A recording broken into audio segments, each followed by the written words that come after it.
What does AF stand for? Solo as fuck. Nah, it's kidding.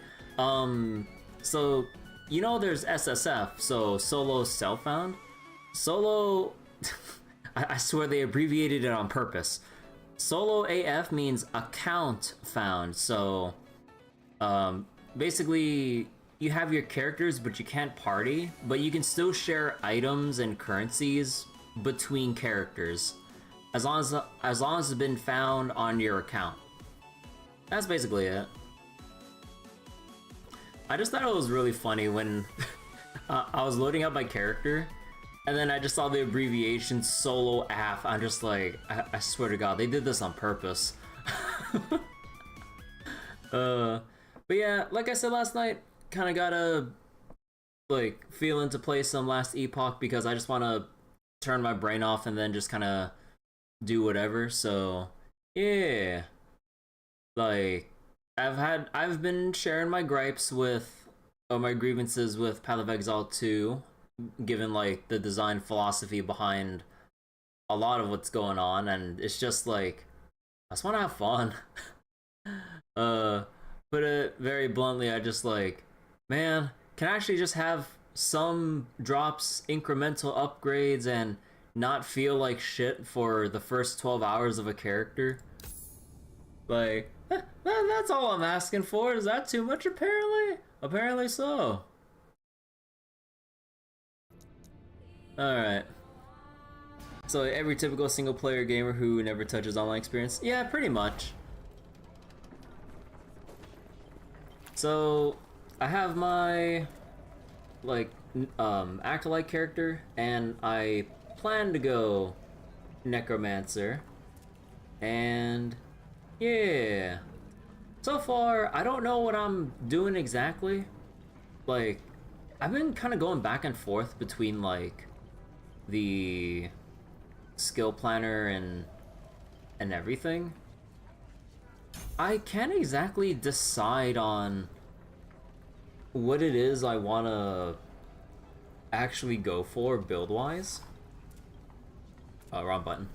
Because like, there's a number of minion spells. Actually, let me mute the mic real quick. God, my throat's feeling kind of weird today. Sorry. But yeah, there's like a number of different summons that we can go for and everything. But yeah. I'm not sure like how I want to do things. Like, summon skeleton like just by itself has like a bunch of variations to it. Like, you can just have like, you know, a big number of skeletons, or you can selectively remove certain skeletons from the pool so you can focus on one type or two types. And right now I'm kind of interested in skeleton rogue. So the way that the summons work, it basically summons whatever you don't have or have the fewest number of. So if you have like, if your max is 3 and you haven't removed any other summon, then you basically just get one of each. If you remove one or the other though, then you have 2 of one kind, but then you have 1 of some other kind of summon. So yeah, taking a look at the skeleton rogue, I'm like, let me see if I can do like some kind of a poison summon build. The problem is I don't know exactly how to go about it because there's like a bajillion different things to go for. Like, if we go down the mastery path here, like,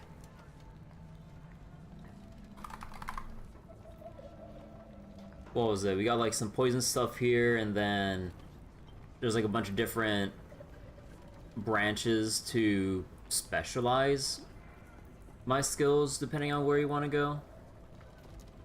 So I'm trying to figure out, because you basically only get 5 skills on your hotkeys. So basically you only have 5 skills. Oh, wrong button. You have 5 skills to work with for your build, and you just kind of build on that. Hey, Ethereal. You have to go to sleep and stuff, have fun stream. Alright, take care, Ethereal. Thanks for popping by. And yeah, I still have no idea what it is I want to specialize in. Like, I kind of like in using Hungering Souls, and there are some interactions with minions for this build. Mainly just some things of like scaling per minion, or what was it? Scaling if you have at least one minion, extra scaling per minion alive, and then there's something pretty interesting here of like, this skill does more damage if you only have 3 minions. In general, I'm just like, what kind of a build do you have where you only have 3? Any more, any less, you negate this whole bonus. I'm like, is it really that good to go for? I don't know. And then, yeah, I'm not sure what I'm doing with this skill. I might change it out later, but I'm just kind of feeling things out as we go. So, the way that skills work in Last Epoch, like, as you level, like, from threshold to threshold, you unlock a new specialization slot, so that you can basically place a skill into a respective slot, and then basically allocate specialization points into each node to further augment a skill. Like, you know, let's say if you want to try out some skills, and then you go like, oh, I'm liking this one, what else can we do with it? It's like, you know, you could add rogues, you can have less skeletons, but you can have them bigger and more tanky.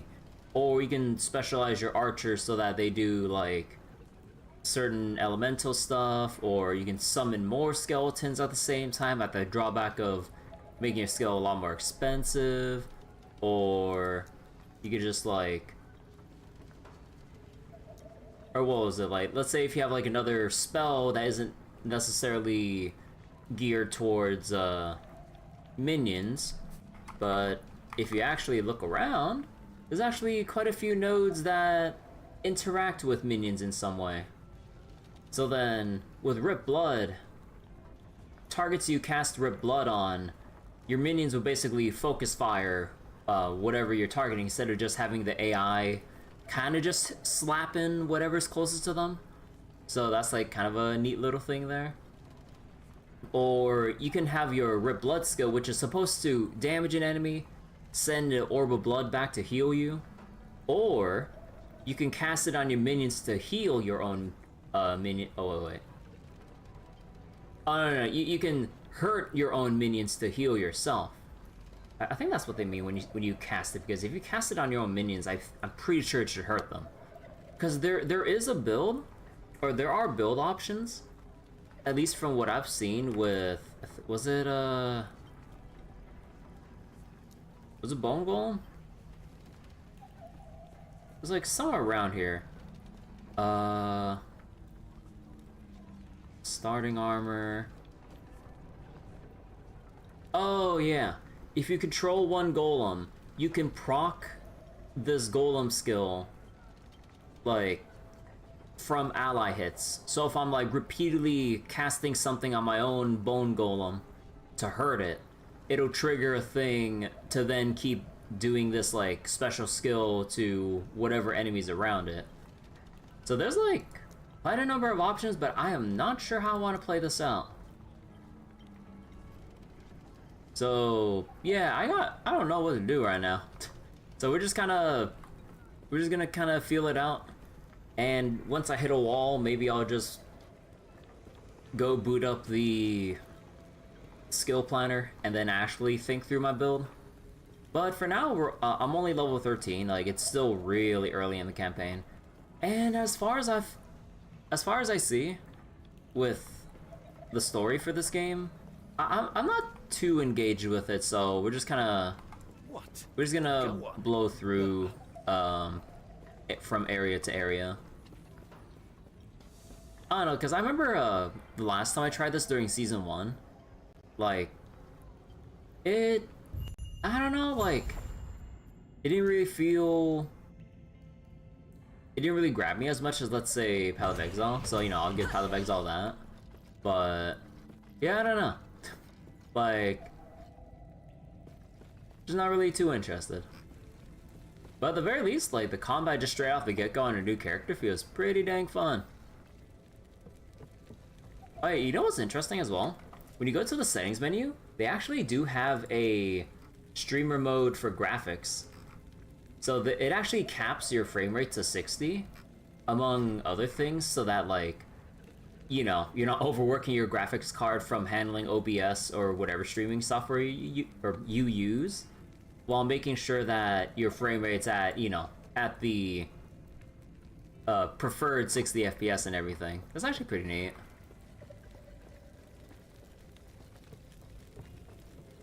Alright. So let's just go into the library. And let's actually just do stuff. Oh, I forgot my golem. There we go. Got big bone golem here. I think when I unlock my next specialization slot, I think I'll probably work on the bone golem. I'm not 100% sure. Skeletal mages seem pretty interesting. Because, like, there's also a thing you can do with skeletal mages. Like, so normally, you know, you can summon at least two, or, two initially. And then, you know, they just cast stuff. I was like, okay. Or, you go down here, you only have one mage, but it's like an arc mage. It's like some kind of souped up one. Much more tanky. Like, model size is gigantic, apparently. And also, one thing that's interesting, I was looking at the skill planner, and then you can change your skeletal mage into a death knight. I'm like, that sounds badass. So any bonuses that apply to skeletal mages basically apply in its own unique way to death knights. So I'm like, I kind of want to try this, honestly. This seems pretty cool. So now I'm just kind of caught between like, man, look at all these cool skills and I don't know what to go for. So we can go to the bottom right here and make death knights and have more death knights. Ooh. Or we can have one jacked up, like, super death knight, essentially. So I don't know. I'm kind of torn on actually what I want to do in a good way here. Also, I tried like booting up, or not booting up, cranking up the brightness. This is as high as it goes. I feel like, to me, or maybe just my own personal monitor or something that I need to increase the brightness for, but I feel like it's not bright enough. I think that's just, I think it's just a me thing, because like here's what the game looks like on the very bright setting, and then let me just tune it down like all the way to, where is it? Let's go very low. How dark can we go? Oh dear God, I can't see anything. But yeah, I think I'm like a little bit jaded from like how dark certain areas get in like Path of Exile stuff, like both 1 and 2, to the point where I had to jack up my monitor brightness when I play sometimes. Because I know light radius is like a balancing thing, especially when you're in like a closed cavern or claustrophobic area. You know, of course it's dark in a way, but it just irritates the crap out of me that I just get snagged by something because it's too dark. And I mean, I understand, the area is dark, but like, it irritates me more than I can just go along with it thematically. I think that's how I put it. Hey, Frawley. So wait, on paper, I could stack multiple big boy one-off summons for the 3 summon or for less. Oh, do you mean like with the damage with the 3 demon thing here? Yeah, like I could probably just go with like 3 individual big boy summons. We have like the Arc Death Knight, the big Bone Golem, and then one other summon that we can come up with or something. I'm not exactly sure what that'll be, but maybe we could just do like the big 3 minion build of some sort. So there's like the mastery skill for Necromancers. So normally you summon up a Wraith that drains HP for its life duration until it just fades out. And as far as I know, it seems like... I think with how the health drain works, where is it?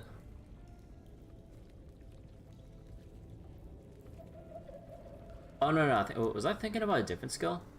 I think it was... Oh no, I think it was Inferno Shade.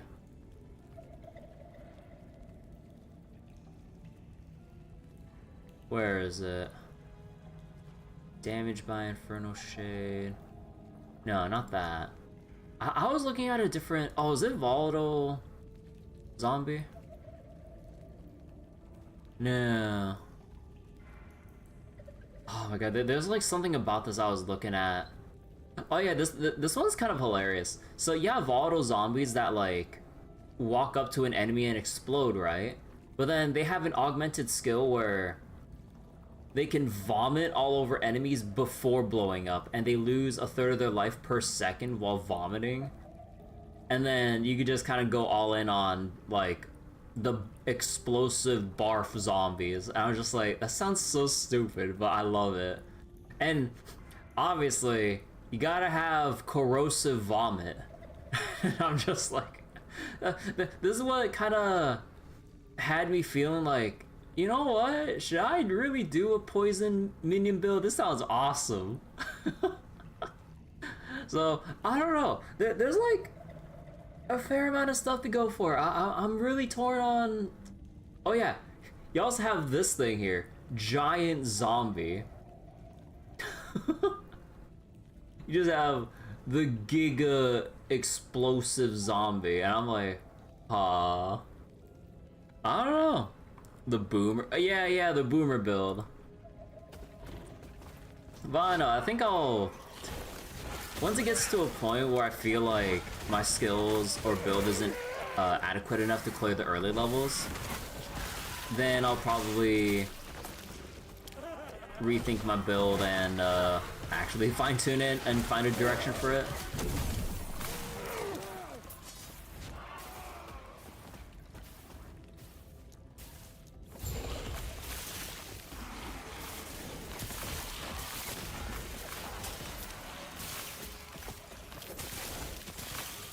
Wait, I don't have any like loot filters or anything right now. I'm just kind of going through vanilla. I think there's a loot filter thing you can do. I'm not sure if you set it up in this game or if you have to get a third, or if you have to go through like a third party to basically set up a loot filter. I haven't checked that yet. But I'm basically... What the fuck?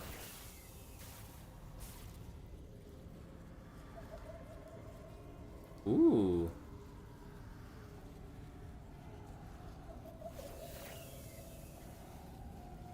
Banish this nemesis and their items. The next one will be composed of different ones. You can empower the same nemesis twice on the third encounter.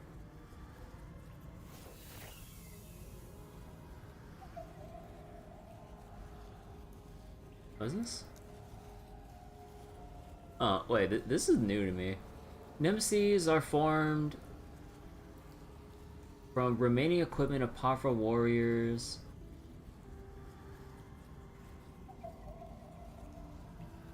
Use the trap magic to empower items as your reward.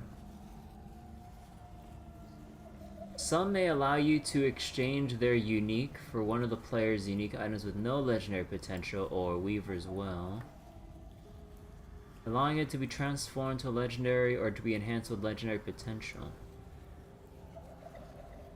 Banish, you'll remove it and you'll avoid a fight.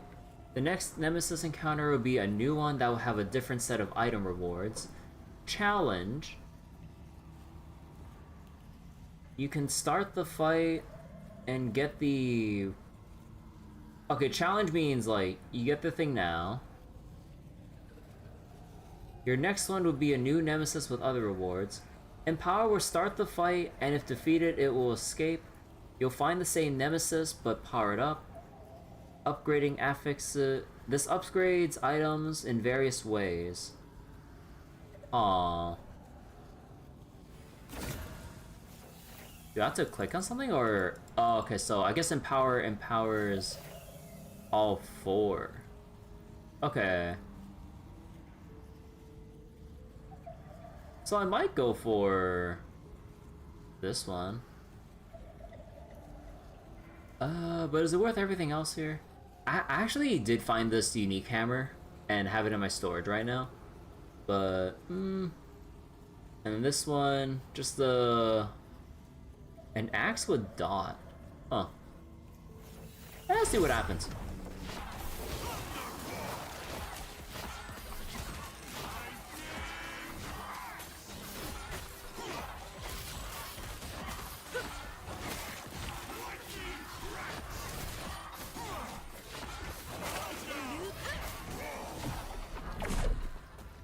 Neat.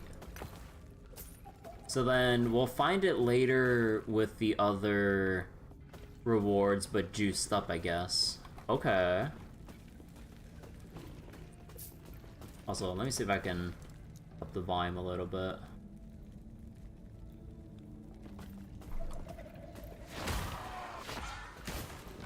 What?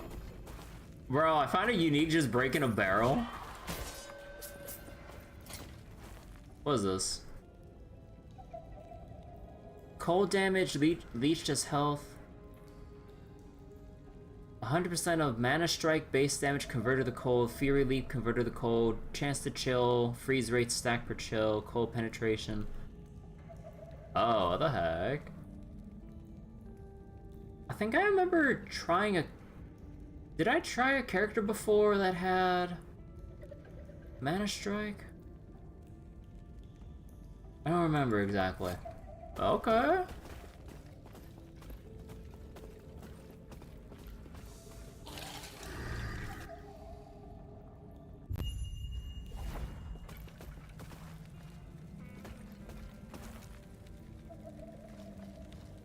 Oh, I forget. Is there any way you can zoom out the map when...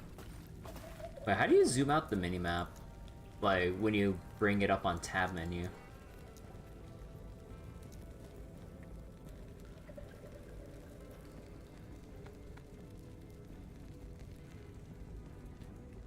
Overlay map.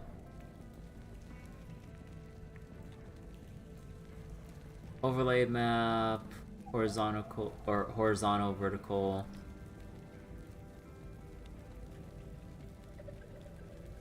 No, that's zoom for the... What? So is there like... No, that's just to move the thing across the screen. I once believed the shards would be safe where the gods could not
Hey, Bryce.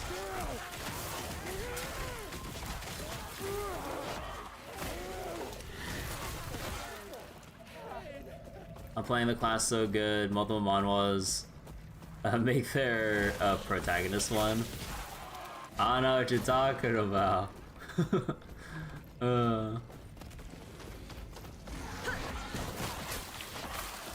Can't be that strong. He's just a mage. Mage my fucking ass. Wait, I hope you're doing well, Bryce. It turns out I am not entirely alone. There we go. There are people who seek refuge.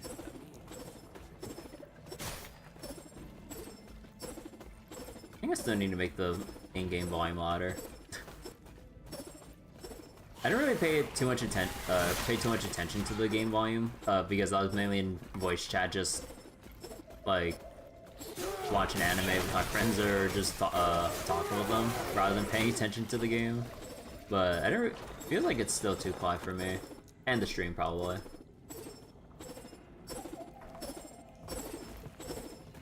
But yeah, I'm doing well. Been playing a lot of Trails recently, and with the whole thing about Last Epoch and everything, I'm like, you know what? Let's go get it out of our system. Because yeah, like I've been kind of ragging on PoE 2 on stream, like here in the past couple of nights, and then now it's like, oh, is that Blue Goblin? Your death has come.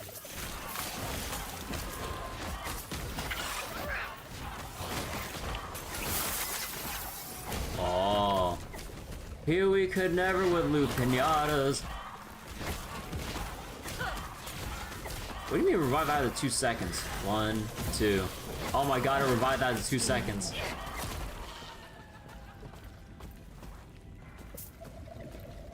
What did PoE 2 do? Everything.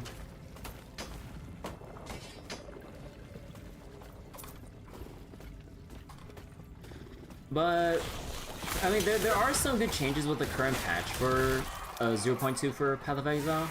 It's just that there's a lot of core design things that really have been grating on me.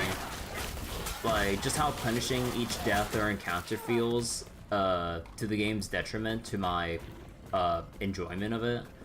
It's like, I never really feel like I'm actually progressing, or even when I get an upgrade or a power boost, I still feel like I'm on thin ice where one wrong move, like, just sets me back. And I'm still just trying to, like, run through the campaign. Like, it takes way too goddamn long. And, I mean, this is like before I tried switching to, like, an actual range build instead of trying to play GGG's game with, like, their new skills and stuff. It's like, oh, the spear. It's like, oh, shit, that's cool, right? Man, a lot of the skills are fucking ass, except for, like, 1, maybe 2 skills, but you would have to get to endgame with investment in order to have the skill pop off instead of being able to just play it off rip. And I'm just like, come on. It's like, just let me do shit. And I've been playing Path of Exile 1 since, like, you know, like, closed beta and everything, so, like, I'm familiar enough, but it just feels so jarring how, like, different it is. I mean, of course, like, they want PoE 2 to be different, but it just feels like... it just feels more tedious and overbearing instead of just letting the player do their thing, because, like, GGG wants to do the thing about slow, methodical combat, but it's pretty antithetical to what players want to get out of an ARPG. Because, like there's always too many enemies. We can't have slow, methodical combat with combo skills and everything if we just get slapped down by any pack of white or magic mobs. Because, like, I tried using some combo skills, like, from the beginning in Act 1 with the new spear skills. Like, you have to conjure up a little whirlwind, then you use this other spear skill to conjure more tornadoes into a pack of enemies. But then, by the time I even set up one tornado with the animation time it takes, I'm already swarmed and half dead. I'm just like, bro. And then you know what happened? I switched to a crossbow with the frag rounds into galvanizing shards, and I could just properly play and shotgun and actually have fun with just a basic ass, like, 1-button build instead of trying to, like, string together 3-4 moves into maybe clearing 1 pack of mobs in a gigantic ass area that takes half an hour to walk through. I'm just like, bro. So wait, and I also have sitting in the back of my mind the memories of randomly dying to magic mobs in PoE 1. At least with PoE 1, like we have, well, of course, you know, it had more development and stuff into it, but then, you know, like, there should have been more thought going into PoE 2. But PoE 1, you also had more ways of, like, giving yourself defense layers or the crafting bench to fill in the missing holes of your stats as you try to go through just the campaign and whatever. But like currency is way too scarce, even though GGG has said like, oh, we want players to, you know, pick up currency and pop them as you go, you know, with the idea of incrementally upgrading as you progress. There's none of that. The currency orbs are so scarce, it is not worth wasting precious currency on something that might not even help you until you get to endgame. So you're just at like the whims of RNGesus to actually give you a power spike to even get through the next set of areas in the normal level of the campaign. Not the hard, not the cruel difficulty. Just the first half of the campaign. And I'm just like, bro, I would have been able to hit early maps if I, you know, tried hard enough, like, within, like, 2 sessions time, maybe. But, like, I get they want to slow the game down, but, like, if the game doesn't feel rewarding enough for such slow, quote-unquote, methodical gameplay, then people are gonna find the path of least resistance, and that's why one-button builds have been so prevalent in PoE 2 ever since the 0.1 update. Because no one feels that it's actually fun doing, like, the more convoluted builds where you have to, like, set up shit. And GGG even had their thing about, like, not wanting builds or skills to be all about, like, you know, boring builders and spenders. Like, oh, build resource, spend resource. That's exactly what they did for a lot of the skills in PoE 2. You have to build up your endurance, frenzy, or power charges, but they gutted charges so that they don't provide any inherent bonuses. They're just generic token stacks that you spend to use to use and empower other skills. That's literally builder spender. So what happened?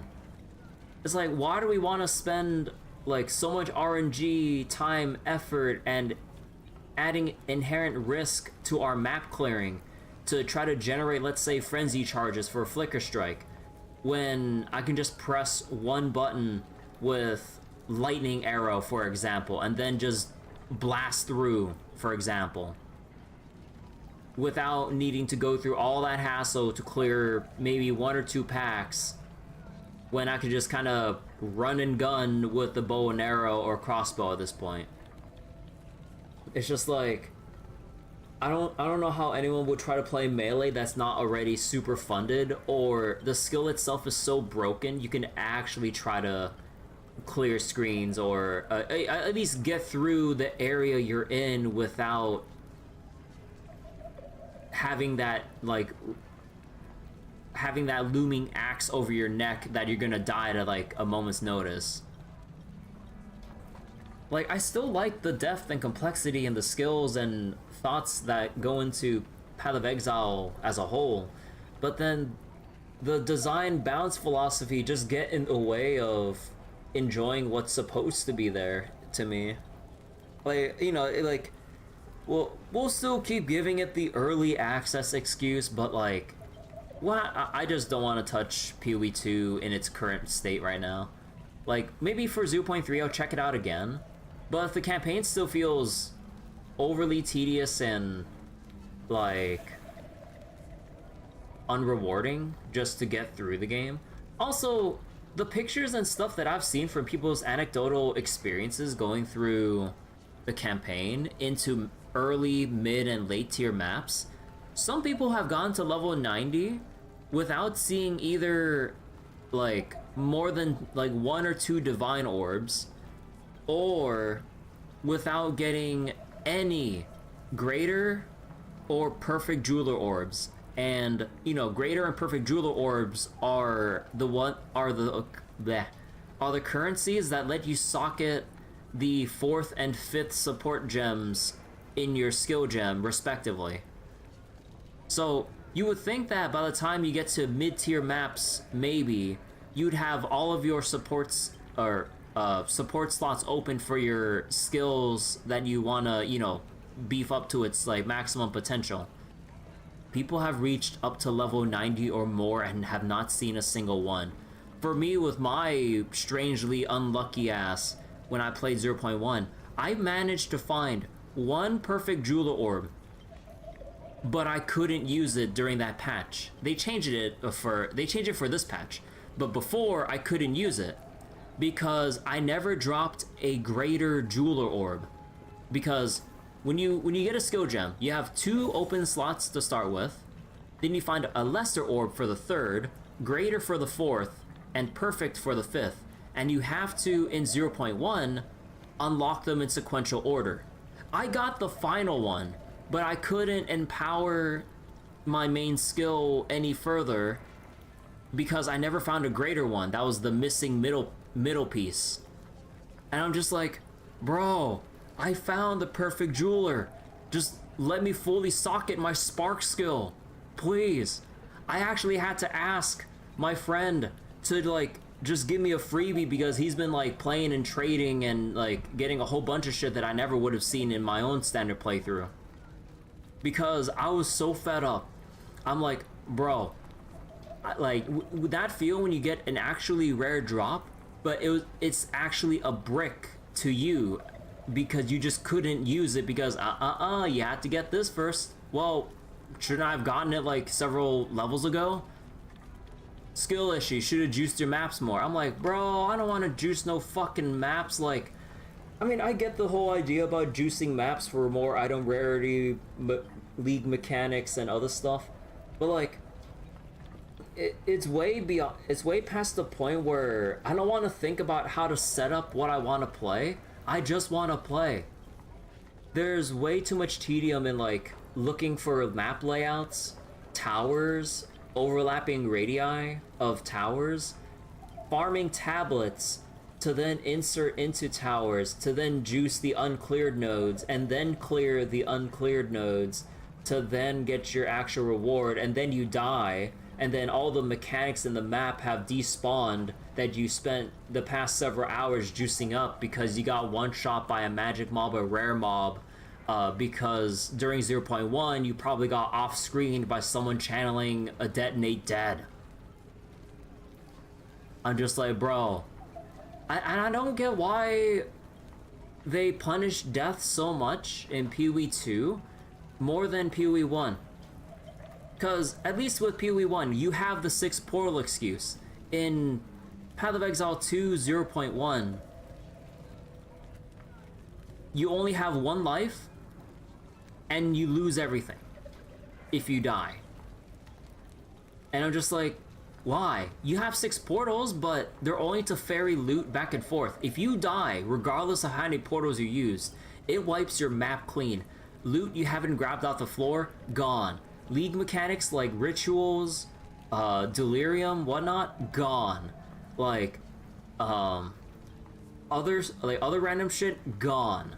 I'm just like, let's say you spent the past 2 hours like looking for towers and tablets and then applying them to the surrounding maps that you carefully cleared out, and then you walk in and map that you juiced to like unimaginable levels for potentially great loot, and then boom bam, you died and all that setup's gone.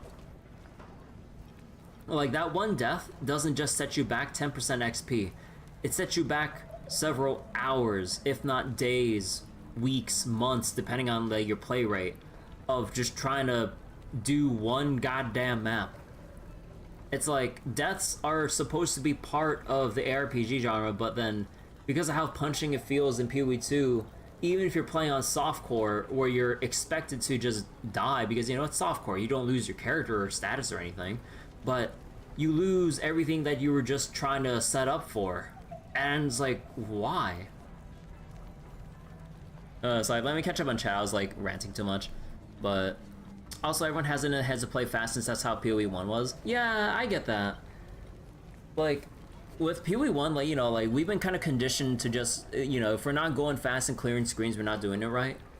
And you know, like I understand GGG wanting to pivot away from that for Path of Exile 2, but then the main problem is like, you know, like the rest of the monsters should be balanced in a way where we want to like actively engage with very small groups of monsters that actually do provide rewards worth the effort of fighting. But then, if monsters become way too abundant, way too overbearing, where we can't even, like, fight them methodically and thoughtfully and everything, like, there's a reason why I just went back to the crossbow and just played a twin-stick shooter. Like, I don't want to play melee, I don't want to play anything that would pose an inherent risk. I just want to sit back and play it absolutely safe. There's a reason why I changed from, like, trying to do my scuffed-ass build in 0.1 into just doing Archmage Spark. And I'm glad I had fun with it, but, like, yeah, like, with Archmage Spark before they neutered the build to the ground like they did in PoE 1, now for PoE 2, like, I was actually clearing and actually proceeding through the game's content without having to pose a giant risk of like, okay, I'm gonna run up with my melee weapon to this pack of mobs, and then you get snagged by something or heavy stunned, and then you just get chain stunned and die. I'm like, bro. It's like, what's the point of trying to leap into a pack of mobs as a supposedly super tanky melee character if you jump in and basically die?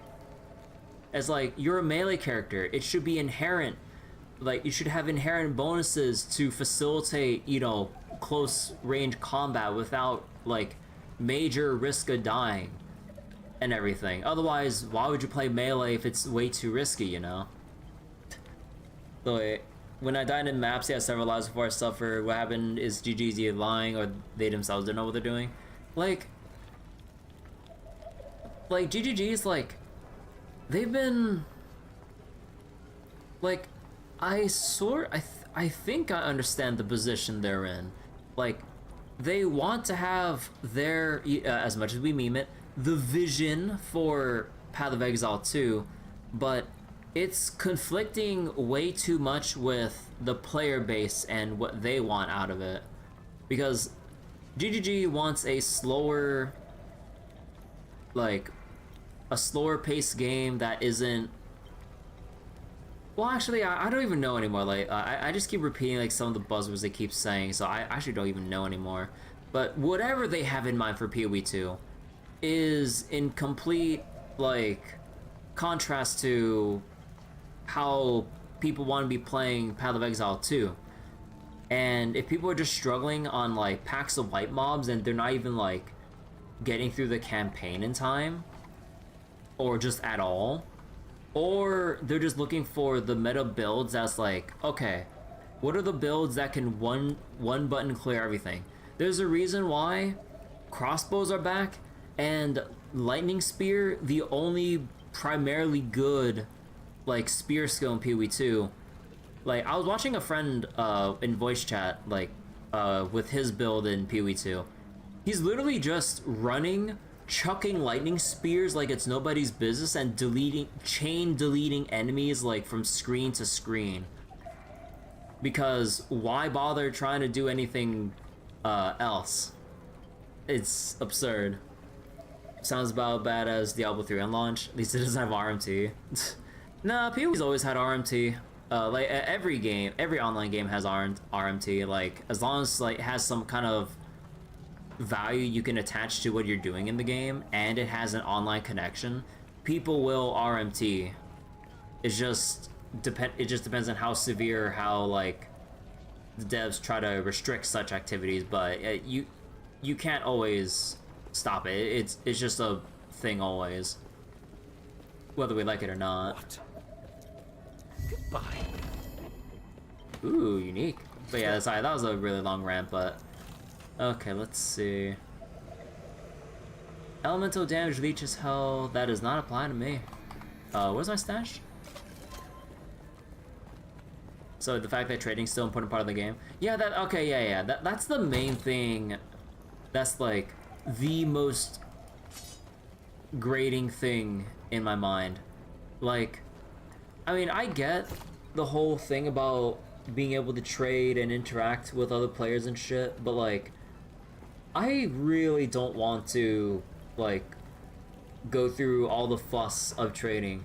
Like, the currency exchange is like the greatest thing that, like, I can actually work with, because I could actually just search stuff up and then get what I want, provided I have whatever the market deems as like the cost for what I need. It's like lovely. But if we want to look for any particular items on your characters or whatever, good fucking luck. Like, I don't want to have to go through a trade website and then select my own filters for what people have. I'm like, I really wish that I could just set what I need or directly pick what I need, but then it feels like so fiddly because there's way too many search options for me to like understand how to use the trade site. So then it just becomes so laborious that I'm just like, I'd rather just like play solo self-found. So I'm forcing myself to not interact with anyone. The problem is the game's economy, the loot drops are balanced around having to trade with people, because you're supposed to get all these currencies in not just the dozens but the hundreds if not thousands to craft extremely high-end gear.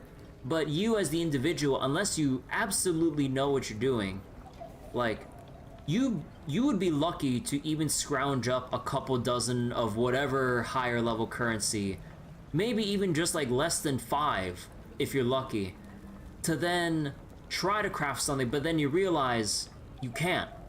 Like, you spend all those precious hours for high level currency only to realize that they expect you to trade so you can stack up hundreds through that instead of actual gameplay to then make shit. I'm like, I just want to do things on my own. I don't want to have to keep buying my own progression from people. It's just like, you can't try to farm like all these currencies to craft your own dream items without relying on like a player market.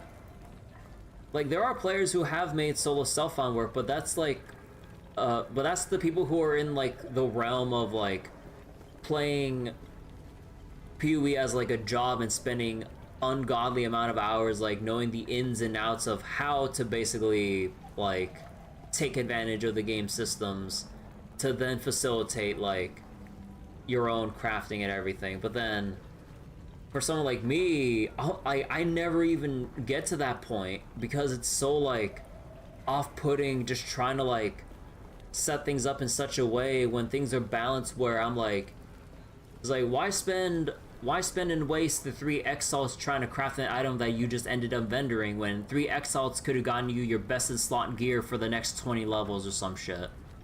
It's just like, you know, I don't know. I'm just aimlessly rambling, but you would say trading in PoE 1's a lot easier than most people who have not engaged with it would think. It's not saying you want to do. I don't know, I just, like, I really wish I could just look up an item in-game and then they just list the price as is for a buyout price.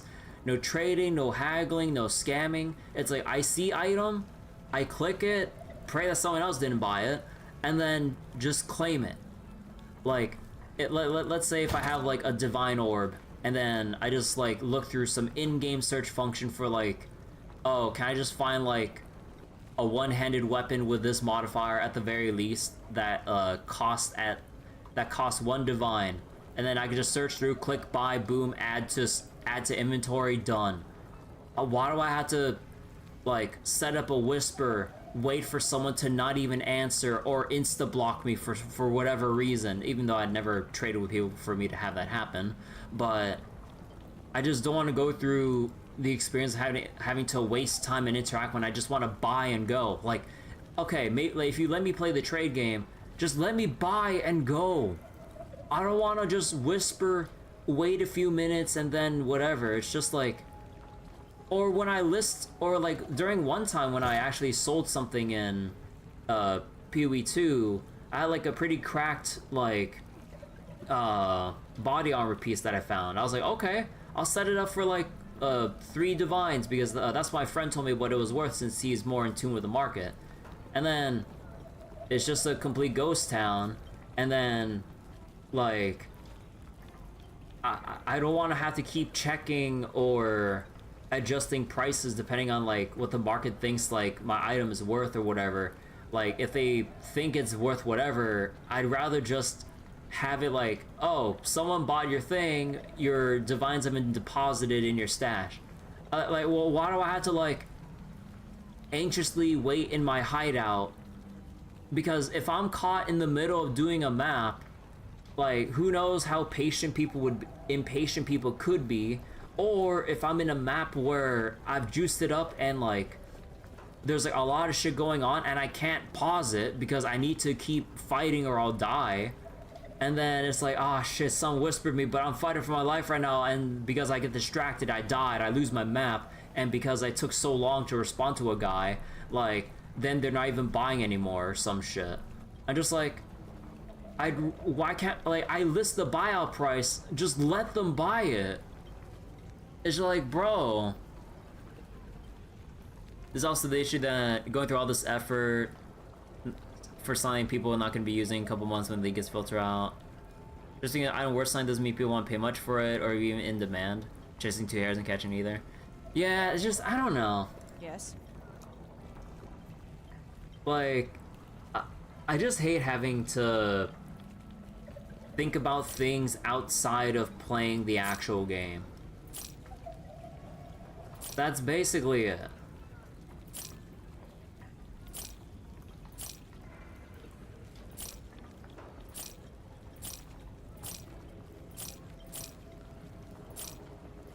Like, the trade play style, or like, the trade play style is just not something that I jive with at all.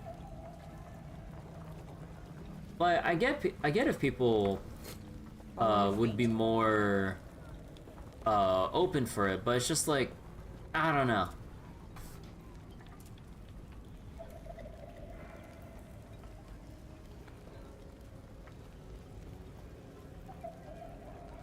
Whenever you kill an enemy, your minions have a chance to poison. Actually, how does poison work? Wait. Actually, wait. How does it work when you have a chance to poison or anything?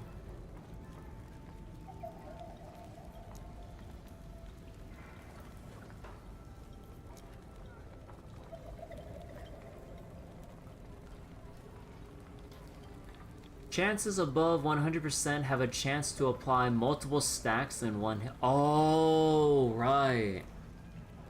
Oh, right, in Last Epoch. Yeah, going over means more stacks. Okay, but I need to make a decision here. Do I wanna go for the poison summon build? Or do I want like big boy tanky summon build?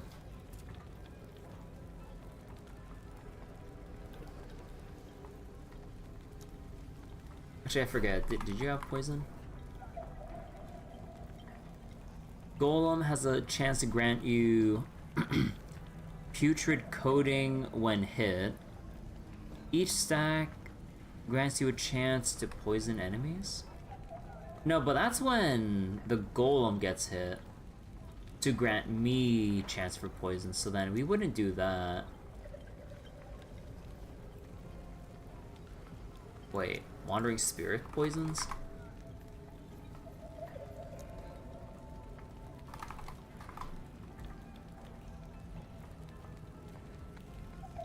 Oh, it's only these skills that poison? Oh.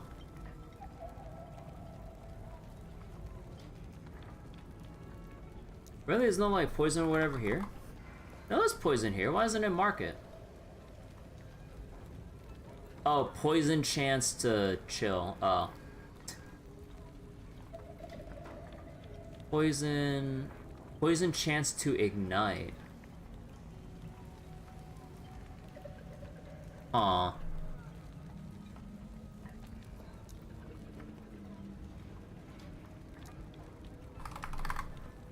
Poison. Bleed chance from gushing wounds.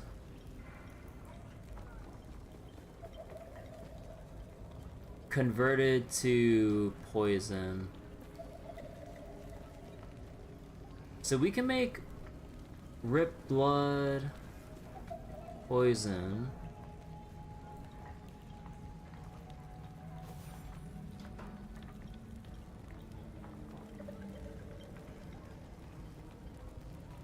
Blood splatter has a chance to poison. But then how's it interact with minions again? Deals more damage per minion you control. You can target minions. Blood splatter grants your minions blood infusion when it hits them.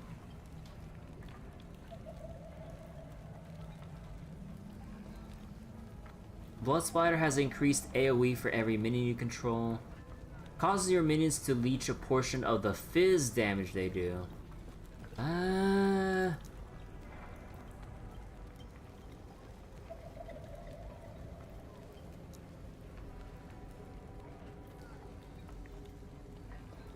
We can have 2 golems, or...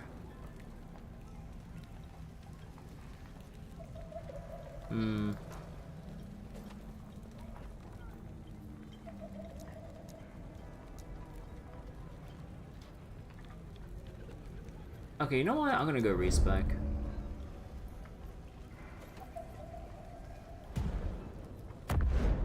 Let's see. Let's go for... Go for Bone Golem.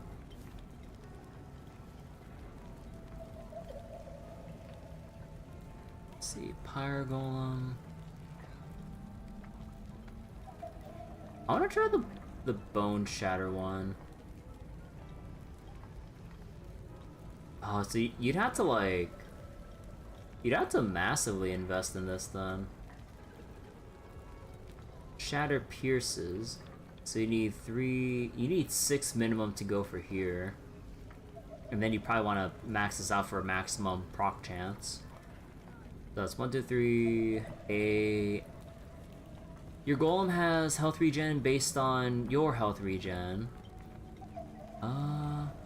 Armor granted per minion. Golem. A death chill golem. Or we can have a blood golem.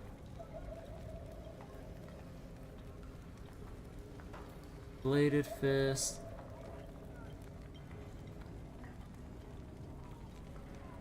Or we can have like a fire golem. Wait, Pyre Golem's Infernal Aura consumes skeletons and skeletal mages to deal more damage over time. Your golem has more damage over time.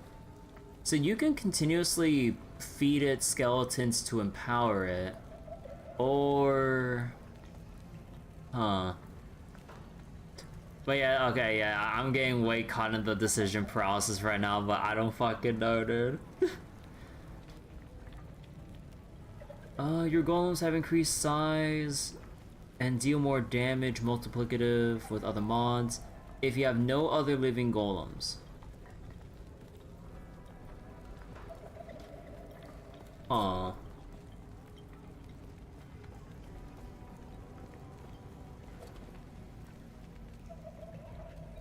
Size and threat generated. Your golems have significantly higher armor for first 15 seconds when summoned near the corpse of another golem. What?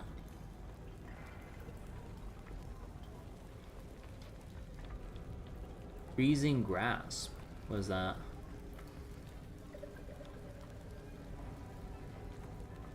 Spell that deals cold damage, high freeze rate.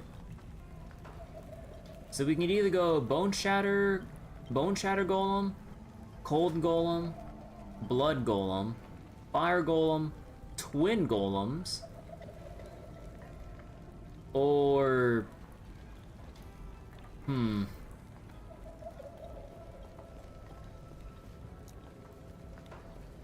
Let's try the...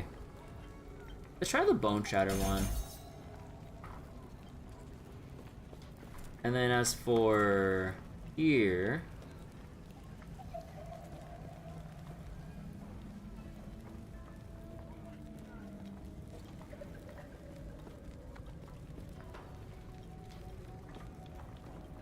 Increase health regen, increase minion health regen.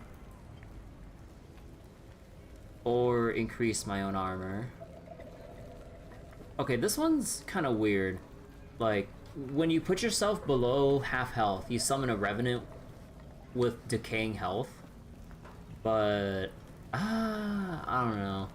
There's also Ward, but you only get it from every nearby enemy, ally, or minion death. Which there are builds where you would constantly summon and intentionally sacrifice minions to either build them up, empower yourself, and whatnot, but I think I need to wait till I get higher level to pull off that build. How about we just go armor for now? I want to go tank up a bit.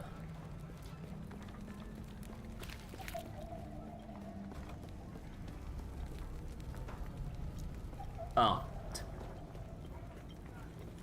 Wait, where do I go to... Where do I go in the store right now? We have little time. Please find Panion. Wait, where do you want me to go? Oh, wait, I was already... Oh, because I teleported back, right? I'm dumb.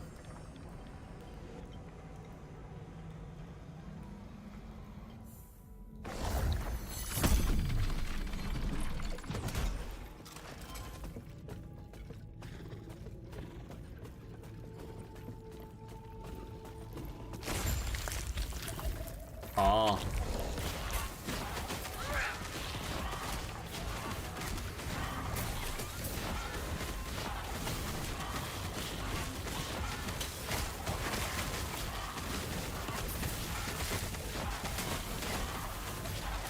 Bright and flashy.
It eludes me.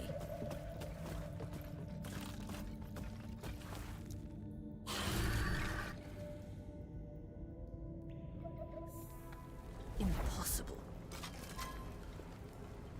Panion's elder. I fear you must please stop him.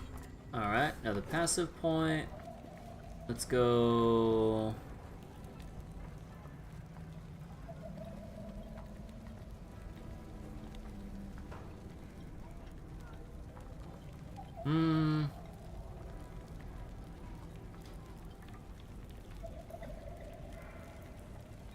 You know what, maybe I should just spec into Ward.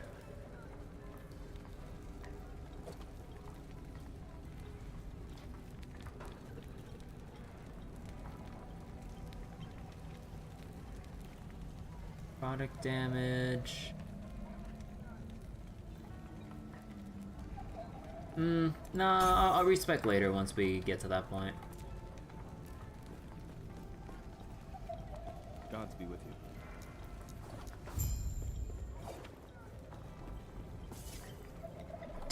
Go, why can't I walk through that? Okay.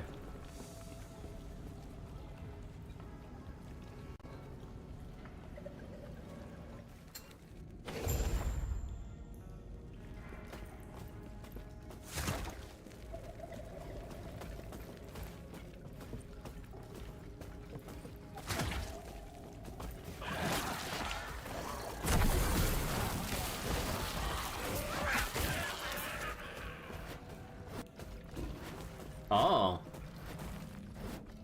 What secret area is this? Cool. It wasn't even marked, but when you hover over an area with mist coming out of it. Ah, neat. So they actually do have hidden areas for exploring. Cool. I actually didn't know that. Kind of reminds me of Grim Dawn.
Oh, what was that?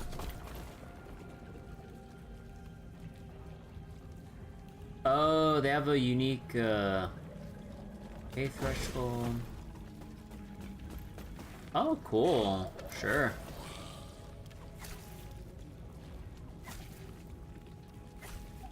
Chance to gain ward on kill with hungering soul. That would have been nice.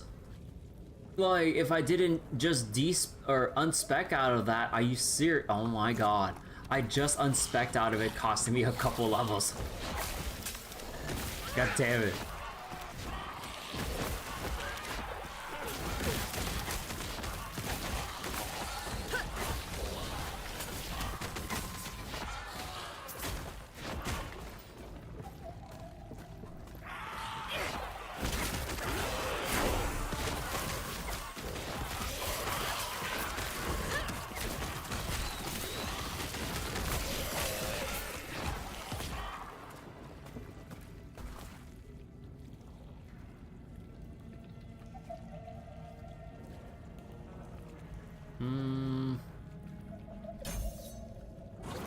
Maybe we'll just go get ward.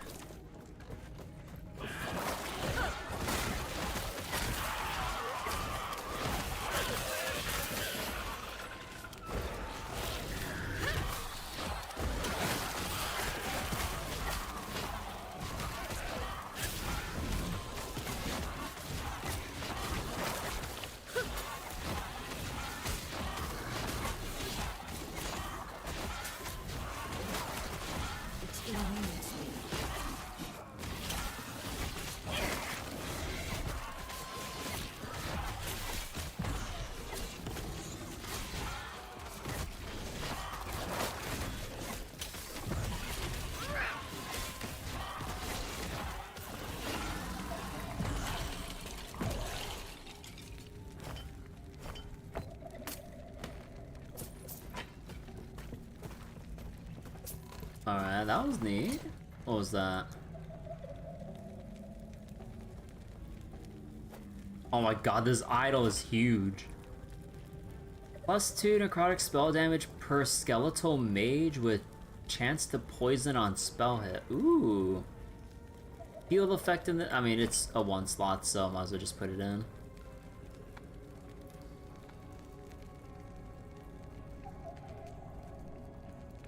Increase minion. That's less minion health. Haste after you evade. Dodge rating after you evade. Aw.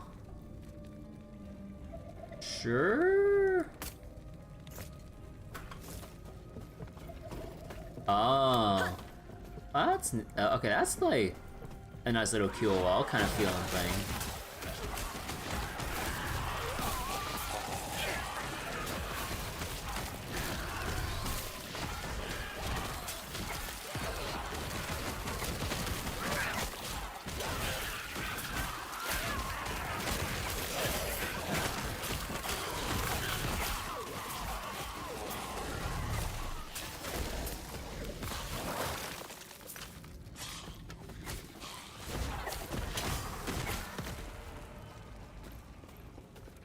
See, how much longer until we get our... Oh, we can get explosive zombies soon, next level. Oh, hello.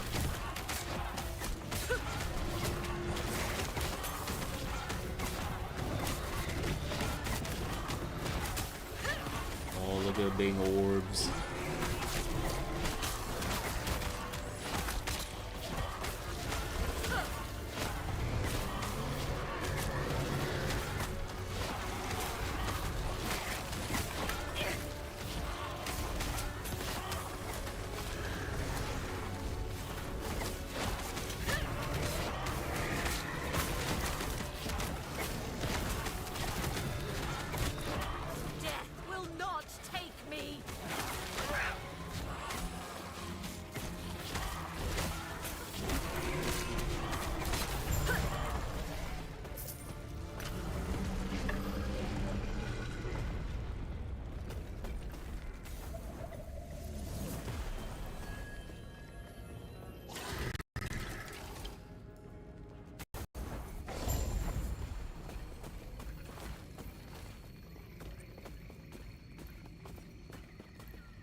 Actually, wait, let me check something real quick. Did I leave my last epoch? Oh, I did.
We can keep going here?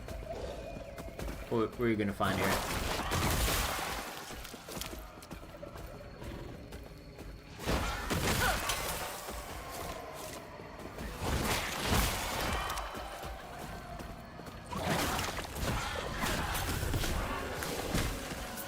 Oh. Nothing.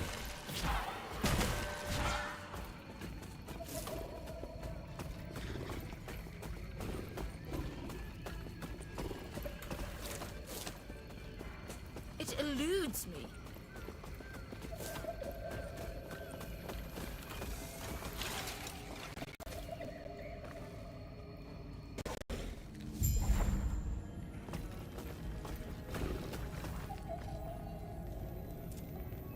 Alright. Stash and armory, so it should be in this direction then.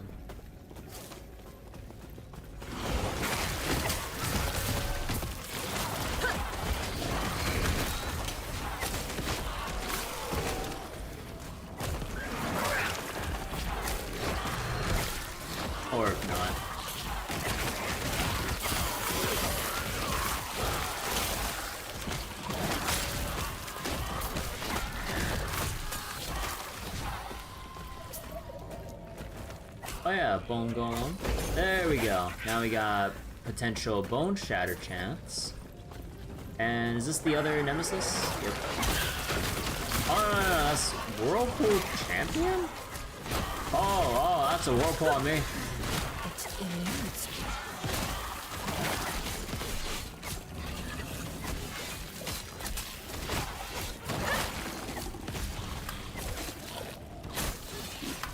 What the fuck?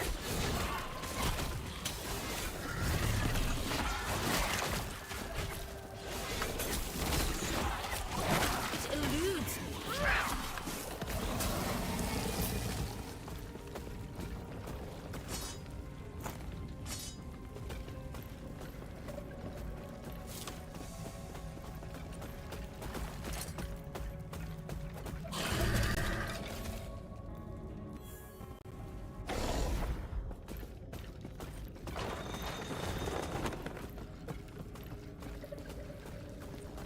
Where are you going? Gods.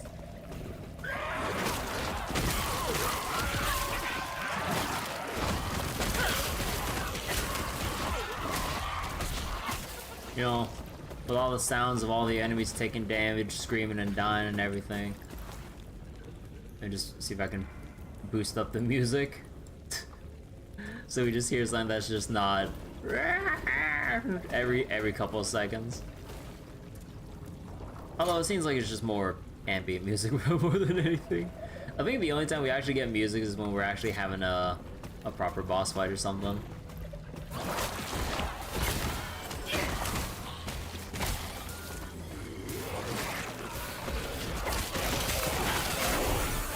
There we go, volatile zombie.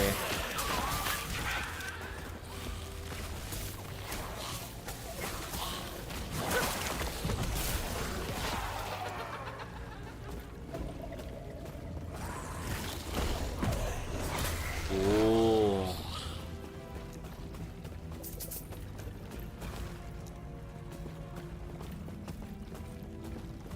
What you're talking about, that's the language of your people.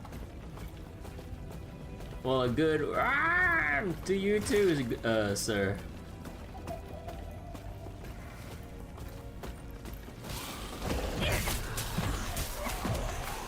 How much can I summon at a time?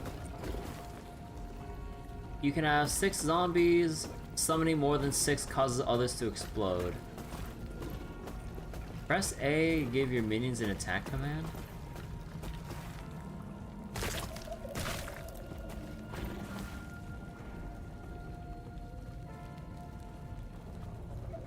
Wait, their health decays at an accelerated rate. Not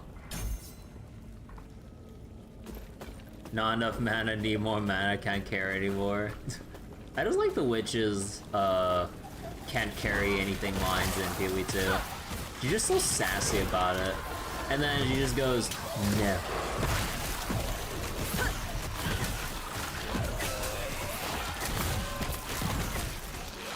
You know what? Fuck this. Oh.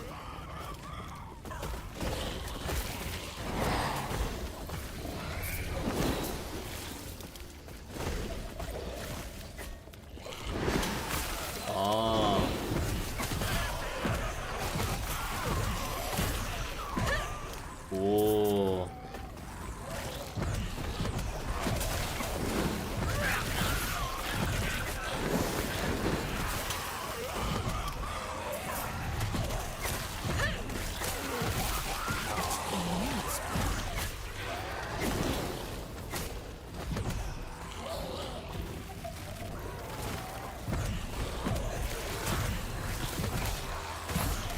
It eludes me.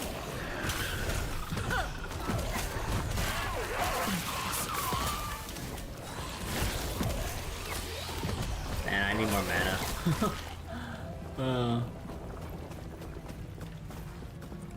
Okay, level up my. Let me see. About additional skeletons.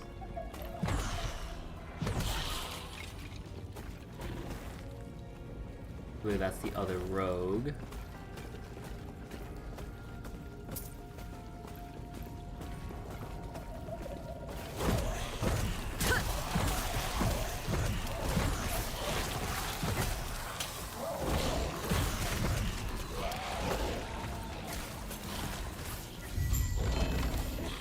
Snake amulet.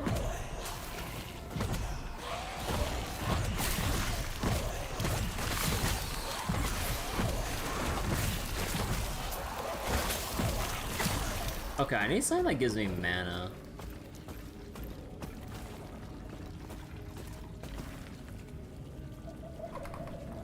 Okay, nothing in here currently that gives me mana. How about...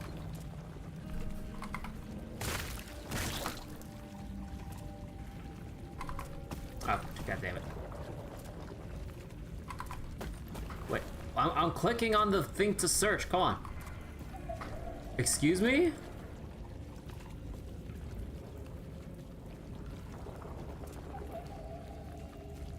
Bro, I can't type the M in mana even though I clicked on the search box. It keeps bringing this shit up. Bro.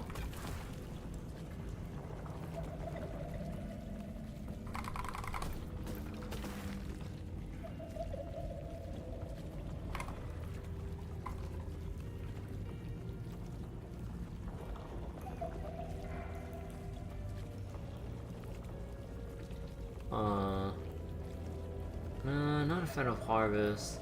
Wait, what's Spirit Plague? Curse a target. Spreads to a target on death. Huh. You gain mana when Spirit Plague kills an enemy. Spreads but costs more mana. Casting an AoE but costs mana. But that's not really something that I would use for a minion build. Rip Blood?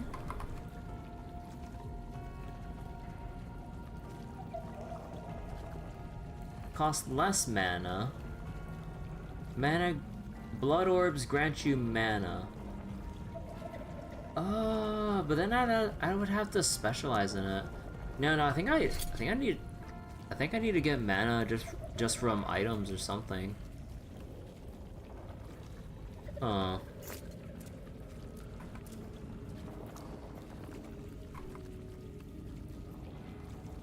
Mana efficiency, cost more mana. You gain mana when your skeletons die. Bro, not with this current build right now.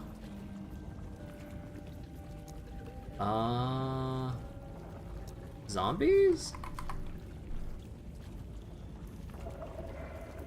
More mana cost. More mana cost. When a zombie dies, you have a chance to cast Sacrifice on another nearby minion. No. Infernal Shade mana cost.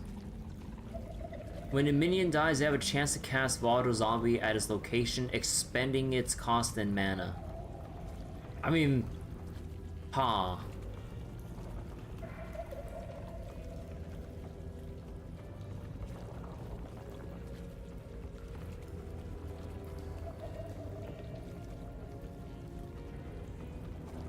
Summon speed and cost less mana.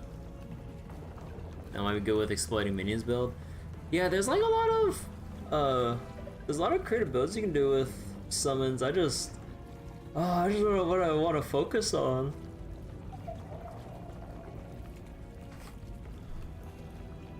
But yeah, right now I'm just having some mana issues, but yeah, no, the skills aren't really gonna fix that. I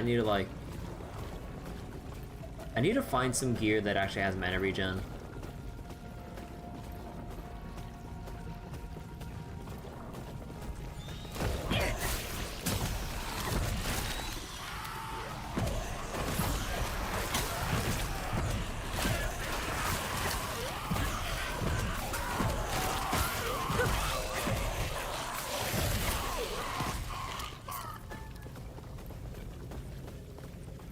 Is this the other nemesis?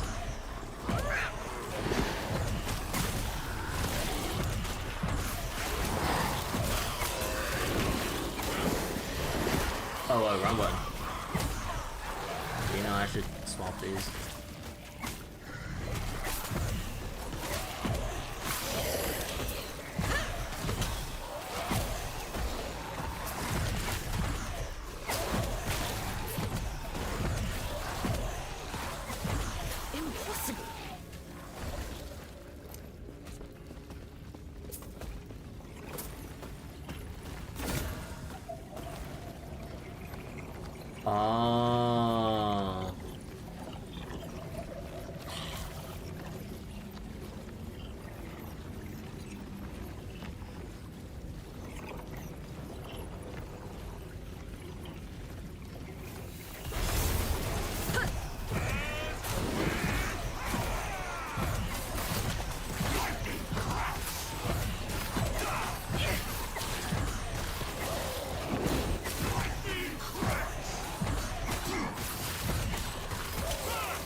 Okay, I just hope I'm able to actually beat the Nemesis at its final power level at that point.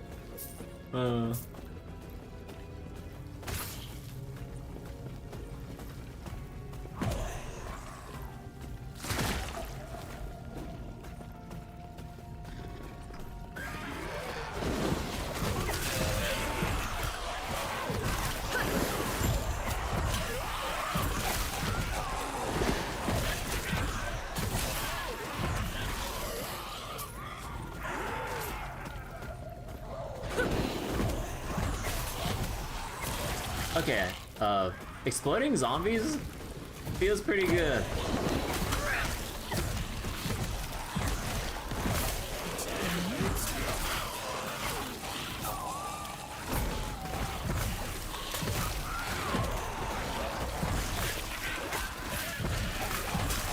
think that's bothering me right now is just not having mana potions. We have like health potions in Last Epoch, but not having mana potions feels weird.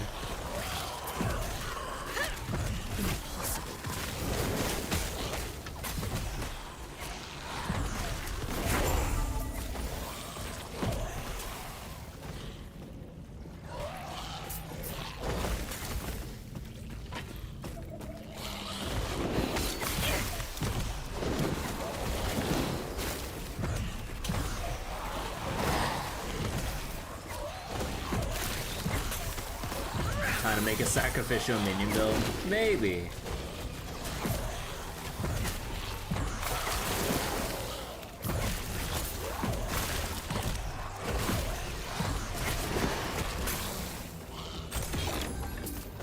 That is too much.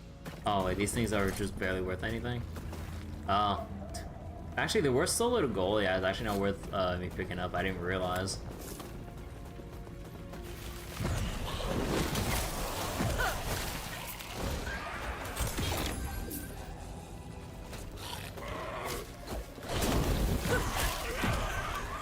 Worthless anyway.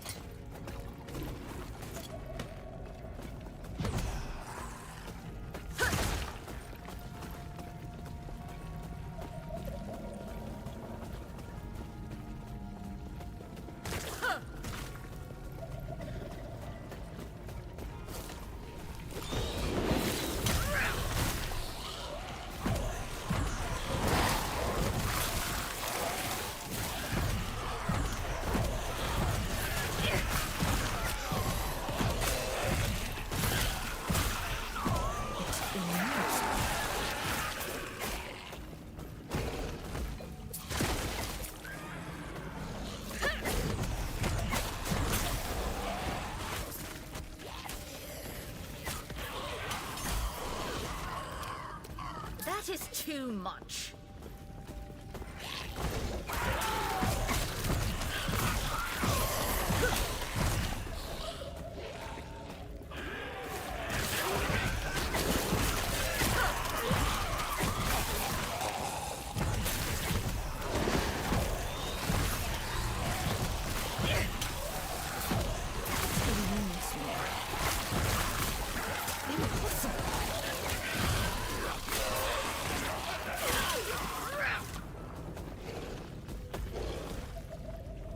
Worthless anyway.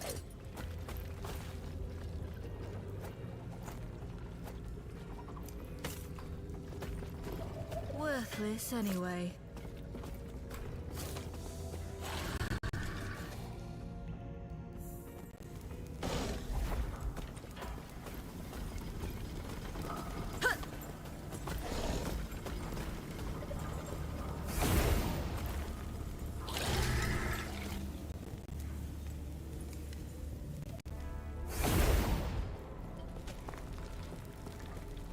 Alright, where can I vendor shit? Yes? Cast speed, attunement. Provides mana.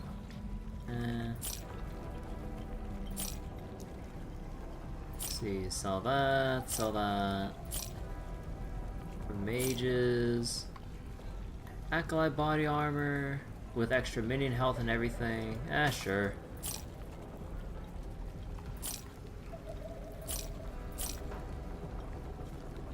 necrotic damage. No. Minion health, armor, but doesn't have. Minion damage, or minion health, poison damage. Oh. The Gambler's Fallacy. Your skills gain 100% crit strike chance if you have not dealt a crit recently, excluding channeled skills. Less crit chance if you have dealt a crit strike recently. Just means you're due for a big one. Oh boy.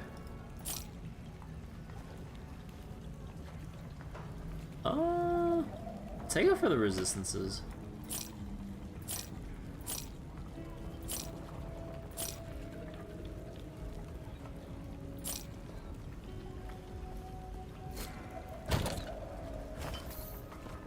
Follow your feet.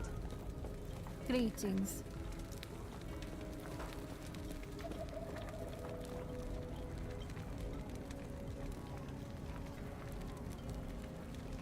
Oh. The chance doesn't scale with... Oh, I didn't realize that. Aw.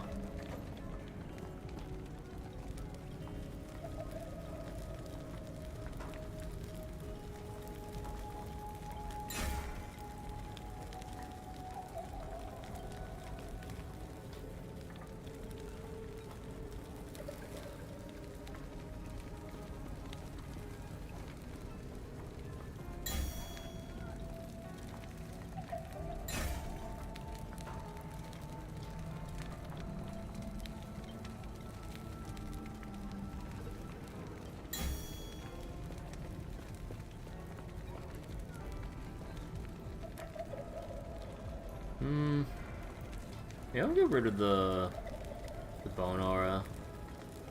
Maybe... Yeah.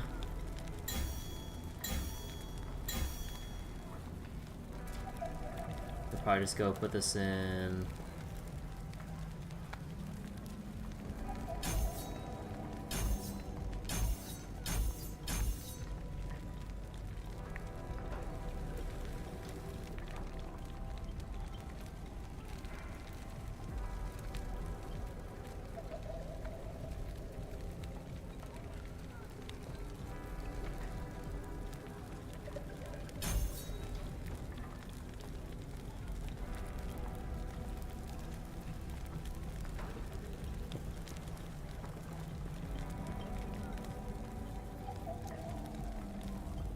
Do not dwell on regrets.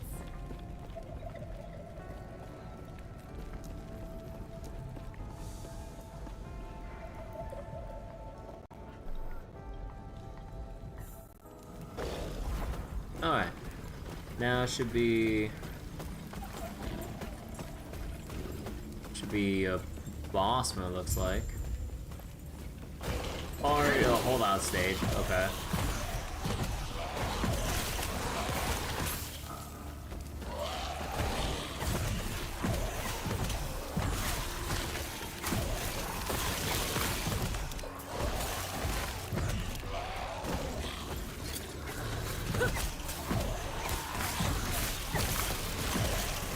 Yeah, I just realized that piece of armor I had a whole lot of mana on it. I was like, why do I not have 100 mana? Oh, right. Oops.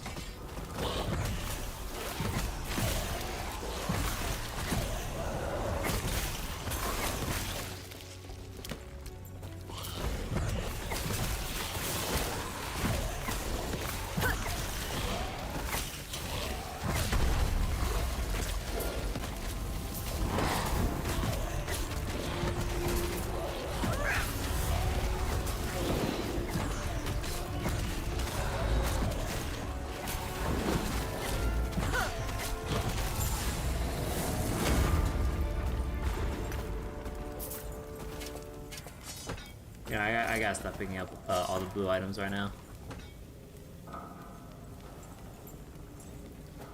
Wait.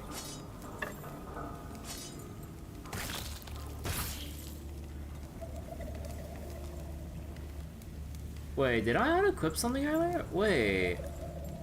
This is not the...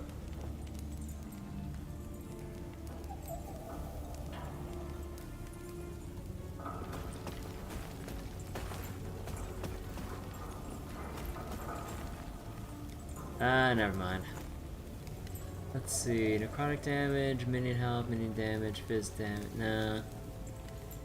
Mana, poison, dodge rating.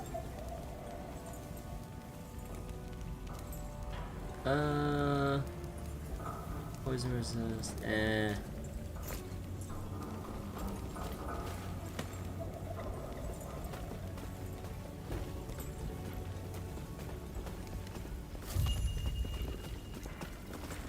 Terra's grace be with you. Take care of We can actually go crafting now. Neat.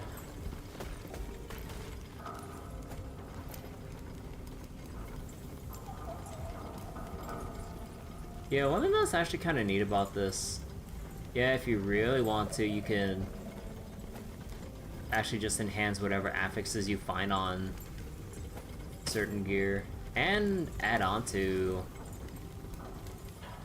stuff here.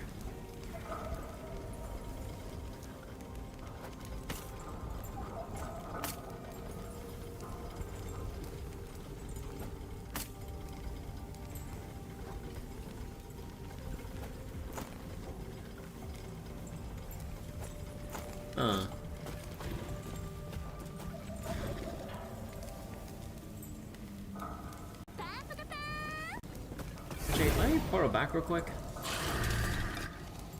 Hey, Bobtron. Yeah, things are going well right now. Just kind of vibing with... wait, where the heck do I go? Just kind of vibing with Last Epoch and everything. Greetings. I didn't want to click on... Greetings. There we go. Do not dwell on Search for regret. the time rifts. Bare bones. Yes. Get out of here.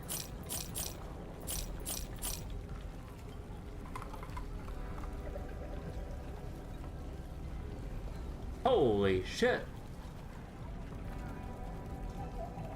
Increase minion damage and minion health just straight off of, like, a blue item here? Oh, fuck yeah. It eludes me. Follow your feet.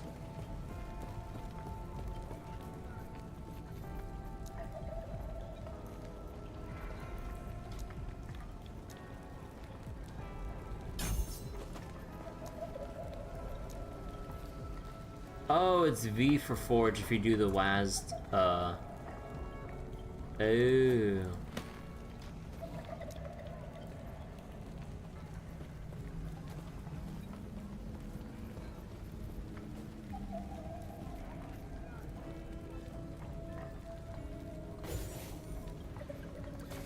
What am I missing right now?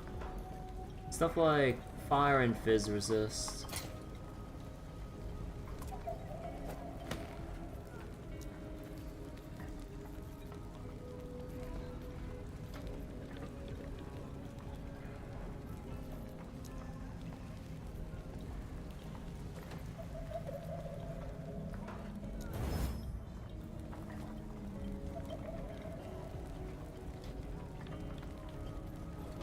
Oh, so upgrading it will upgrade the rarity.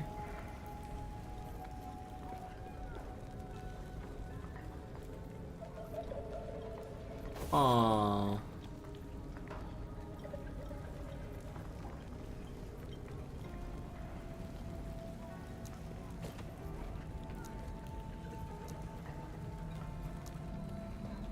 Wait, what do these do? Destroys item. Rerolls values of all affixes. Adds a random tier 1 to all empty affix slots on item. Has increased chance of rolling rare affixes. And scroll, or the glyphs. Chance to have no forging potential cost. Randomly changes the upgraded affix to a different one that can spawn on that item type. It cannot change a prefix into a suffix or vice versa. If you use a fire resist shard to raise the tier of a fire resist suffix, the tier would increase as normal, then it would change into a different affix such as...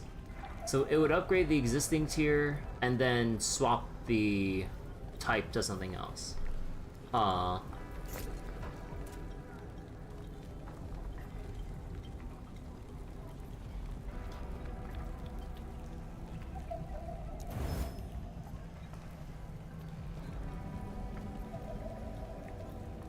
Okay.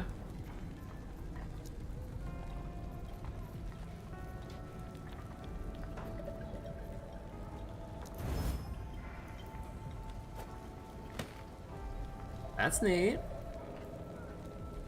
Enjoying some ARPGing tonight. I'm actually having fun instead of suffering. Woo!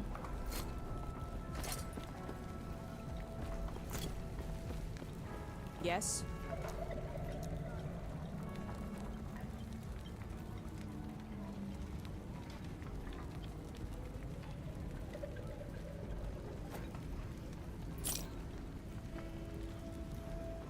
Ooh, I think I might have sold one of my old items or weapons by accident.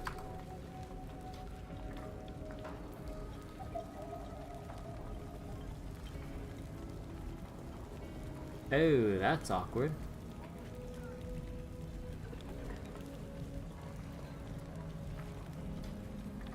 Ward per second. Yeah, I have to find a new wand. Whoops.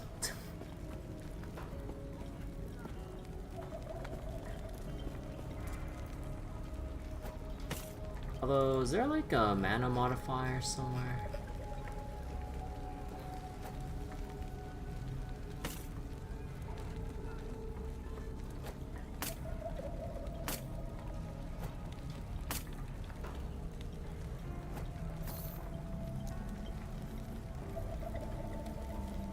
There's mana regen.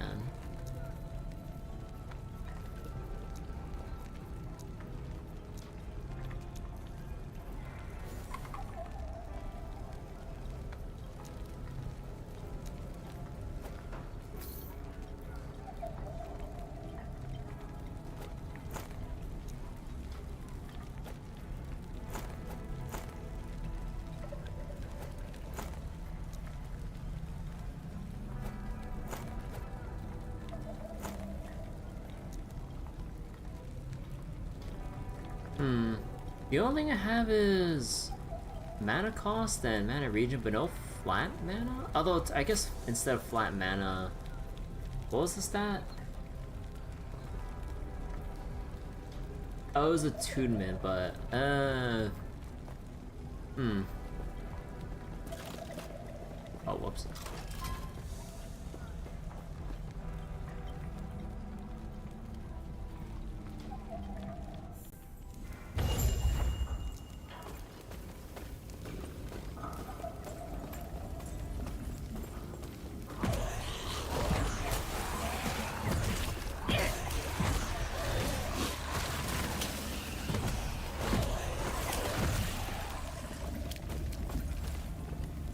70% minion health, void resistance, extra mana. Ooh. I'll tell you that.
Oh, the nemesis is on the other side.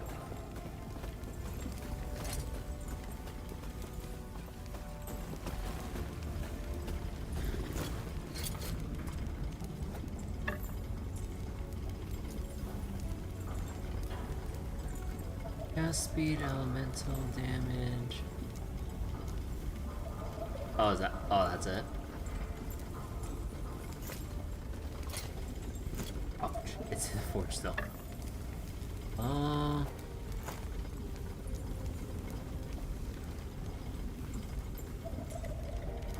Dodge rate, no.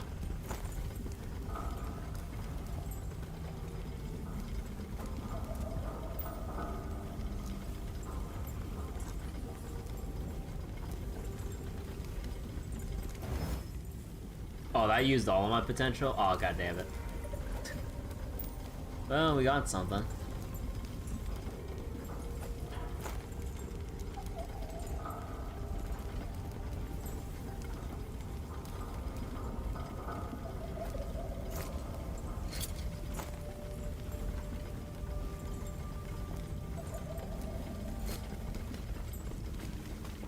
Well, I got some mana regen, so there's that. I guess I just have to craft mana regen on here. Seems like I have to find mana as like an inherent as like an implicit modifier.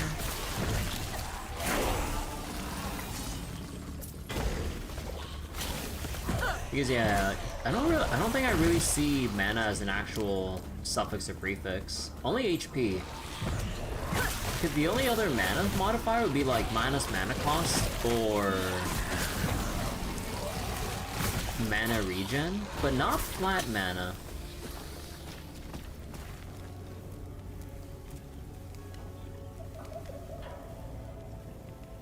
Yeah, no, I'd have to specialize first. As for this one, how about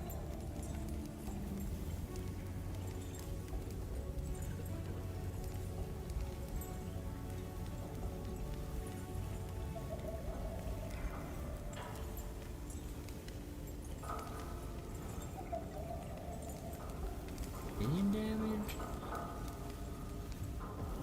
Nah, I just put more into this.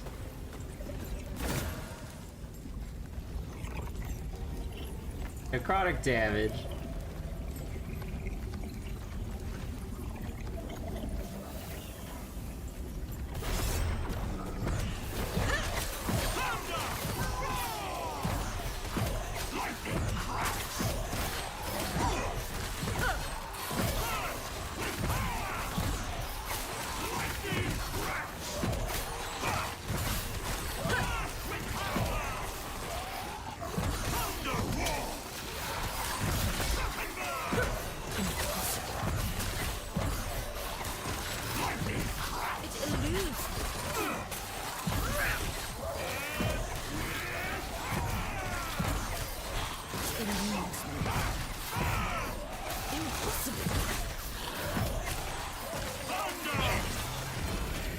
There we go.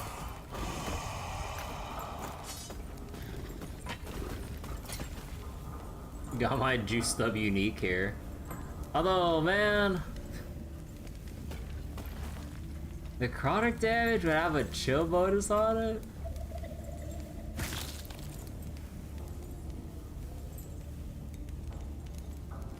We'll definitely keep that around though.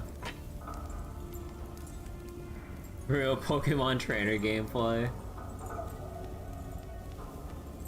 Minion damage, elemental. Oh! Oh, mana modifier. Yo, wait, actually. Yeah, go take that. Hell yeah.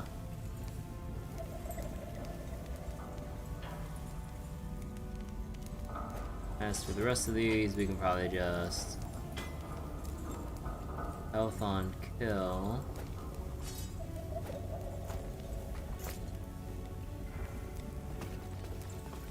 Nice.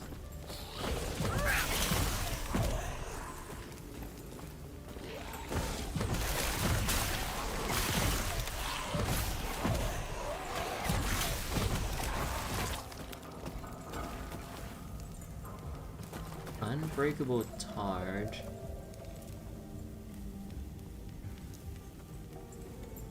Wait, wasn't there a thing for like summon zombie at location or something? There's faster summon speed. Stationary zombies.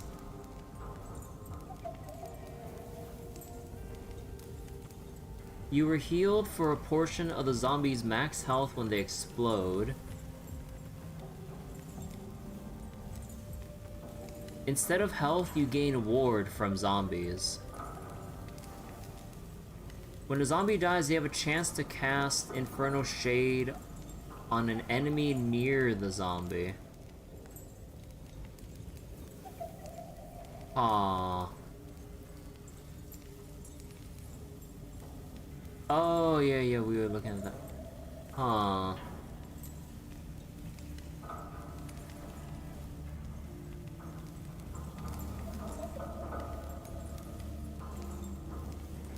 Change vomits, base fizz, and poison to fire damage.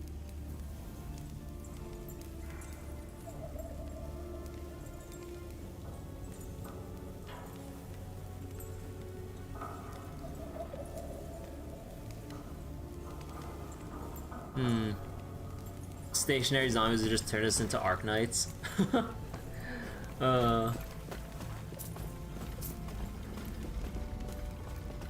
Let's see, what else have we got?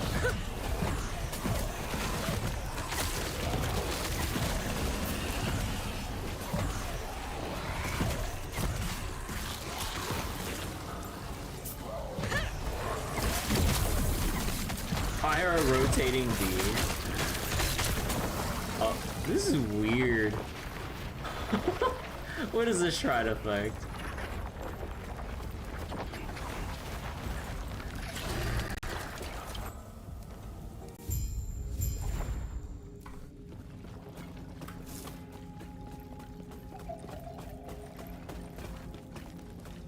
Stay back. Oh.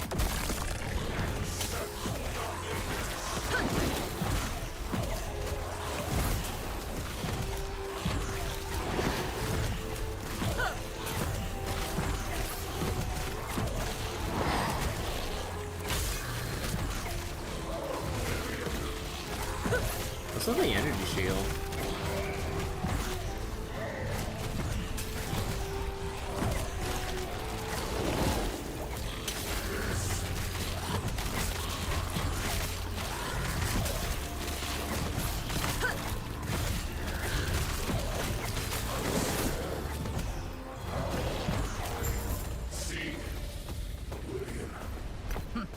Seems he failed to handle the Void's power.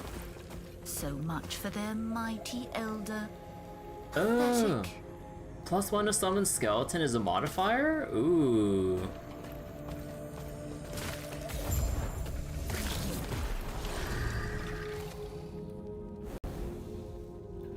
Okay, so we can get extra summon limit on our gear. What is this place? Everything's in pieces. I don't like this at all. Where? You seem a little disoriented.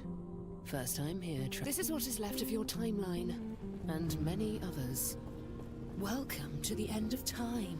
Don't act so surprised. Most of them don't last much longer. He might be kind enough to show you how to tap into your true potential.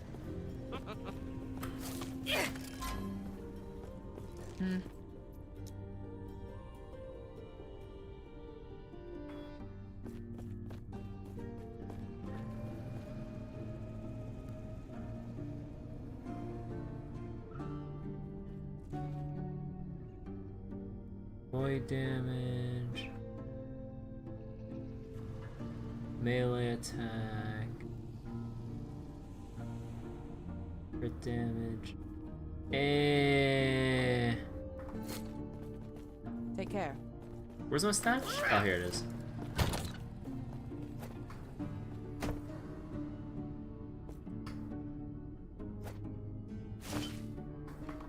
So wait, let me see this. So yeah, level a summon skeleton. Oh wait, oh, that's +1 to the skill level, not the summon limit. Wait, how's that work?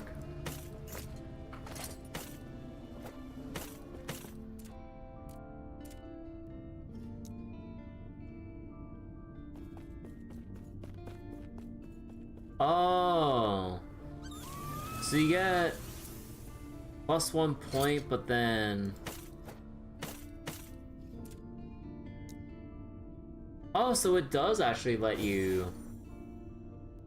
Oh yeah, because not like the actual skill scales per level, you have to allocate stuff. Aw.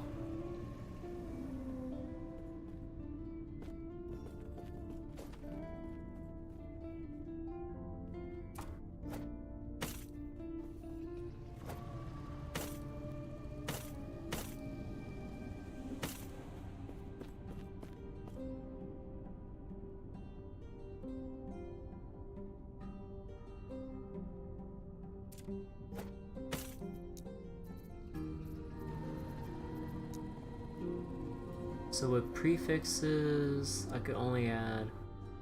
That's minion damage and +1 to summon skeleton, and then we can have like minion health here. And then suffixes is kind of like take your pick of whatever.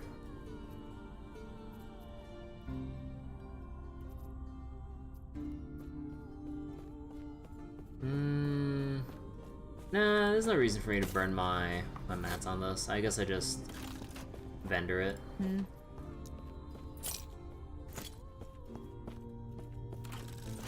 Wait, oh right, there's a staircase here.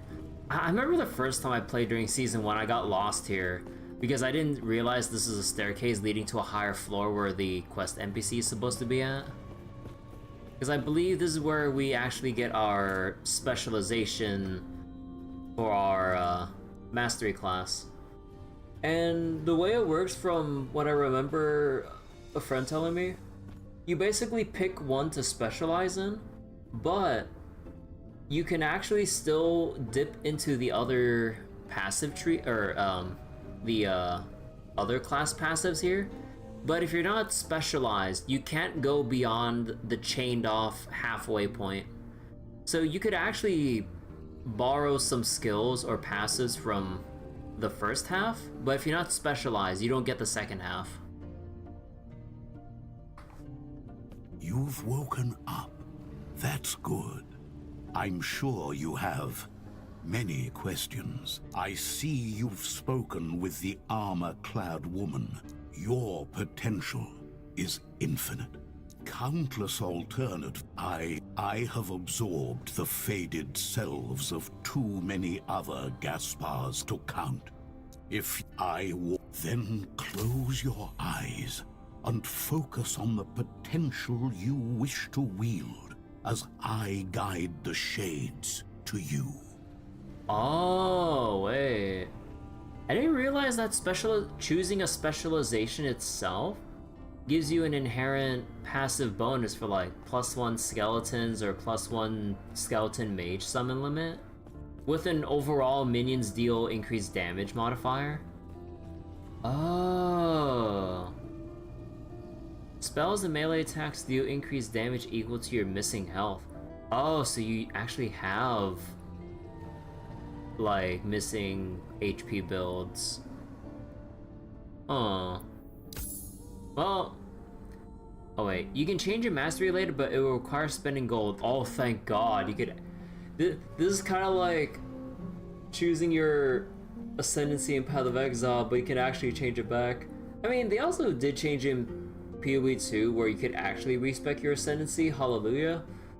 But you'd have to run through the trials of like Sekima's or Ultimatum again in order to do it. You had to like completely spec out of your ascendancy and then do it as if you never had it in the first place to then be able to respec. I'm like, I mean, I'm happy we get to do it in the first place, but man, we have to run through that whole trial of Sekimas again to do that. I'm like, bro. I mean, I don't know how far you have to go if you want to respec the ascendancy though. I think you just got to do the first floor, right? I'm not sure. I never got far enough in the current update for Pee-wee to check that. Alright, and we have our Summon Wraith ability. Nice. So with the Wraith, yeah, has rapidly decreasing HP as you summon it. Or you can go Twin Spirits to have raids that do not lose health per second. Honestly, I kind of want to go the Twin Spirits thing, because I like having persistent minions. I mean, like, the explosive zombies are pretty cool and all, but I'm kind of having that issue of not enough mana. So, yeah, I think we'll just beeline our way for Twin Spirits. Yeah, you know what? I mean, I'm already spec'd into... Okay, hold on. So, what are our options with Wraith here? Flat damage. Raids deal more necrotic damage, and they can life leech off of necrotic damage. Increase cast speed, cost less mana. Gain ward for each Wraith summoned, but their health decays more quickly. Raids move faster. You can control more raids, but this has no effect if you just cap your summons of raids at 2, so... You have a chance to summon a Flame Wraith, which casts fireballs. Oh, it's kind of weird that it's just like a chance. Kind of wish we had like a guarantee for it, but I guess maybe the idea... Although... Huh. Would the idea be to have... No, that would cost way too many points to spec into all different kinds of raids. So that... Because you have like... What was it?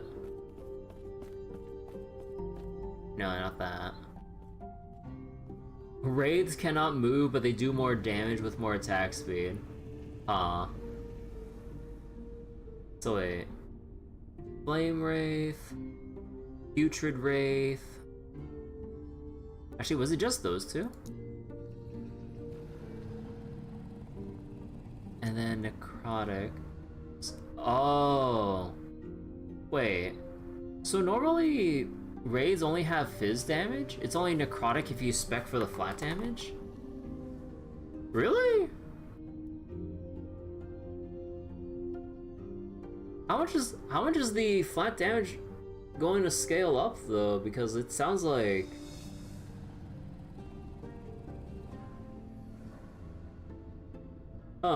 there's no conversion for fizz to necrotic or whatever?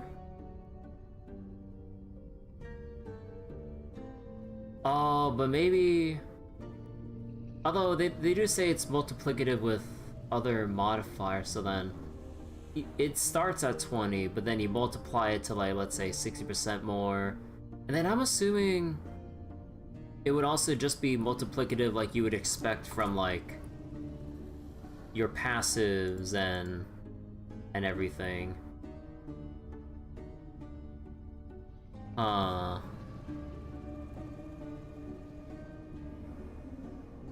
Oh, yeah. Your minions can deal increased necrotic damage, and this should be like another multiplier. So like that 20, that flat 20 that we would add would probably go a longer way. Huh.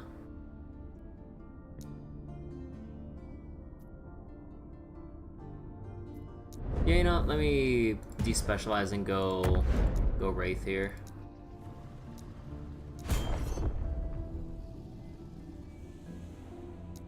And then 1, 2.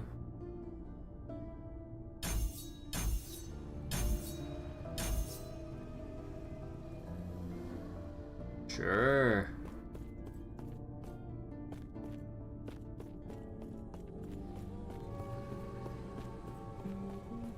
So I would have to unspec from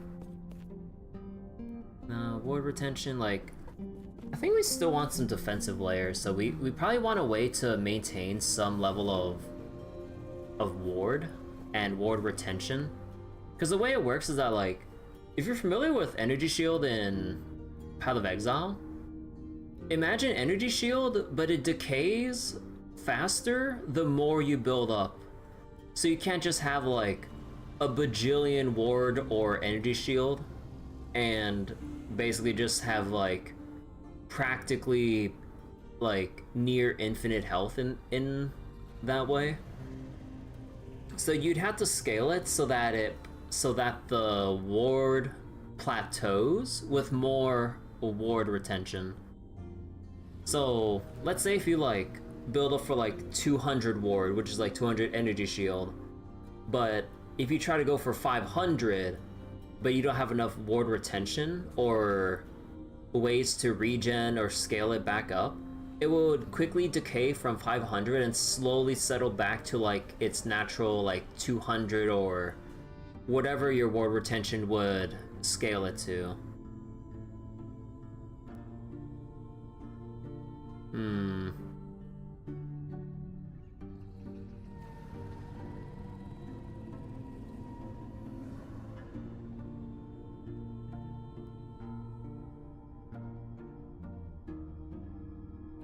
Increase minion fizz damage, which is what the...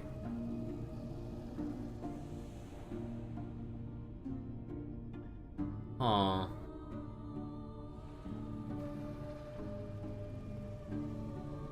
So we still want minion health because we don't want them to completely die, but then... The resistance would be... Actually, how much is it going to be to completely unspec here? Wait. What's the difference between these? Is this... Greetings. Change your blessing? Why is it the same but recolored? I thought it was like something else.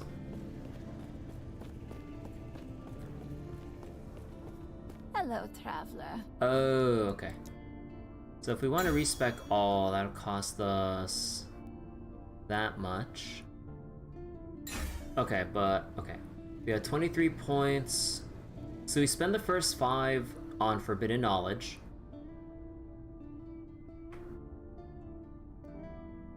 Actually, how... Okay, wait. How does intelligence scale... So intelligence scales minion damage and gives them more HP.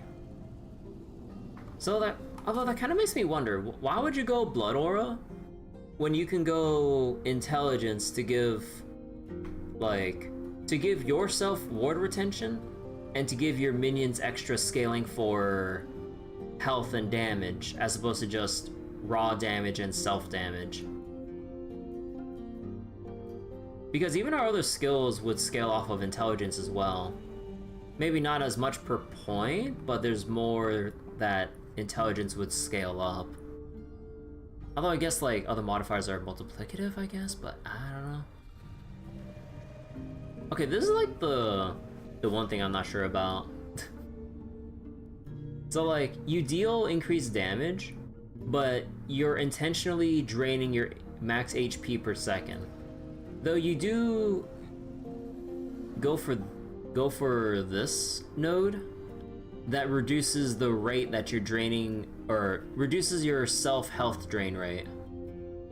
Although I'm not really going for a build where I'm like draining my own HP though. So,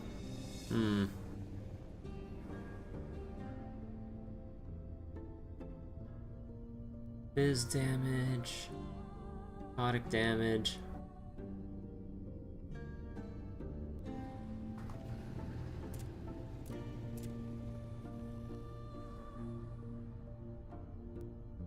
Skeletal mage.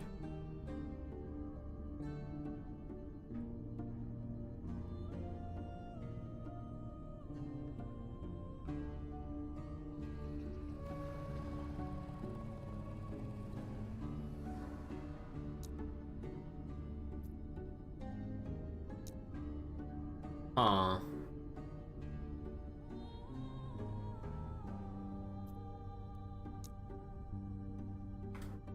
So skeletal mages naturally have necrotic damage, and Wraith has physical but necrotic only through these modifiers here.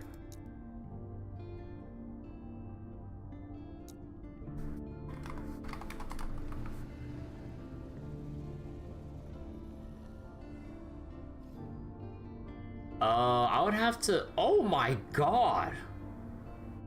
If I want my explosive zombies to scale with necrotic damage so it can scale with my Wraith and skeleton mages or Death Knight, I would have to spec all the way here. That's 1, 2, 3, 4, 5. I would need 6 points to go into necrotic damage conversion.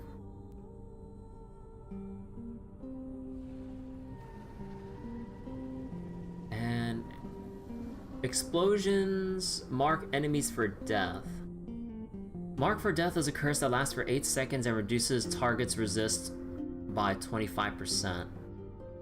Is that additive or multiplicative? But oh.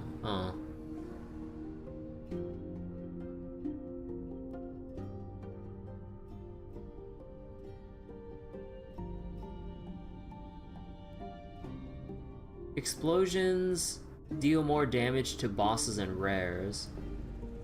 Zombies instantly kill enemies below a certain health threshold. Oh! Oh, that's sick. Multi-additive. Zombies now leap toward their target. Wait.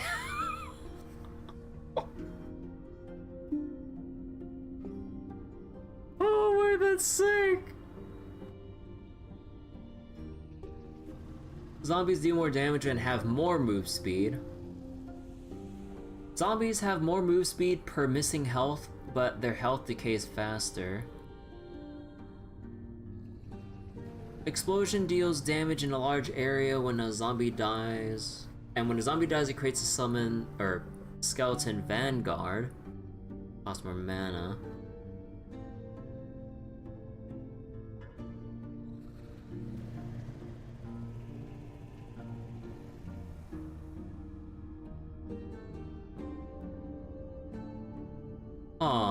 So would you just like... So when you have zombies that explode and summon a skeleton warrior, would that mean the sacrifice that's casted from the explosion would then proc? And then chain explode? Huh. Turn zombies into banelings. I mean, yeah, they're base. You can basically turn zombies into banelings.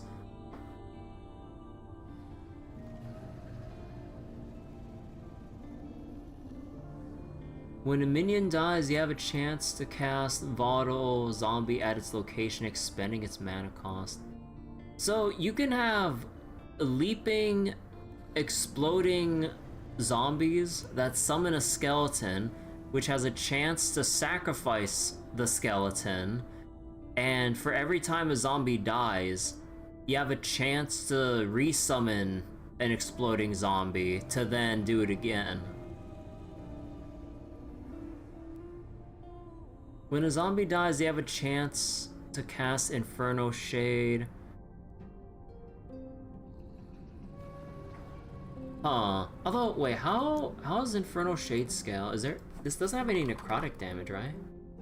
No, it's just fire.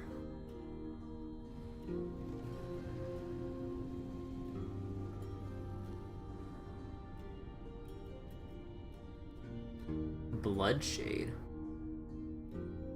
Inferno Shade's fire damage and ignite changes to Fizz and Bleed. Fizz, Bleed... with a chance to shred armor.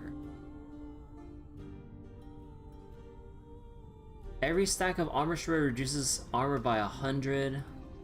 You can reduce below 0. Oh. Minions which have an Infernal Shade attached to them gain extra movement, attack, and cast speed. Infernal Shades which attach to minions have an unlimited duration. Wait, what?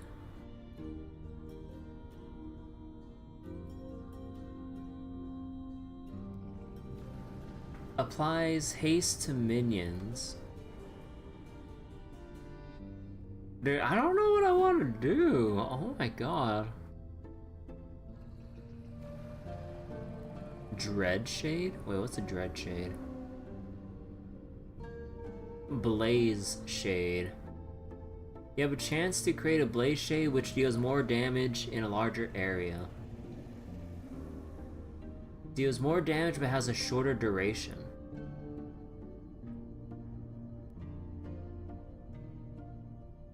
Infernal Shade is now ground targeted.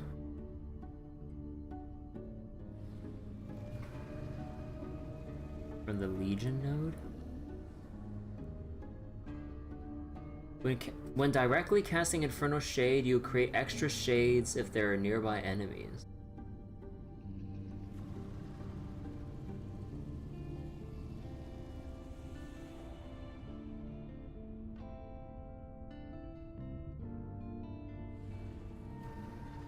But they are also damaged.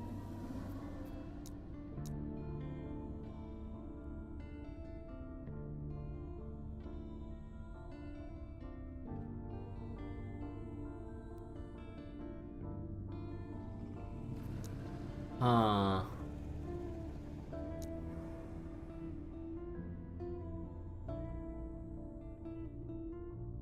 Rays have a chance to bleed.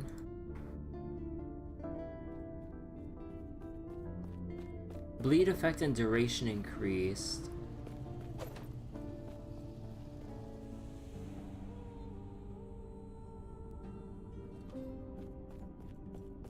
Summon Wraith summons additional wraiths with each cast, but costs more mana with a cooldown.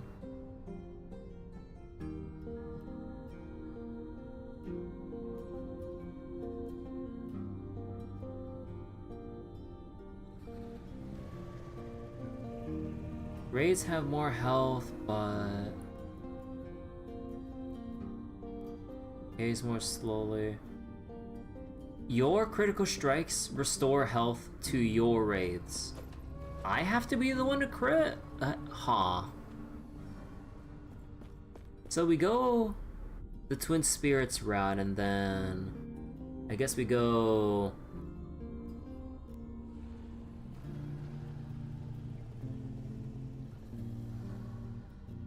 Let's see. So we got our Twin Spirits. Probably get our scaling from here. So that's 1, 2, 3, 4, 5, 6, 7. Then 8, 9, 10, 11, 12. Yeah, okay, so then I guess we just go into this line because we don't really need... I don't think we need the movement speed. The Flame Wraith one...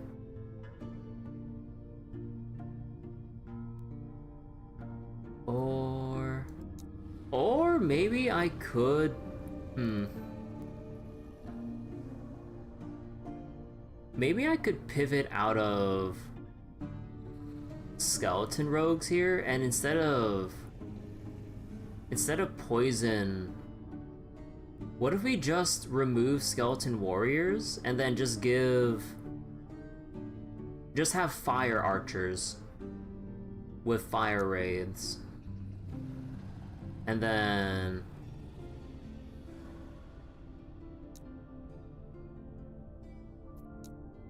Volatile Zombie...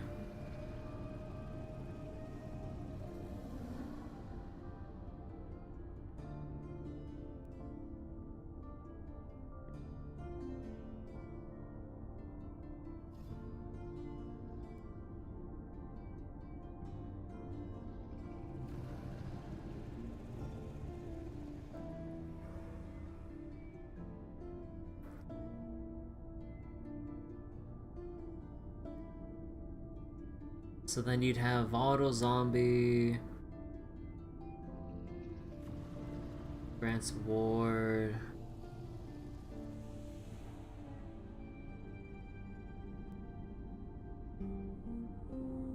You summon additional zombies per cast, but volatile zombie costs more mana and has a cooldown per point. Oh, so we could summon like 5 zombies at once for an extremely large cooldown. Wait, what's this? When a zombie dies, it creates corpse parasites for 4 seconds, but the skill costs more mana.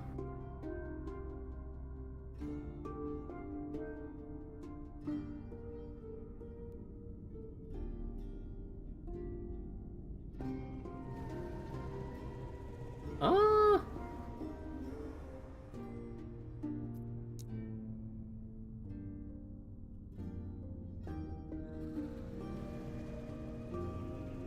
And then the bone golem.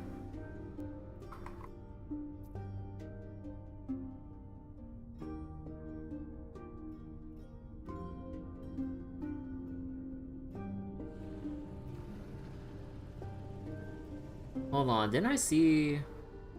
Your golem causes all nearby minions to move faster, including themselves. Your golem's hits restore health to you and itself. You can have a pyre golem.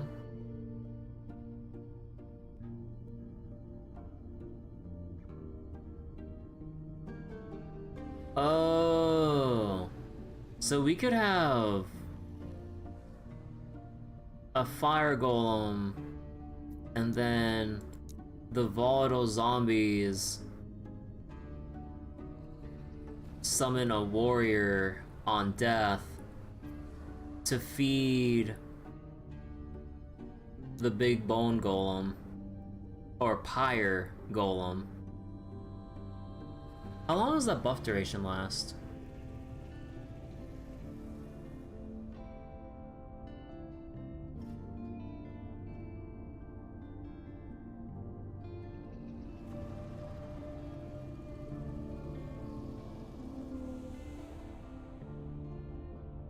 Aw. Yeah, so maybe we could have a thing where we have a pyre golem, and then we just keep summoning volatile zombies to summon other skeleton warriors. And then that'll feed the pyre golem to just have like some crazy big infernal aura damage over time. And just keep funding it that way. And then the Wraith, I think the Wraith would just be chilling.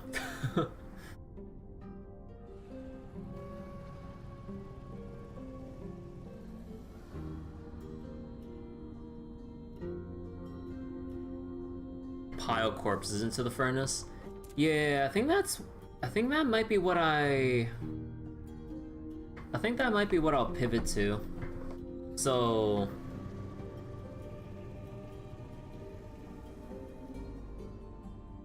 if we're gonna keep consuming skeletons, there's no reason to really spec into summon skeleton anymore then. So then we can switch off here.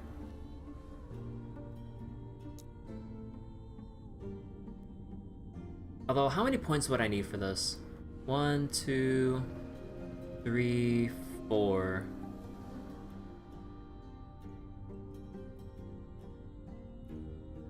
So I need 4. 1, 2. Wait, 1,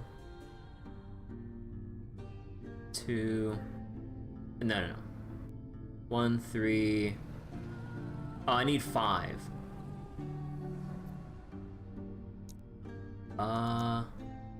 Minimum specialized level. I think we'll... Oh, and I would need to level something to begin with. Okay, I think we'll spec into it once we hit level 20. And then we'll rearrange more of our stuff here. Wait. Enter Time Rift and unlock your mastery. Wait. I have to talk to him again?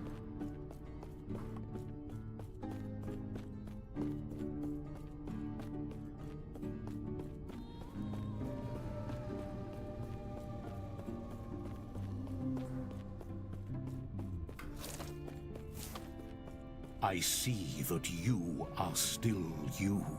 That strength will be necessary if our world, our reality, is to have any hope.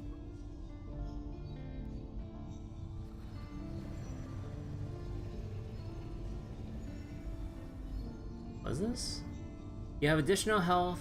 When you use a potion, you and your minions are imbued with hunger, granting 10% increased attack and cast speed and 10 health gained per hit. Aw. Although, wait, how do potion builds work? Because, like, there's so many effects that give you additional benefits for using a potion, but you have a finite amount. Do you generate more? Like, what if you're in a boss fight? Or do you save it when you're gonna... when you need, like... cause, like, it seems like there are builds that actively promote drinking potions, but how do you get more? It's not like you passively regenerate potions in a fight, right? Do you? Minion health, armor, and damage. Yeah, I think we just spec into here.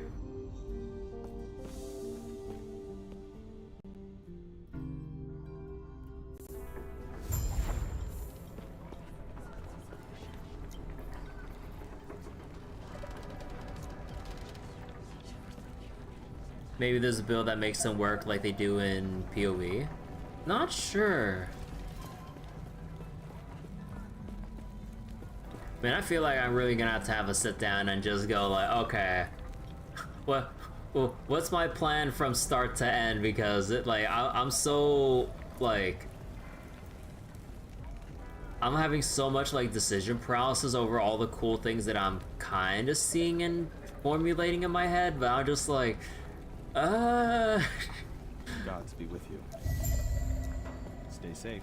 I mean, this is fun though. I haven't felt like this in a while with, like, Why, with an ARPG. I see even by you. Thank you.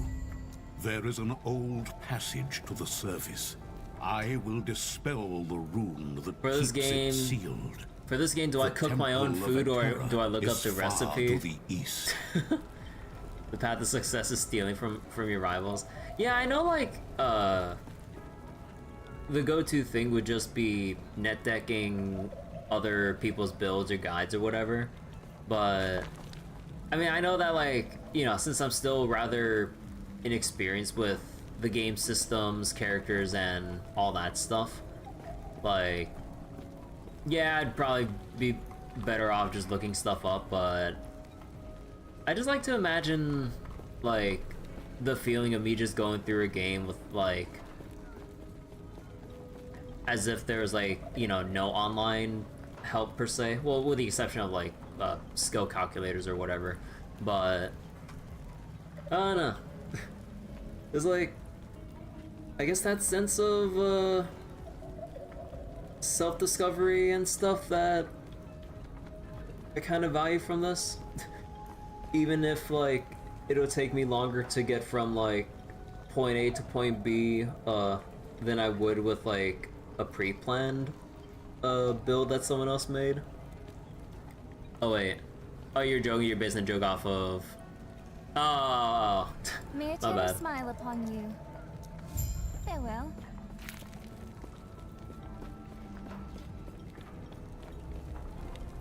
Dispel the barrier.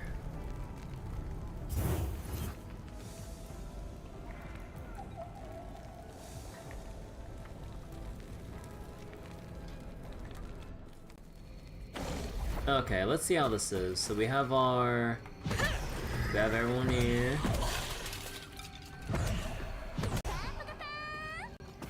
Cool.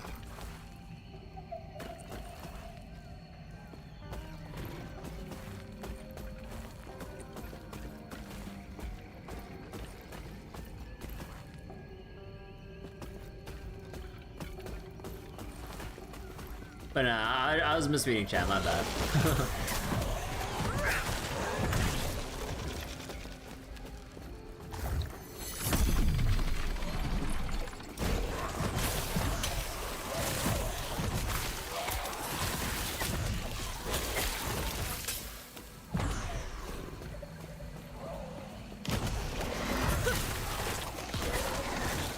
You know what? Maybe some of these minions do need movement speed modifiers.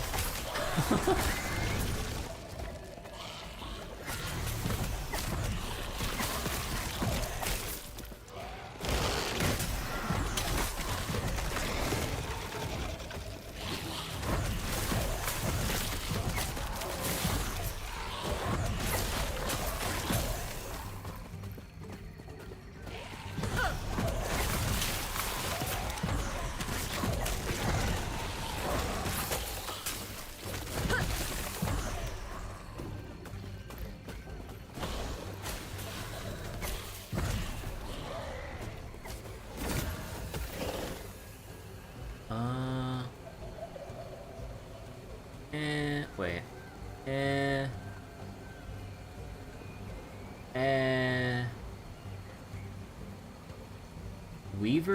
What's Weaver's Well? As you slay enemies with this item equipped, the Weaver will gradually rebuild it, granting it new affixes and upgrade them. Every new affix will cost 1 Weaver's Well, but no more than 4 can be added. Grant haste when a nearby enemy dies, less damage over time when you have haste. When you have haste, or refreshes duration, gain ward. You and your minions gain haste and frenzy for empowered.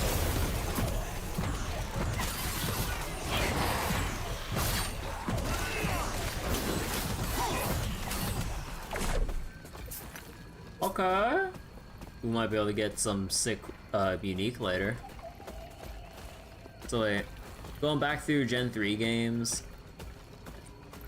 one thing that annoyed you that's changed in the future? Tackle, a basic normal type attack that was 90 accuracy. Later games it was, wait, it's 100% in later games. Find yourself asking, why is it like this? Oh. Tackle had 90 accuracy before? Huh.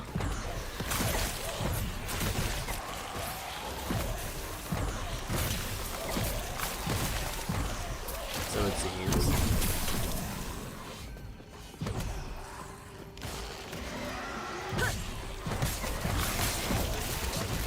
That was 95. And 90, 95, and misses all the same. It ain't 100. But who's spewing poison?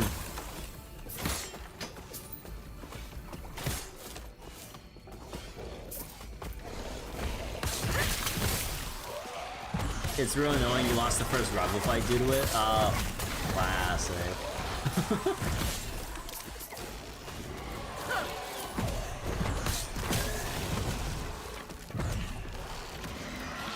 Good thing it's not a Nuzlocke.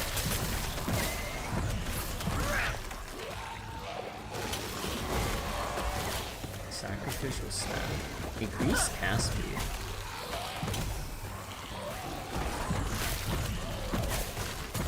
Yeah, Nuzlocke's not really my thing either. Like, it's kind of neat that people, you know, self-impose like a lot of like those special challenges and rule sets to their playthrough and everything, but I feel like it's so like stressful to keep track of all the things that you should or shouldn't be doing because of all the restrictions and everything.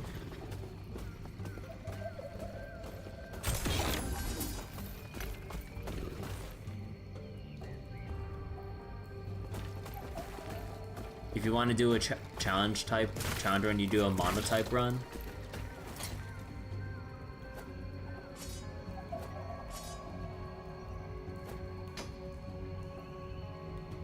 Extra block chance? Ooh. Oh well, they all go on the ground. Oh, skeletons leveled up a bit. Okay, we can now Remove the archers so we can have more rogues. Although it seems like we still have them until we resummon them.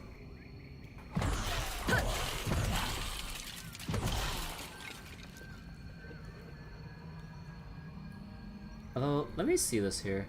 You have increased ward retention. You are granted ward whenever one of your minions die.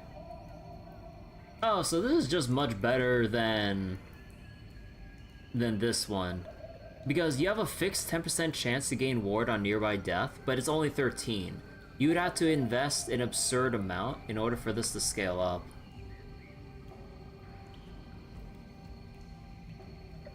So this is basically just a 1-point wonder to just enable allocation for the next node here.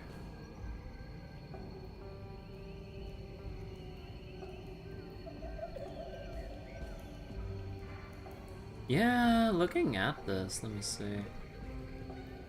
Is bleed. Yeah, I actually think I want to unspec out of a good part of this here and then just allocate it more to Necromancer here. Or we can also allocate it to other masteries too, because we can do it. Like, is there anything that we would benefit from though? Oh, you get a chance to cast or to put curse on an enemy. Huh. You know, I could definitely go for that like mana regen passive. 5-point bonus? Ooh. Bleed chance. Your ripped bloods have a chance to bleed enemies. Bleed overload. Aw. Poison. Wait, what's my 5-point bonus for?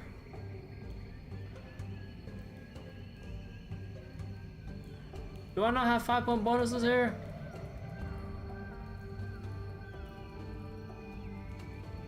Oh, these ones have 5-point bonuses. Where's mine?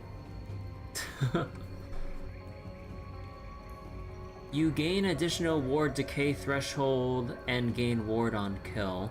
You gain ward per 2 intelligence points when channeling a skill. Harrowing armor. You have more armor per unique curse.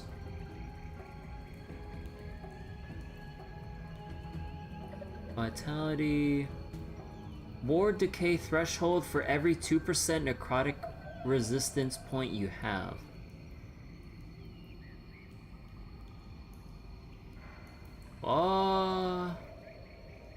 Ward on potion use. A portion of the damage you do is returned to you as health over 3 seconds. Health leech against cursed enemy. Oh.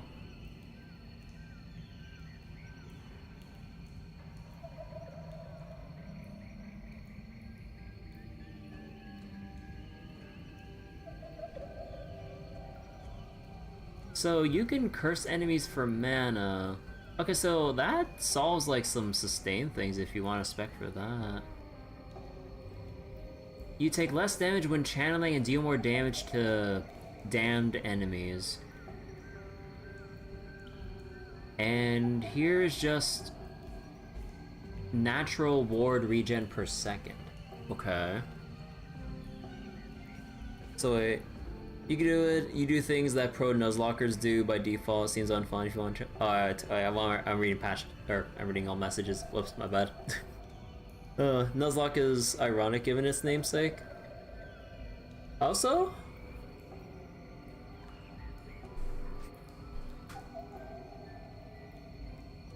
okay, so then with Lich, we got intelligence and mana regen per point, health and spell damage leached.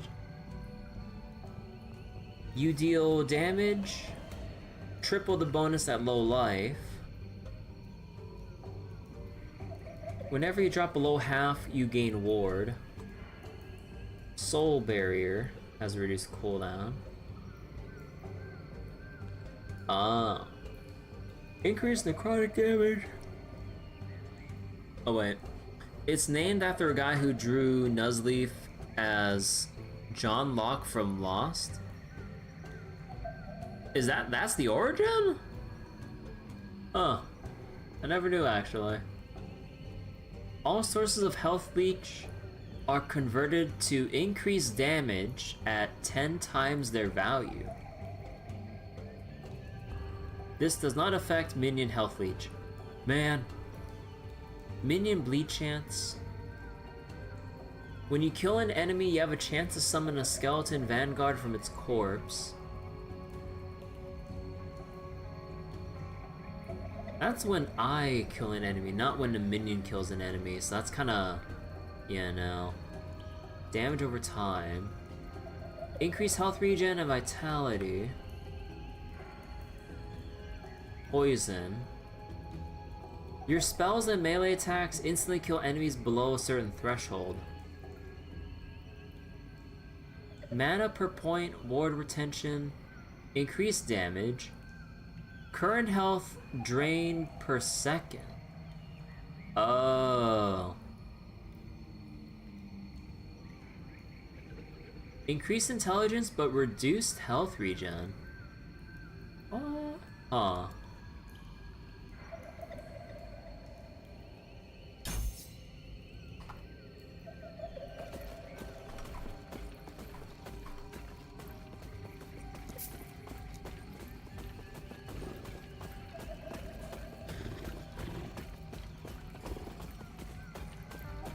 You wonder how hard it'd be to set, or to get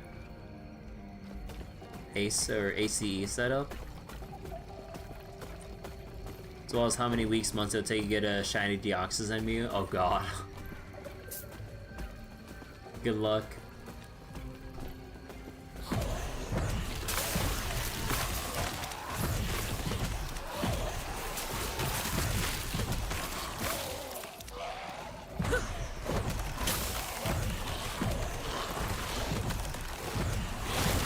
The odds are 1 in 8,000. Oh dear god, why would you do that to yourself?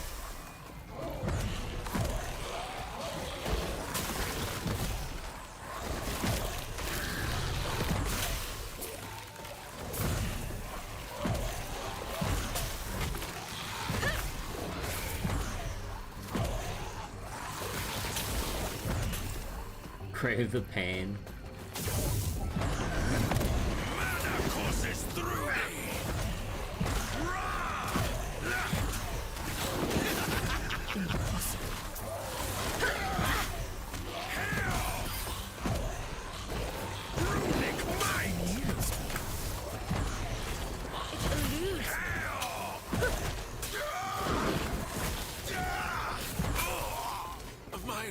Research wasted. Homunculus bile? Oh god, you know, I just noticed the picture for it. Oh my god, yeah, the homunculus in the jar that looks all putrid. Ew. That's nasty. Block chance. What's block effectiveness? Block effectiveness reduces damage taken for hits that you block. Ward decay threshold, ward on potion use, fizz resist, breath regen, but we don't have.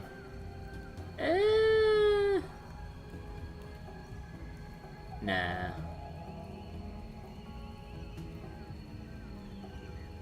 I forget, is there a way we can...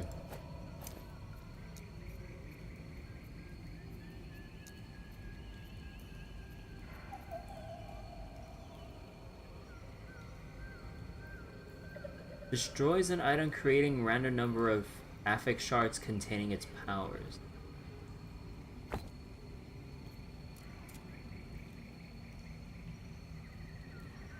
So, okay, let me see. So what happens when we... Chance to find and... Oh. Okay, so that wasn't... Okay, because I always want to know how that works. Is it really any better than the homunculus babies in FGO? Wow. You got a point there. Kinda makes you wonder what the servants who need them for upgrade materials do with them.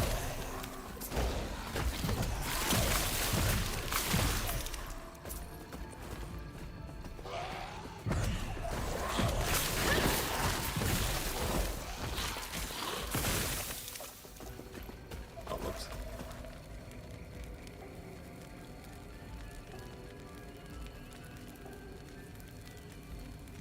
Wait, which skill is it? Oh, it's this skill. Consume.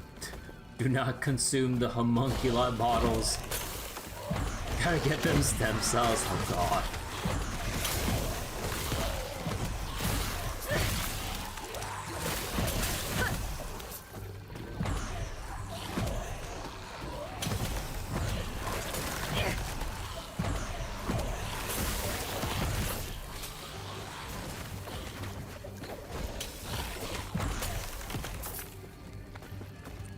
Oh, I am going in a huge circle.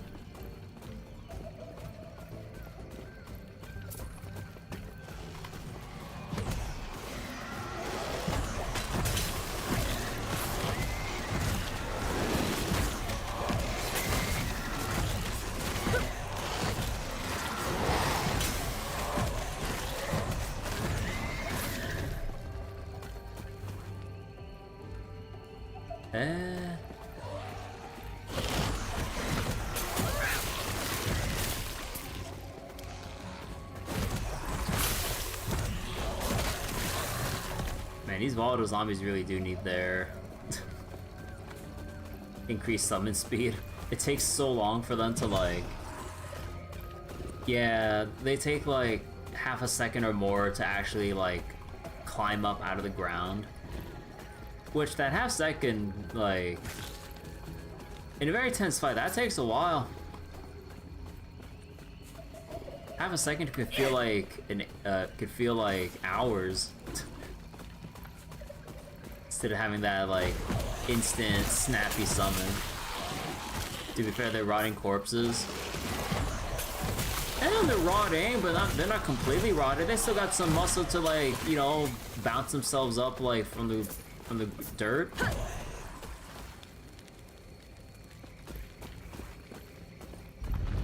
Might be falling off, but that muscle's still there.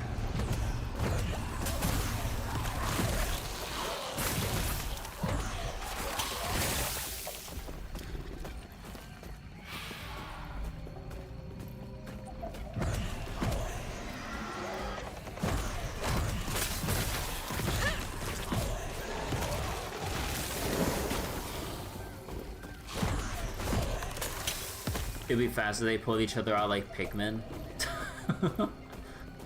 Oh god, then you just have like a bunch of like little mini volatile zombies. I mean, at that point they really would just be like banelings. Actually, how big is a baneling?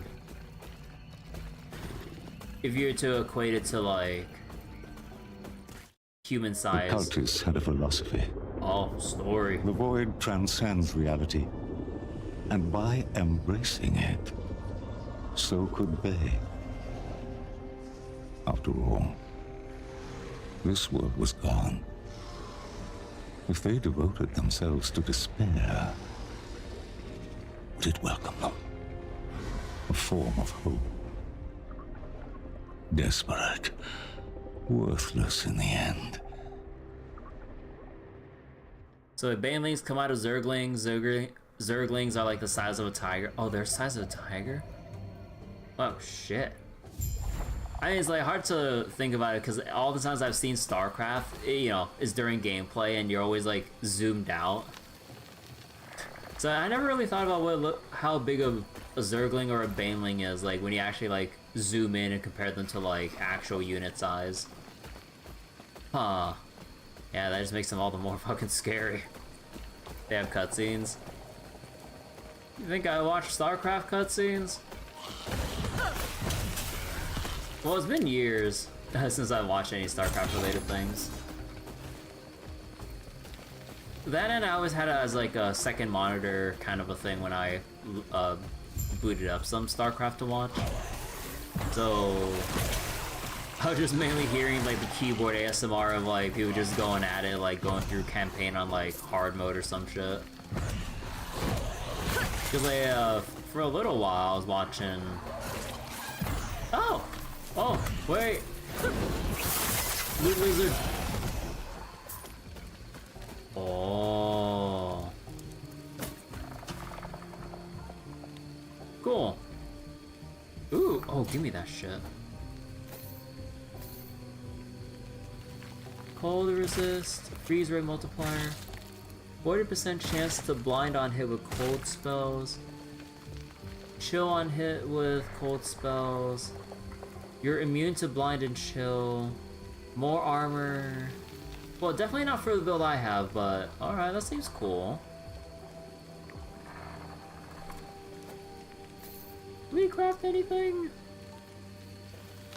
Health regen per second. Or health and resistance. Nah. Hey Bubba, this doesn't look like PoE 2. You're goddamn right. So wait, they look real tiny in StarCraft, but then the Marines are like 10 feet tall, or like 10 feet of power armor. Yeah, power armor does add like 4 extra feet to your height or something.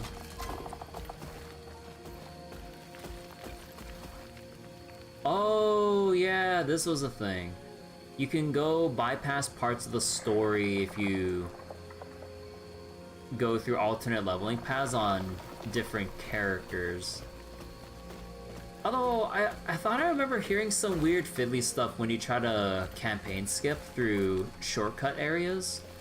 Because I think you still have to go back and do some other quests, but if you kind of want to speed to the end game, but then it's kind of like, what's the point if you still gotta go back for some earlier side content? I'm not sure if they fixed that with Season 2. I didn't look at all the patch notes. But that was one of the weird, like, nitpicks of Season 1 that I remember from other people trying this. Because I never got far enough to actually finish the campaign in Season 1. But I remember, like, with some other friends or some other people talking, that was, like, an annoying thing of, like, what's the point of skipping when they kind of force you to go back anyways? Because you're not just gonna ignore precious passive skill points and whatnot.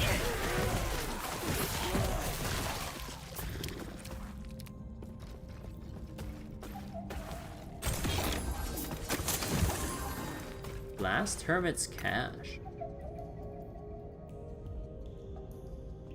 Potion slot, health on potion use, chance to find potions, health on potion use, potion health converted to ward.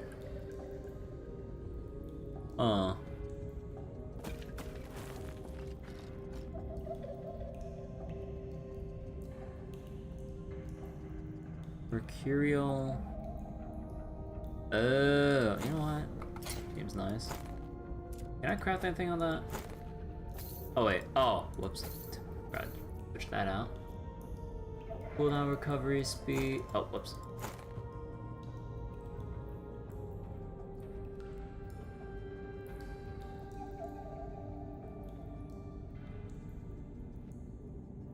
Cooldown or yeah, no, give me. Wait, which one has more potential? That one.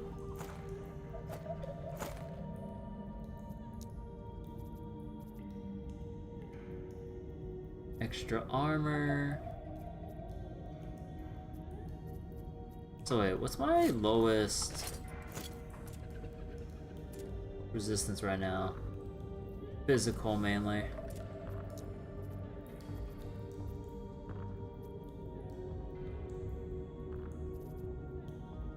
I do not have Fizz resist anywhere. Wait, what's Rune of Ascendance? Changes the item into a unique or set item of the same type. Using this on a silver ring will turn it into any unique ring, including ones that are not silver rings. However, it cannot turn into a helmet. Oh, so it's just any unique ring, even if it's not the same. Oh. Duplicates the item, but reduces the forging potential of both the original and copy to 0. So if you're trying to craft like duplicate rings or something, like you have one ring that's like the best in slot, but you need an exact copy of another one, so then you'd apply the rune of creation to just basically have two, like basically like a mirror. Huh. That's neat.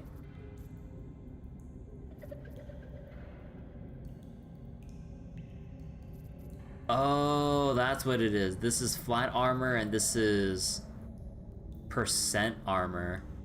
Oh. I don't have enough for... Yeah, we'll just have to do this one.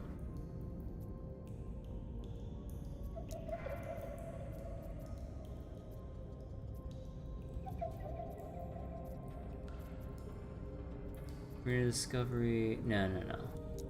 Was it this one? Chance for no forging cost. Sure, let's try it.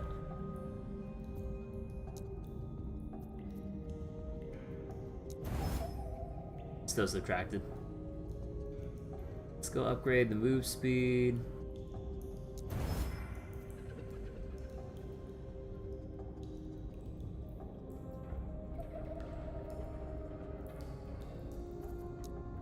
I think we'll just leave it at that. Oh, I can feel the move speed. Even more move speed from the Necromancer Shrine. I'm so fast that my minions are being left behind.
So wait, because I believe we're not supposed to be here, but...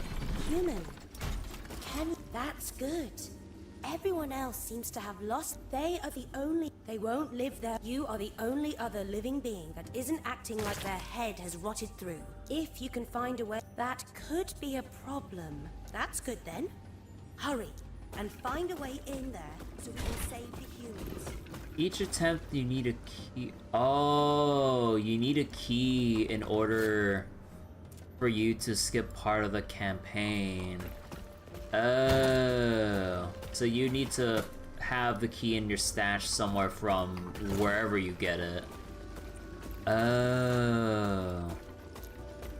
Okay. So where do you get the key?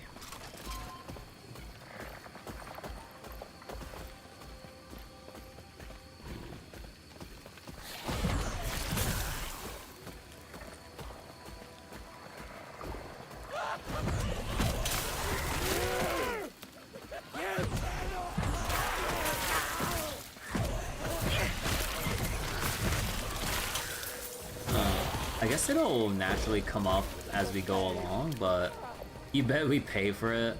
Like if you had to pay for shit like that, I'm pretty sure people would have raised hell and I would have heard of it like way long ago. Because that's no good.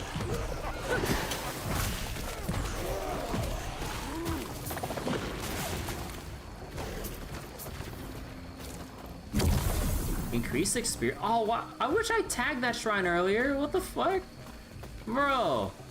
The next map is right here for the increased XP shrine. Are you kidding me?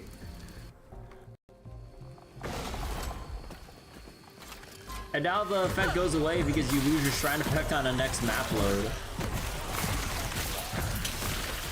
Bro, you can't have a XP shrine generate like right near an exit. Oh no, that's fucked.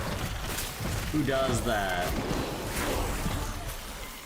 There we go, level 20. A vial.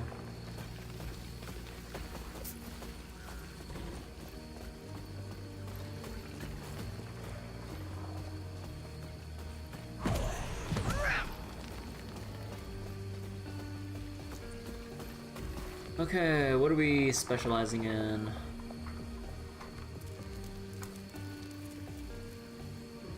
Wait, there's a button for... Oh, there's a hotkey to enable and disable your loot filter. Oh.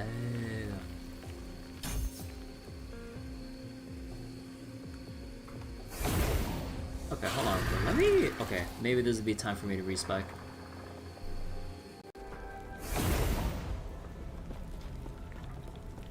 Greetings. Do not dwell on regrets.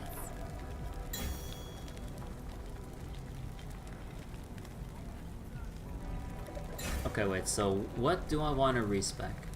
So we're not really gonna do... I think we're gonna pivot away from the poison. I don't think we're gonna enhance like particular damage types when we have access to the Necromancer passes, which just increases damage overall.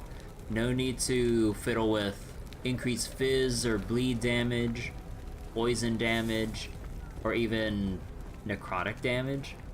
Although maybe potentially this one, but I think maybe the thing I want to end up with is just Soul Aegis for the extra minion armor per character level, so that all of our minions like can somewhat tank up as we go along, so they don't just die too easily.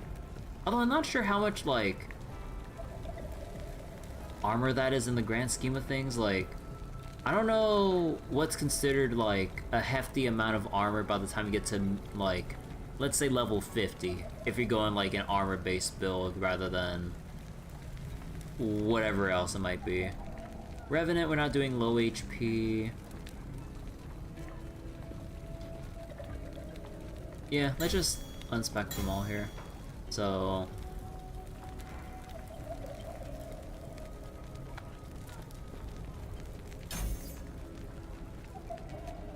You know, okay, that's one thing that kind of bothers me a little bit. You can't like...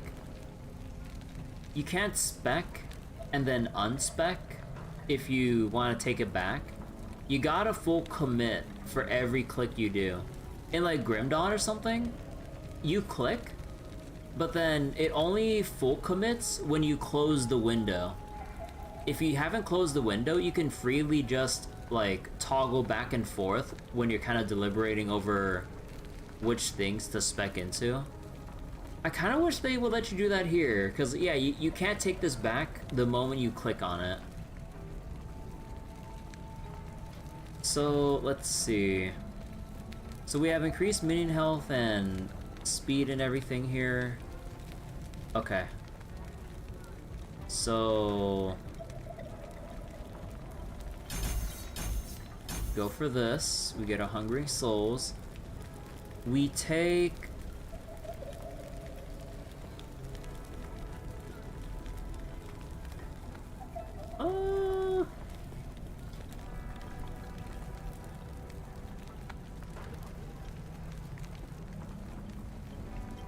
I think we take the 4 points here to unlock Soul Aegis. Down the road. And then we take the 1 point for Unnatural Preservation, because that's water retention and necrotic and poison resist to alleviate gearing pains down the road. And then I think for the rest of this, we put into Stolen Vitality for tankier summons.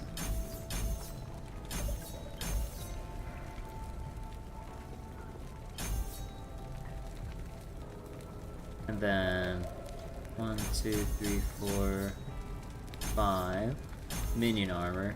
We hold off on this one because I'm not sure how else I want to scale up my damage for the rest of the build. So this will be like the generic template, and if we need to spec further into this, I mean, I think from how this feels, I think you don't really need to spec too much into like your base passives here. It's mainly just a vehicle to just enable your mastery and everything. Okay, now we got skeletal mages unlocked here. So let's get our bone golem back. We got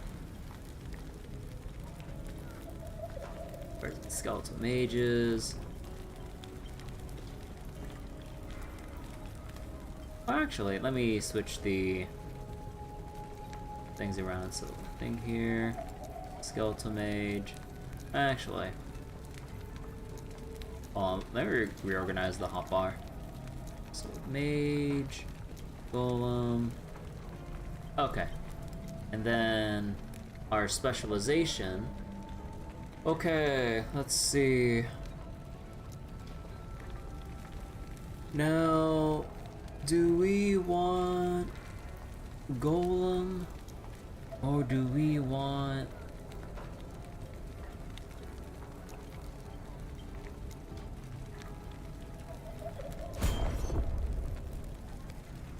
let's see. We could go for Death Knights. Oh, right, I already full committed for the... I mean, we have our minimum specialization level. What the heck?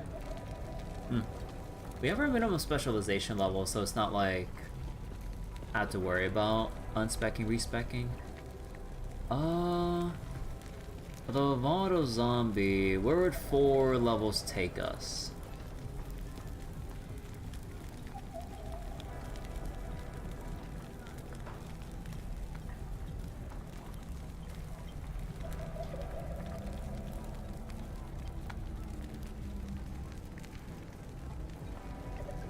Chance to cast Marrow Shard.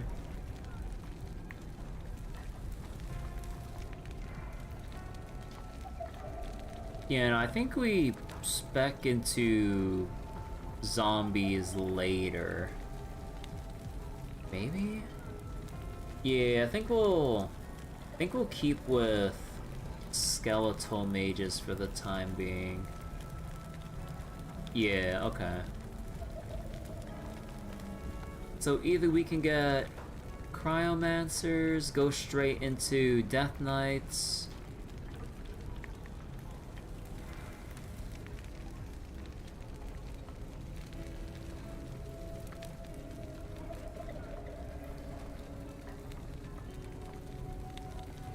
Necrotic Mortar.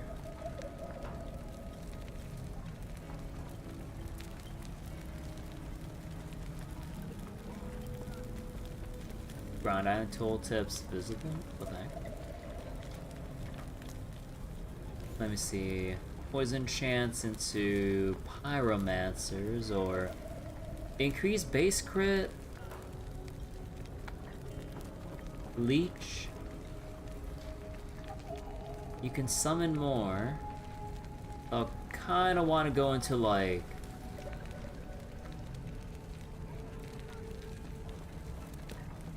I don't want to have the jacked up Death Knight though.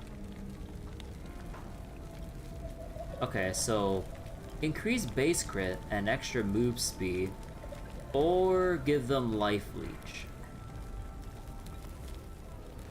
I feel like critical strikes deal more damage, and when they crit strike, they are healed for 1% of their max health. Oh.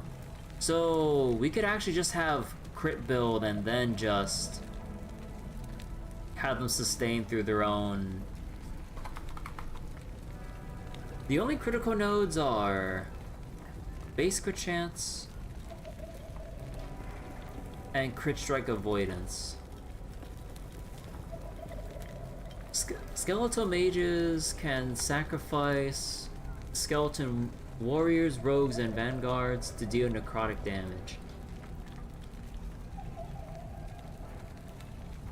Huh.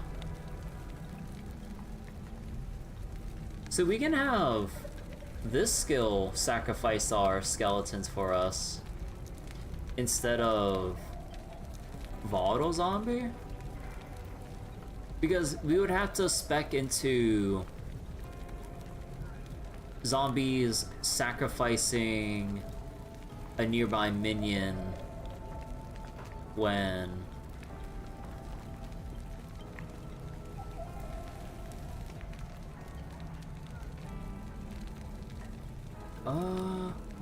when a minion dies.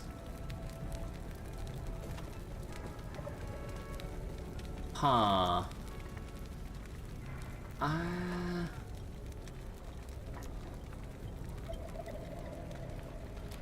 Let's go for Death Knight. So let's go crit, ward per second, Death Knight, and Death Blossom. Alright.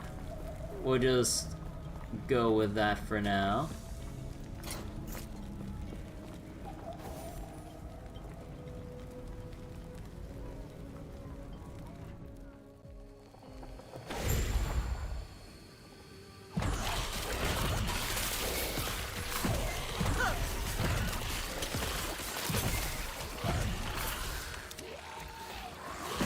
Impossible.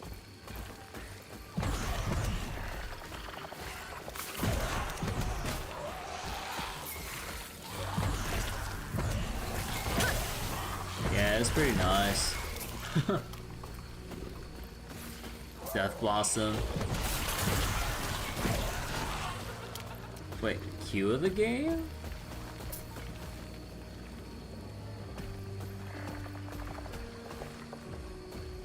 So wait, those are the Death Knights? Wait, so the Death Knights? Okay, so Skeleton Warriors, Sword and Board. Death Knights, they dual wield? Actually, can you unsummon enemies if you right-click on someone? No. Okay, no, you cannot unsummon, like, through clicking on the top left there. Q was the ult in Overwatch, Death Blossom was Reaper ult. Oh! Been a long-ass time since I played Overwatch.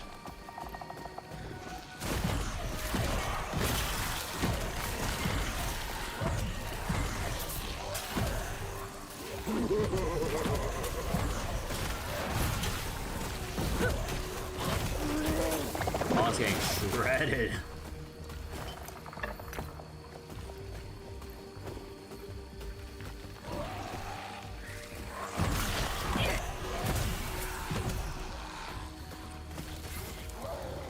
Play the game tended to be someone just pressing their ult to just like Q the game.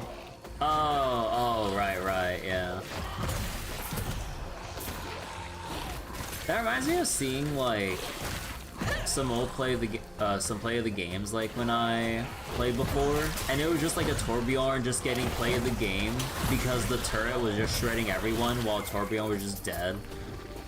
I was like, oh man, great play, the turret just shooting, and then for some reason no one on the enemy team was killing it, so then the turret managed to somehow chain 5 or 6 kills in a row, and I'm just like, ah.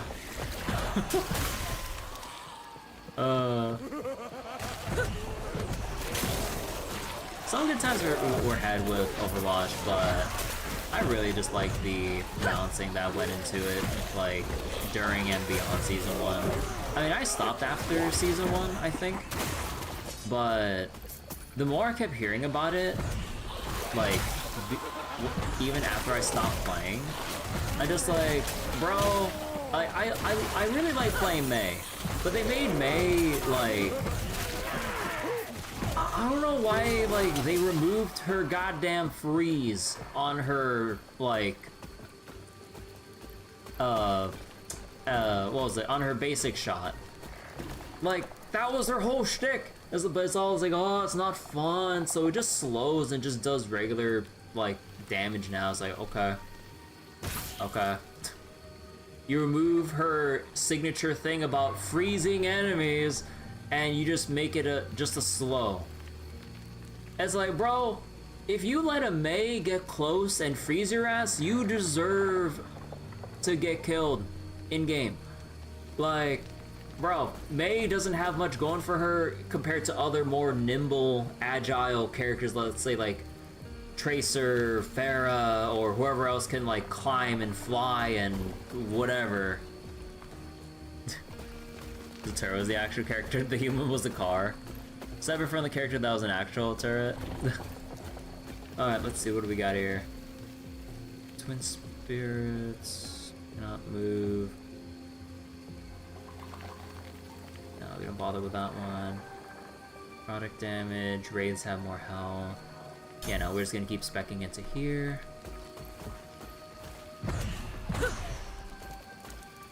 Do they look a little bigger? I think they look a little bigger. Oh, I just noticed that. Oh, so with our catalyst, we're actually holding it, like, having it hover above our hand there. Oh.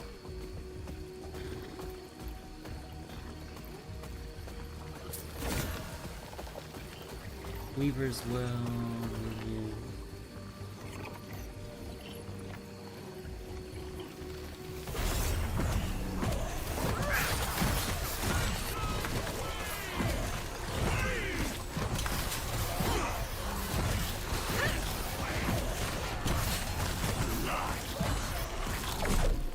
Oh, that was fast.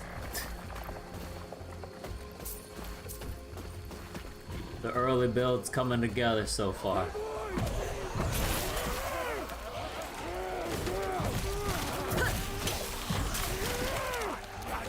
It kind of makes me wonder whether or not I should just have like all 5 of my skills as summons, or have like some kind of like a self-attack or buffing skill for my minions or something. I'm not sure about how to scale up the build. Like, just even more minions and just have this be more hands-off? Or do I have one of my 5 specialties be like some kind of self-cast, either buffing or damaging spell that interacts with my minions in some way? Because there is like skills like Rip Blood where you can use it. 1, for self-sustain. 2, to basic... Ooh, set item.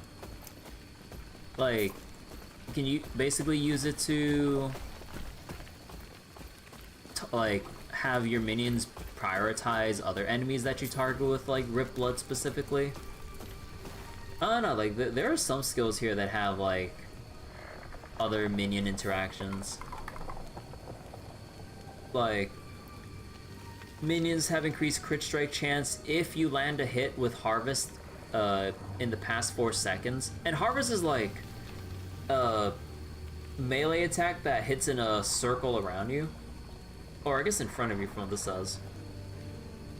And yeah, like, minions prioritize the targets that you hit. Each hit of Harvest gives you shard... Wait, what does this do? Consuming spirit shards grant your existing minions with more damage. So if you want like a melee buffer or a minion melee buffer build, you go like Harvest or something. Yeah, ward granted by the skill tree also grants ward to your minions, and they get even more. So you can basically get in there, generate ward, and just have like not only shields for yourself, but your minions too. So that's what I'm wondering. I'm like, I feel like once I get all 5 specialization slots, like, I don't know. Do I just go for like some kind of a buffing skill, or just go more hands-off with 5 different minion types?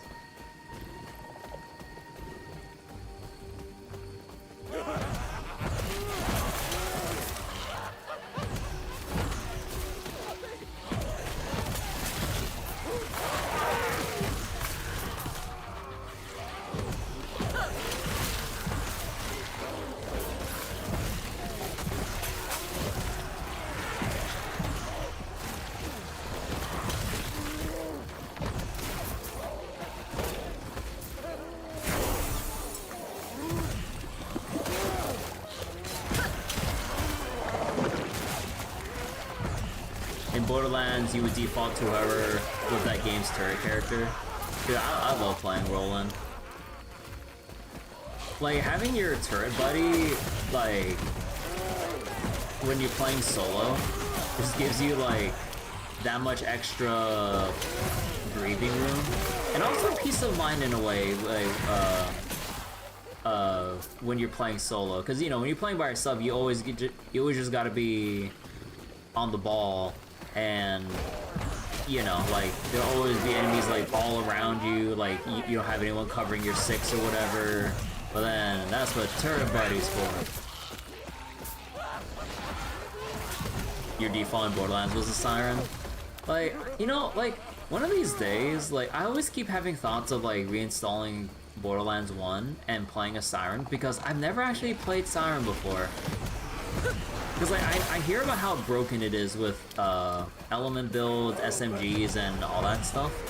But I never actually went through with, playing one out, because I always stuck with either Mordecai or Roland, depending on which of my friends I was playing with. Like, Mordecai when I was playing solo, because... No. I think I was playing Mordecai in multiplayer, which was suffering, by the way, because if you're not the host of the session, good luck sniping if whoever's hosting that session has not the greatest upload speed to support having multiple people. Oh dear God, I had to predict the future or make sure enemies stay in place within the past 3 seconds so my sniper shot could actually land. That shit was insufferable. I think I had to default to like machine pistols or mashers or something and avoid sniping.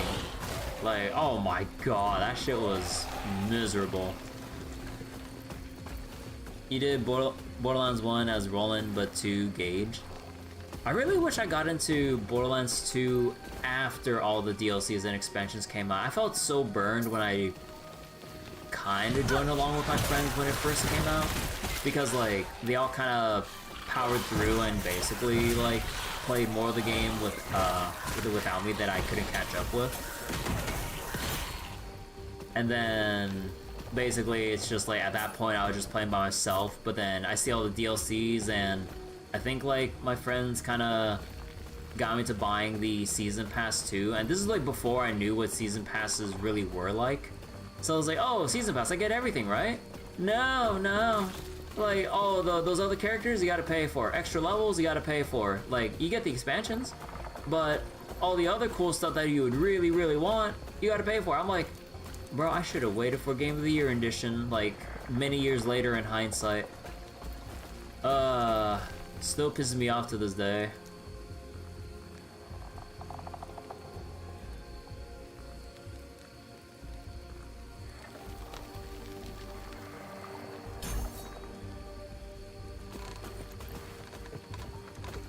Thankfully, there's an unofficial patch.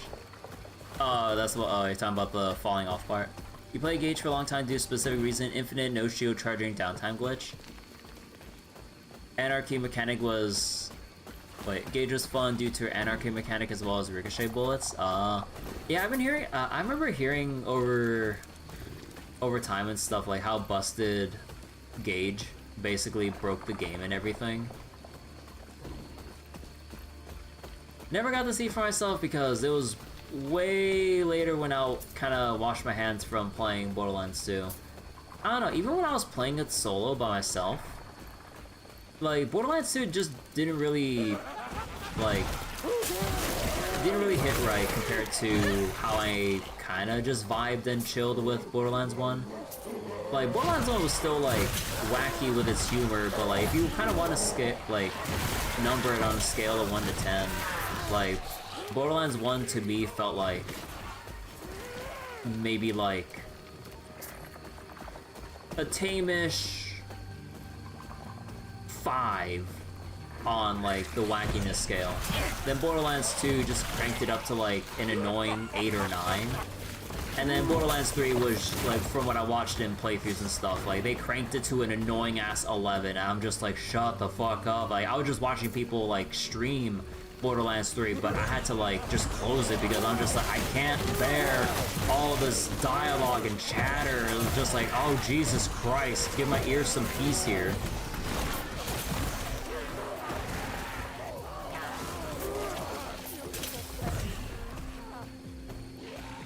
So they made an immortal character. In your possibly rose-tinted memories, Borderlands 1 had better humor.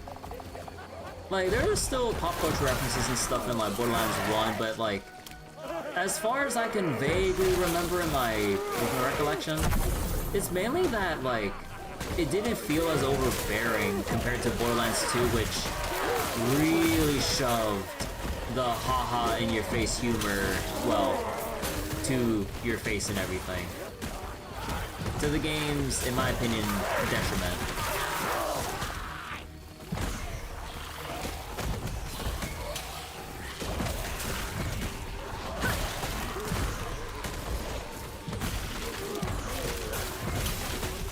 Borderlands wasn't even supposed to have a cartoon aesthetic. They added it months after launch, or before launch, and made the lead artist quit the studio. Oh, really? Yeah, I mean, I remember hearing, over time, like, you know, the not so great things about what goes on in the Gearbox offices or whatever, mainly pertaining to like Randy Pitchford and all that stuff.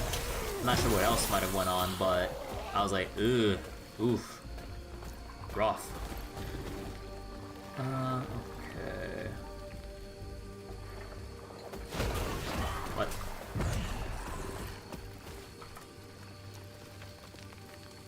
Okay. So we removed archers. Let's go remove warriors now. So wait, they lean too hard to referential jokes in Borderlands 2. Borderlands 3 was too late to go back to for you because Epic Games exclusive and all. Yeah, fuck the Epic Games exclusivity. Like, I wouldn't have minded Epic Games as like a storefront if they didn't have such like a hard-on for trying to like go against the grain and try to like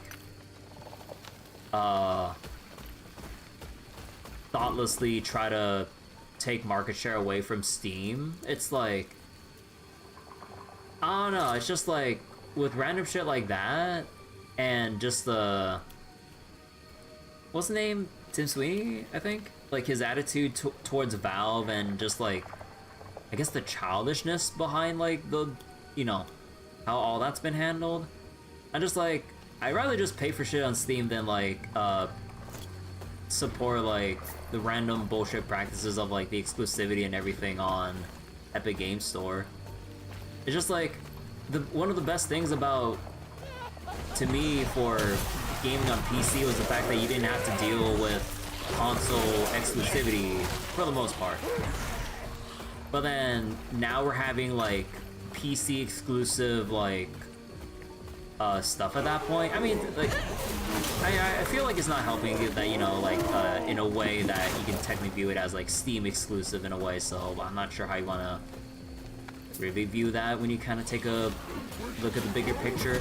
But at the very least, like, Steam, even though it had its rough years at first, like, it's basically a, you know, decent storefront and everything at this point that actually has some neat features and other stuff that the players would like to make good use of, you know, if they do. I don't know. New writer had issues making original jokes, never forgot they did aliens, colonial marines. Oh yeah, do you know that like the whole bug with the AI was fixed because like a modder looked into the files and there was apparently, I think it was just a single semicolon that was missing that bugged out the entire game's AI, and then when they added it, the AI was actually working as intended. So the whole thing about Colonial Marines getting dunked on as much as it did, even if the game was fixed, it probably still had problems. It wouldn't have gone dunked on as much if that one little bug didn't go through. I mean, I kind of feel for the programmers there because like when you're debugging shit and you know there's something wrong but you can't figure shit out, like it's very hard to debug. Like it's like coding something takes like the least amount of time. The majority of your time at that point it's trying to figure out and debug like where something went wrong, and you could be spending ungodly amounts of time trying to figure out, like, okay, what is making the AI bug out? Because I swear we programmed the AI to do all this, but why is it just walking in place and getting stuck everywhere? You know, shows you how bad coding could be. Yeah, like, coding is very exact and intricate, so it's like, you know, like, no hard feelings on any programmer, because that shit ain't easy. Like, it is very particular with the things you have to code, the syntax, and one slightly misplaced semicolon or lack thereof ruins the whole thing, and you could be pulling your hair out for days, weeks, or even months on end just because you overlooked that one thing that troubleshooting just couldn't necessarily pinpoint, like, that easily. So, you know, I feel for the devs, or any programmer there in that regard. So wait. So Epic treats the storefronts like console war? Yeah. Wait, war over the console. Helps Valve seems to be maintaining status quo. You don't understand why Valve feels the need to have loot boxes when they have Steam. The actual thing you were referencing how they embezzled funds for that game? Oh, right, I forgot about that story with Colonial Marines. Yeah, they fucked over development for Colonial Marines for Borderlands 2 development, right? If I remember correctly. But yeah, I also get what you're saying, Ferali. Yeah, like, for all that we praise Steam, though, they did introduce the loot box for the enshittification of the game industry overall, because, yeah, when you look at Team Fortress 2, crates, Counter-Strike, and whatnot, it basically opened up the biggest can of worms that has spread all across the game industry. So, yeah, so as much as we want to praise Valve for, like, their, like, you know, some of their consumer practices and stuff, with regards to loot boxes, I mean, it's kind of like ground zero there. So, yeah, it's kind of like that weird, murky, like, uneasy feeling about them. I don't know. Okay, what do I want to spec? Water retention, fizz, and necrotic damage. So I believe the mages are necrotic. Skeletons... No, wait, the skeletons are physical, but the rogues are... I believe the rogues should be mainly... Actually, they have some poison. Wait, what are the exact stats of the skeleton rogues? Because I'm pretty sure they still do some physical damage. They do some poison on the side, I think. Thing with companies often comes down to how good the company is in general. Every company has greedy moments. Yeah, it's like you will never have that super pristine, like, record for any company, I guess. Like, Bethesda's the person who set the stage for loot boxes. Bethesda? Oblivion started this shit? Oh, do you mean like microtransactions in general for like the horse armor thing? Yeah, they're like the biggest, like, catalyst that kind of brought microtransactions into, like, I guess the mainstream, into like a mainstream light, because technically it was always there. Like, I was playing MapleStory like way back when. Or did Oblivion come out? Actually, wait. What came out? No. MapleStory came out first, I think. And yeah, there was a cash shop there in MapleStory, but because it wasn't as, like, popular or prevalent as something mainstream like Oblivion during that time, yeah, people ridiculed them at the time, but did irreparable harm to the industry. Yeah. And yeah, looking at like the current state of like MTX now, gacha games, if you want to take a look at that too. I mean, like, I'm no stranger to, at this point, to spending a couple here and there on some gachas. Like, should I enjoy a game enough to say, you know what, okay, fine. But when you look at the overall cost, it's just like, yeah, no, that's still pretty bad, but I'm not helping either. So, shit's fucked.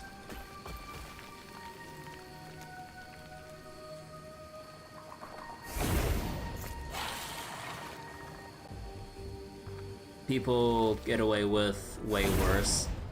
Like there's one example of like a company taking the piss with that kind of shit, like fucking Riot Games. Like if you look at Valorant, like how much money do their skins cost just for a gun skin? And then you have to pay extra for extra levels of animation and all that stuff. So you have to spend ungodly amounts of money on just one weapon.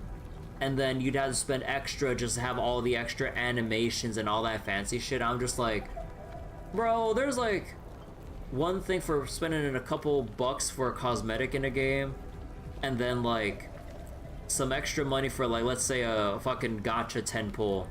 But then there's really taking the piss with telling people to spend like, I forget how much the gun was at base price. Like I think like $100 for like a skin, and then you have to pay even more money because you didn't get the complete skin. You still had to buy more aspects of it, or I don't remember if you had to level grind or anything in Valorant or whatever. No, I think you just had to keep buying more to then get the complete package of that expensive ass gun skin for one gun. And I'm just like, ew, like the fuck? And then there's also the whole thing with that expensive ass Ari skin. Like, you remember, like, the whole thing with the faker Ari skin in League? $500. But, if you can't exactly afford $500 for it, they got a cheaper one for, like, I think it was, like, what, $300? And I'm like, oh, fuck off, Riot. Like, I've cleaned my hands of playing Riot stuff, like, for a long while now, since League of Legends Season 3, which was so long ago. Oh, dear God. But man, when I look at the monetization practices of Riot and just Riot as a company in general with the news over the years, this really soured everything and anything that I associate with it. And I'm just like, bro. So wait, that said, you do wonder if the Oblivion remaster would be good. Meanwhile, you spent 2005 to 2013 paying $150 for a year a while. You do wonder if they're reusing Oblivion's leveling, combat, voice acting, and redoing those aspects. Yeah, I don't know about that, because if it is just a simple remaster, yeah, because like, you know, a remaster would be, you know, most of the stuff remain the same, it's just that they updated parts of it so that it's just more palatable or playable on modern platforms and stuff like that. So I don't know, because at that point, if anything else gets significantly changed, that would kind of be leaning more towards the remake side of the, you know, like remaster remake spectrum, if you will. If there's one thing that I'm not a fan of when it comes to like Morrowind or Oblivion leveling, it's just like the whole skill or attributes being tied to skills. Because like the min-maxer in my mind is just like, bro, like I don't want to have to level like level up like I forgot what they called it, Longblade, like 10 times to get the 5 times strength bonus. Just let me allocate the fucking skill points, please. Because I'd always get so worked up on like, oh man, I'm about to level up, but if I level up one more major skill, but I gotta go find a trainer to level up some other respective skills. Like let's say I go to a speechcraft trainer and then I had to pay gold to level up like 5 times in that, and then look for a different skill trainer to level up like mercantile 5 times before I hit the level up to get the max bonus for persuasion. I'm just like, no, I don't want to do that. It's like, ah, jeez, please, just give me a mod where I can allocate stat points. And thankfully in Morrowind, I discovered that like 2 years ago, there was, or no, not 2 years ago, but like I discovered a mod that was uploaded 2 years ago, where in Morrowind you can actually allocate attribute skill or attribute points now. And you can mod the file. Oh, no. You can mod or customize the mod where you can choose how many skill or attribute points you get per level up. So if you want to go like, you know, min-maxer, you could always just give yourself 15 points per level, which would probably make the game way too easy. Or let's say if you do like, if you want to like max out 2 attributes per level up, but also put 1 to luck, you could just give yourself 11 attribute points per level up to kind of simulate the fact that you would have went to that degree without having to tediously buy levels for all of your miscellaneous skills to prep yourself for your next level up. I mean, I know you don't have to do it, you could just try to let yourself do it organically, but then a lot of the time it's just like, by the time you get to a point, you just feel so weak and inadequate that like everything just like destroys you when you get to like much more dangerous areas. Yes. So wait. You just want it easier to mod than Skyrim. Use more than 2 gigs of RAM. Daggerfall kind of had the best in that regard. Reputation for modability. Skyrim is the worst game to mod. You have the displeasure to deal with. Daggerfall is great. Your level is based on primary skills. Oh wait. So Daggerfall, your level is based on all your primary skills, all but one of your major skills, and your top 2. On level up, you just get a dice roll of like 4 to 6 on whatever stat you want to pick on. Oh, that's really neat. I'd much rather have something like that then. Daggerfall's amazing character creation. You pick up some malices so you get more points to work with. Malice? Things like having less mana during day night. Basically make your own birth sign. Oh. You could ban yourself from certain material types for equipment. Oh, okay. Huh.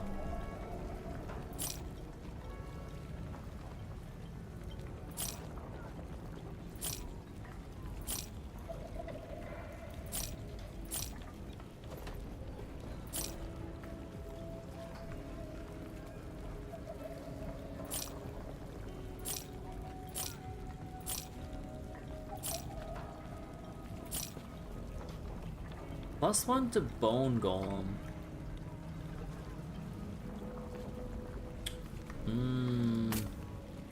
Oh, whoops. Wait, what is this? Vial of Volatile Ice. 100% of Acid Flask base damage changed to cold. Wait, but only my skeleton rogues would have that. It's not like it applies to... Oh, you need to play a rogue for that. So wait, so you ban yourself like no glass. Daggerfall might be... Wait.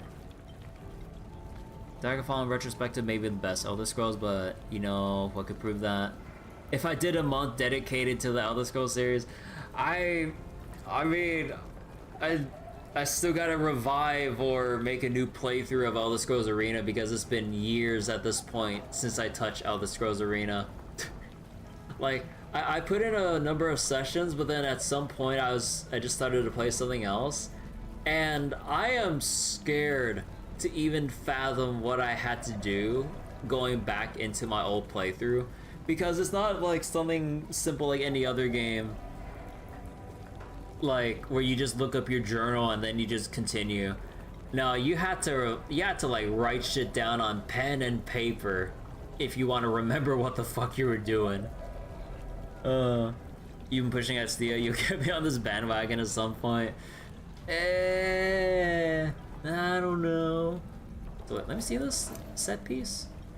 Minion damage, intelligence, fire, melee fire damage, chance to replenish 1 potion when Bone Golem hits an enemy, 3 set bonus. Your summoned skeleton spells and attacks deal +42 fire, cold, or lightning. The element selected is your lowest elemental resistance. What? I mean, I'll still take it for the stats though, what the heck? Minion cooldown recovery speed. Ward per second during profane veil? What?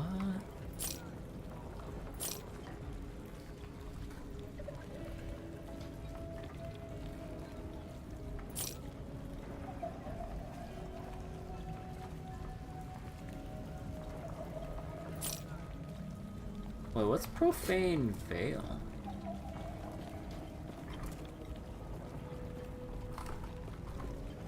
Oh, that's for Warlock.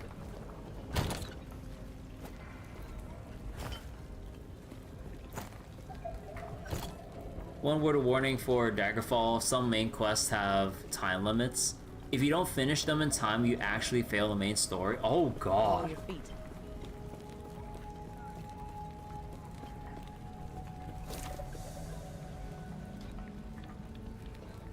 Like, that's like one thing that stressed me out when I remember trying playing the original Fallout 1, where the whole main quest is a big time. Oh, hello.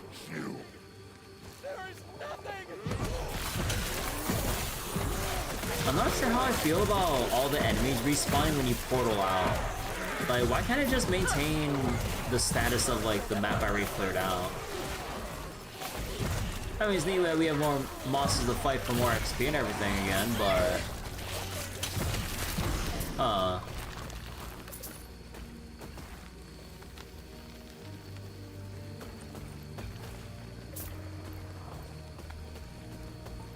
The tutorial dungeon is lethal. I remember when I didn't know what I was doing, I died a couple times in like even Arena's tutorial dungeon.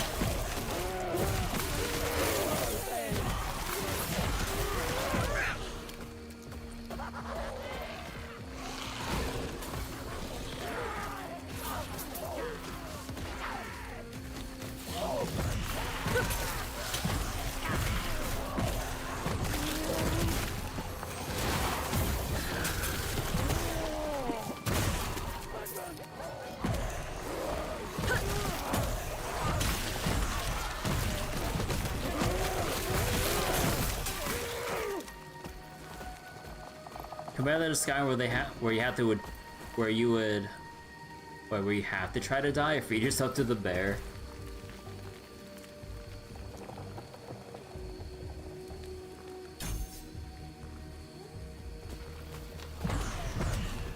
Oh yeah, the rays look a little bit bigger now.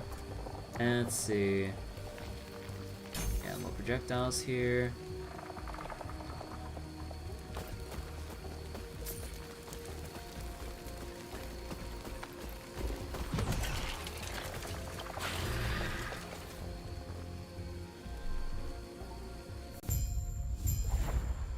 But yeah, I still look at it with rose-tinted glasses, but I still like that, like... I still like the comfy feel of Morrowind and everything. It's like, compared to starting off in like some kind of tutorial dungeon and you just gotta like fight your way out or go through some scripted sequence like in the beginning of like Oblivion or Skyrim. Like, there's something about just waking up in a boat, going through character creation, and then the NPCs just let you go like, yup, alright, there you go. Like, you got your papers are in order, okay, just go. I was like, where? I don't know. Whatever you want. It's like, that immediate, like, open-endedness. Even though, like, you know, they kind of nudge you in the direction to go to Balmora and everything early on, it's like, there's something about giving the player that freedom of choice, like, just right off the get-go of just being able to go anywhere. Compared to, like, how it's more heavily, emphasized in Oblivion or Skyrim that you have to go to, like, let's say, you have to find, what's his name in Oblivion? Martin? Or in Skyrim, they kind of like nudge you pretty or more heavily to go to Whiterun or something. But then in Morrowind, like, yeah, they give you that slight nudge of like going to Balmora to find what's his name, Caius or something. Like, you can basically just like go whichever way you want. Merlin would have let you pawn the Amulet of Kings. Yeah, bro. That would have been the sickest shit. You just like sell the Amulet of Kings and then it just goes off to wherever. And then you just doom all of, what's the region you're in? Cyrodiil? To the Gates of Oblivion and all the, like, Daedric horrors and everything that are just gonna be invading.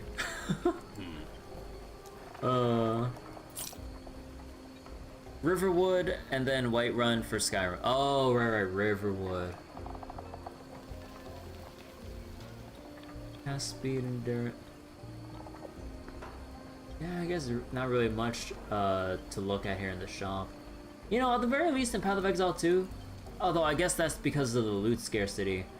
Like, PoE 2, you actually could find really decent upgrades, like, from parts of the campaign.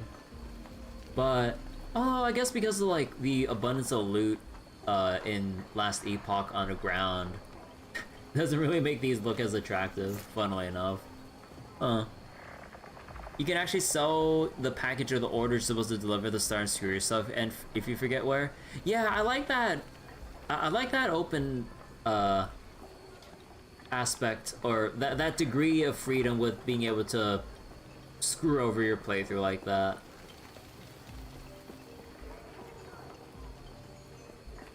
So now I want a Skyrim mod about what would happen if you failed in Oblivion.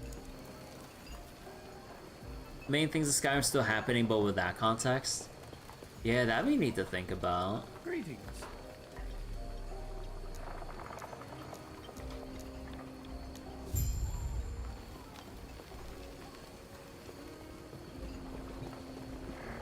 Who are you?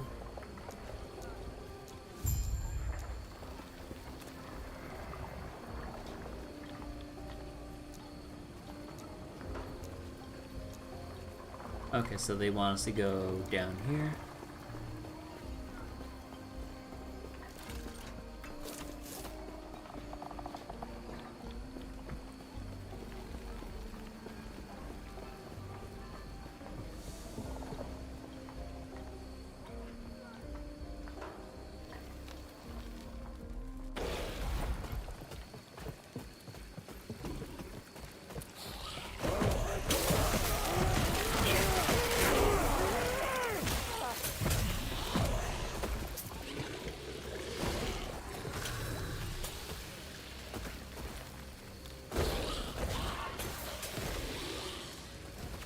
Oh yeah, still have 2 unspent points here.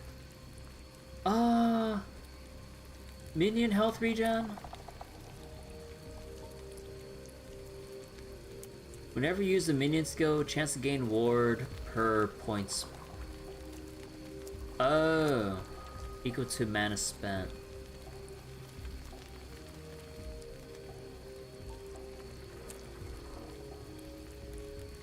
Your minions have a chance to shred armor. Ooh, I mean, given how many minions I have out right now, that sounds pretty attractive. Yeah, fuck it. Let's go armor shred. So like a Daedra, wait, so like Daedra all over the place with fighting dragons and Nords for like a 3-way battle. Oh, yeah. Man, that sounds super chaotic, yeah.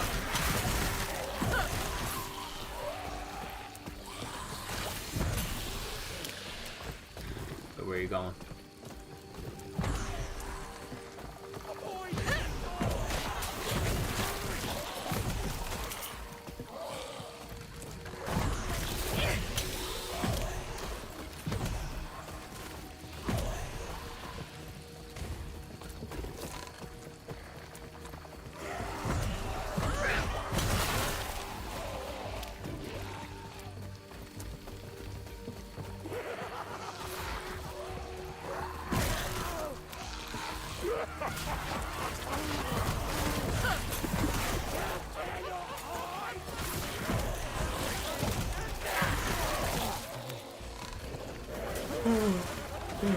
Oh, excuse me.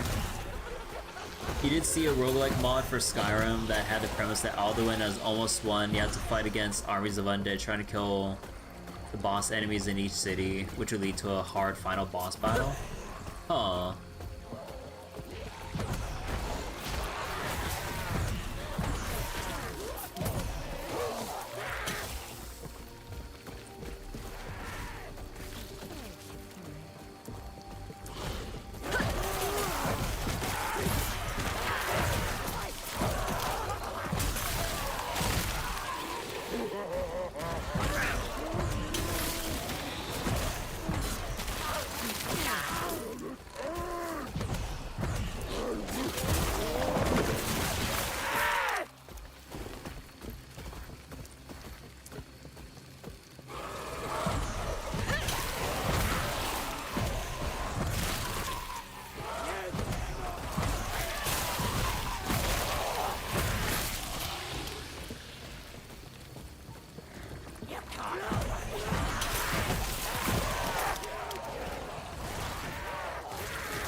Where the heck am I going?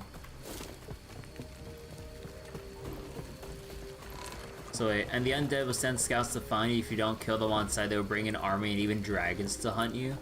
Wait, that sounds sick.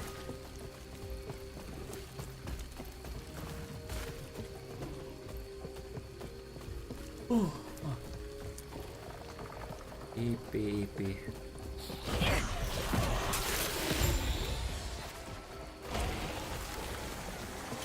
Void Centipede? Oh, this Void Centipede. Oh, is that okay?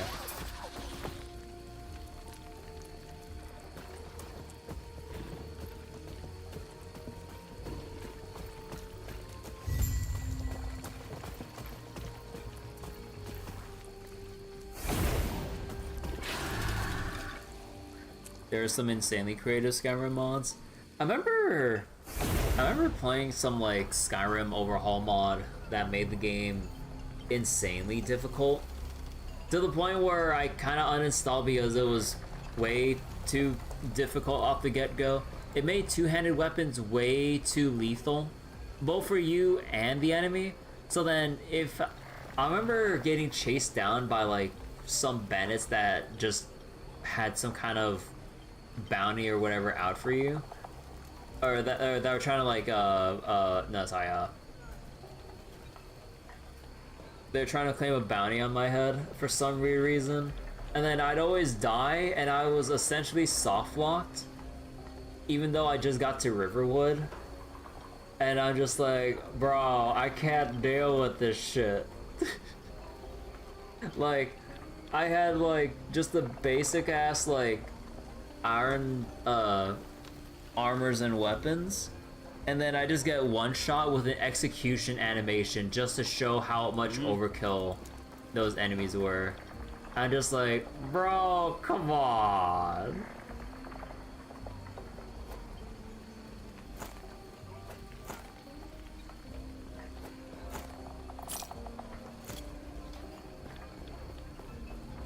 Because every single time, like, I would try to like find a way to fight for my life, but then it was kind of fruitless because they were just too damn strong.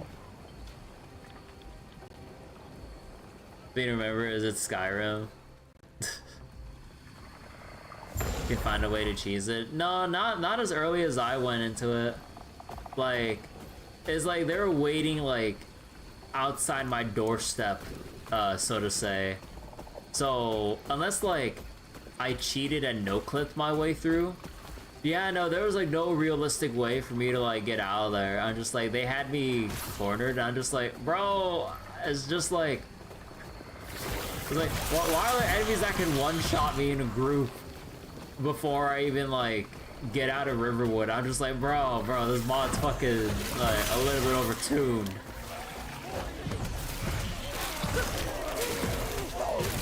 Because they tried to do the thing of like, I guess what GGG was trying to do with PoE 2, with having more meaningful combat, with like whatever their approach was to rebalancing a lot of the melee combat and everything.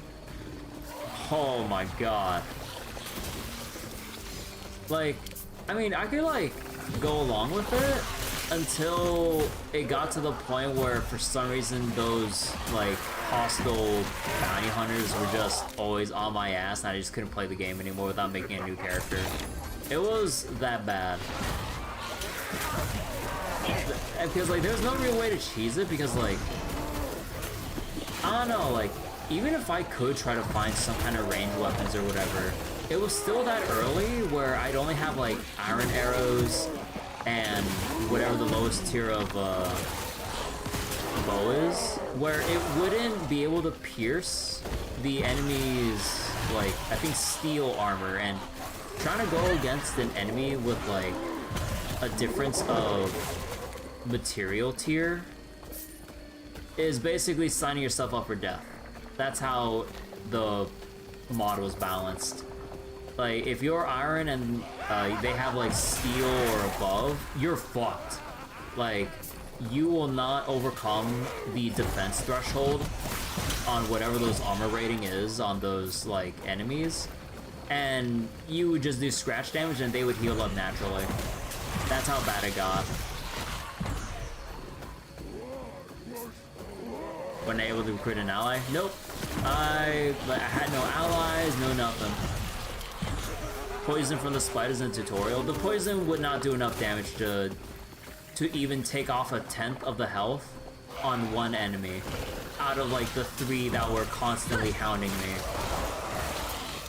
Because like it was also balanced in a way where like the economy is so stingy that like I was trying to roleplay like someone chopping wood just to make gold to buy like my next armor upgrade or something.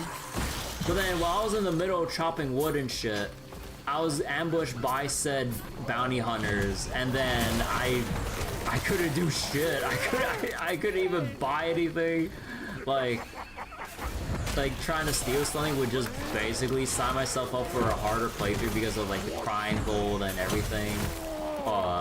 Just making stuff worse for me. I just like nothing I could come up with at the time could do anything. Hey, it's like a bunch. Thank you for the raid. Hello. But yeah, I forgot what the overhaul mod that I used was called for Skyrim, but yeah, that mod was, at least to me, it seemed divisive. Some people that were really into hardcore Skyrim stuff really liked it, but also it was way too hard that I just couldn't even get through like the first 2 levels of my character without just getting soft locked, without having to resort to like console commands or whatever just to get through Riverwood. It's crazy. But yeah, what are you playing earlier, Sucker Punch? Welcome. I've been playing some Trails of Daybreak 2 for a little while now, but I've been having an itch just to turn my brain off and relax with some Last Epoch and talk with everyone in chat and stuff.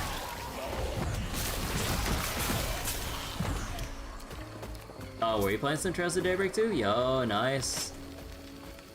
Hope the story and everything's been going well for you. I'm currently in Act 3 right now, even though Act 3 is really long. But yeah, Act 3 regardless. You've been struggling though because you finished Daybreak 1 right when Daybreak 2 dropped? Oh yeah, I get that. You're in Act 2? Ah, okay. But yeah, hope you've been having fun with Daybreak 2. I've been having fun with Daybreak 2 as well with all the wackiness going on story-wise.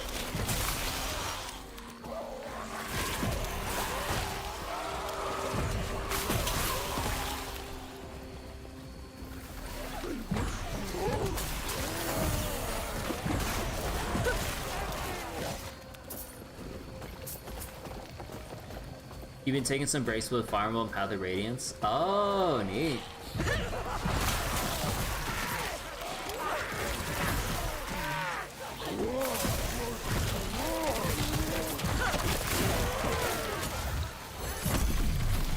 But yeah, right now I'm doing a Necromancer build in Last Epoch right now. Got my whole horde of summons just laying waste to everything around me right now. I'm still level 22 though, still relatively early in, but kind of doing a homebrew build right now of just like kind of feeling my way around off the skill set for a summoner build. And yeah, Things have been feeling pretty neat so far. I'll probably get to like mid-game status and start getting destroyed by the jacked up damage from monsters or whatever, but as of right now, I'm having fun with it.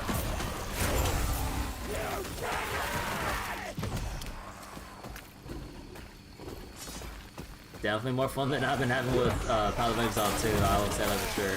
I've bashed on it like for the past several nights, but like I appreciate what GGG like has done with Path of Exile 1, and I can kind of get what they want to do with Path of Exile 2, but Path of Exile 2 has been really rough. There's been a lot of things getting in the way of actual fun for the sake of tedium and, well, difficulty for the sake of it, but without the reward for the difficulty.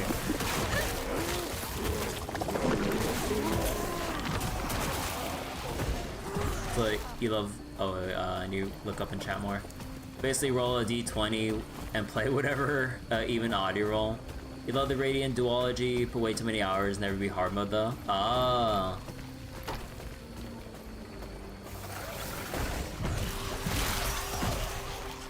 I never really fully played out a Fire Emblem game before, let alone playing on hard mode. I remember playing like Fire Emblem 6 or 7 was it, whichever one had Lyn. But I never actually beat the whole game to then actually get hard mode. And even then, I know it's like part of the Fire Emblem experience with like how level up RNG works. You know, like how characters have certain chances to grow certain stats and whatever, and there's always like a chance for like a character to turn into either god tier or absolute garbage depending on level up RNG. But I'd always get so fixated on, I always get so demoralized when I see a level up and then literally nothing levels up. I'm just like, bro. I mean, usually that's a sign of, you know, probably benching that character and then using a different character instead in their place. But I'm just like, bro, that feels so bad. I don't know, like, I can't get into the right mindset with Fire Emblem.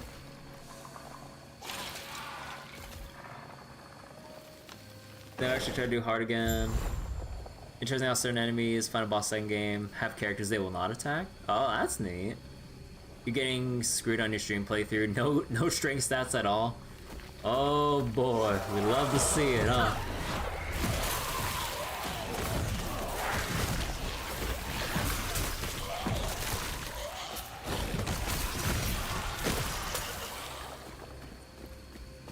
It's so dark in here, I can't see shit.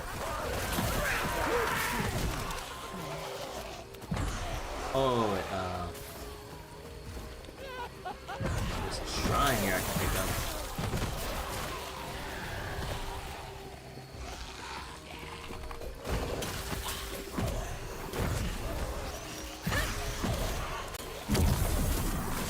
So, is there anything I need to pick up down here? Or is this a boss enemy?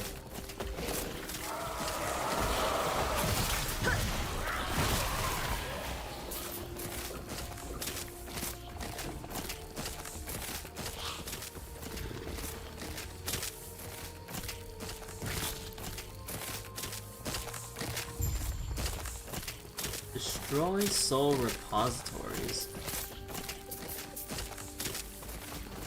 You think your Ike has 13 strength at level 17, and that was with a strength boost? Oh dear god! You restart the playthrough at that point? And like, that's the one thing that kind of— oh wait, hold on, loot thing. Get over here.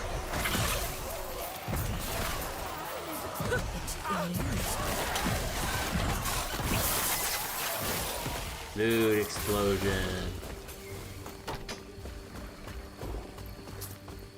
That's like the one thing that always gets me sometimes, like, if things get bad enough where you would have to consider starting a new playthrough just because of how poorly a lot of your units leveled up.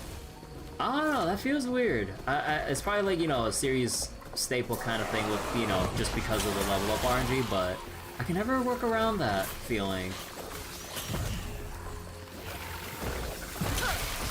Because it always sucks when, you know, like, a character's main stat just never hits that often. And then, yeah, you have your Lord character or whatever that just can't hit for shit.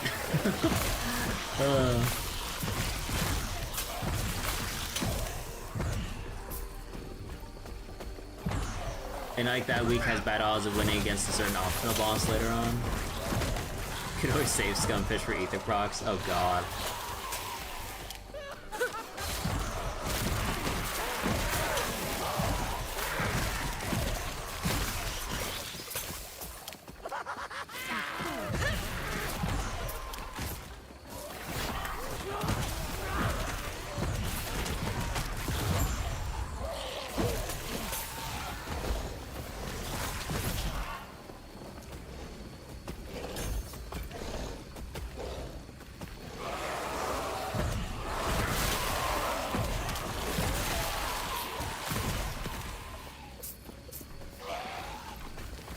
Are there still warriors up here? What the heck?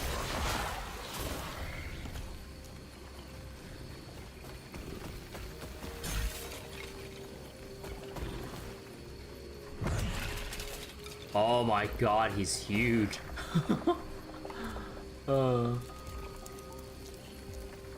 Okay, so now we got our Archmage tier Death Knight. And I think at this point we just need to focus on...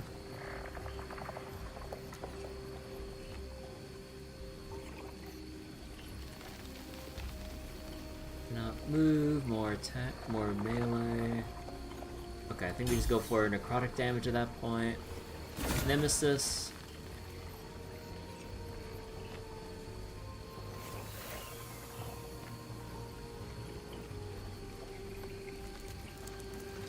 Weaver's Will. Huh. Sure.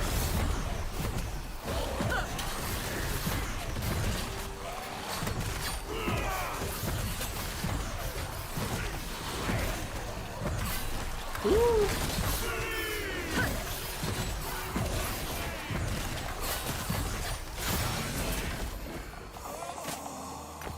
That is too much.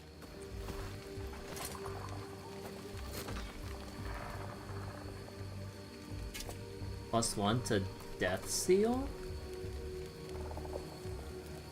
Oh no, that's a Lich thing. That's all the way over there. +47 melee damage. Critical strike, damage over time. Bleed on melee hit. Oh. Not sure if I want to grab that even for leveling purposes. So wait.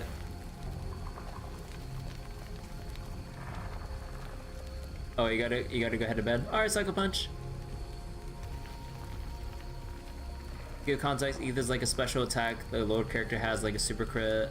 Game looks super fun with my build. Oh yeah, Necromancer feels pretty fun so far. There's like a lot of cool builds that I've seen my friends try. Like, one of my friends, I don't know what class they are, but they have like this giant tornado spam build, so like, the screen is just filled with tornadoes everywhere and just deletes everything. Bosses or just general clearing of areas. I'm like, that looks like a fun build. But yeah, take care, Sucker Punch. Yeah, Last Epoch's a nice time. Actually, maybe I'll portal out later. I need to go back for the objective here.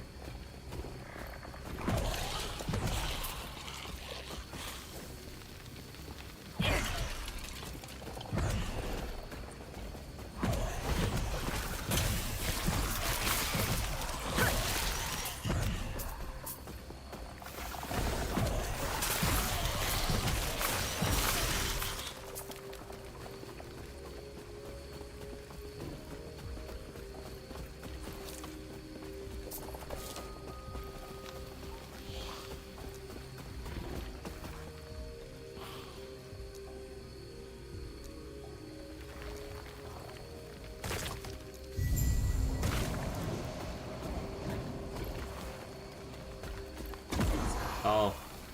Bye-bye, dude. May you rest in peace.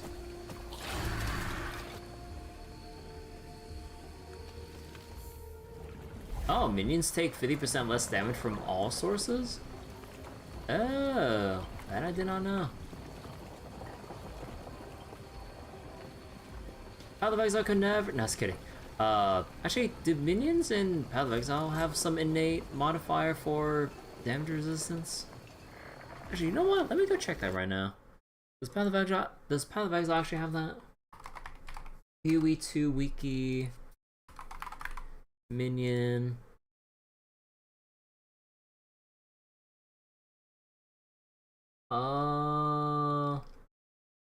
There is zero mention of innate damage resistance. Yeah, there is zero mention of that shit. There a buffs for that? Was there? Or is it like undocumented or something? Let me see. So wait. 0.1 introduced in the game. Bugs on the respawn thing. Reviving minions, revive skills on cooldown.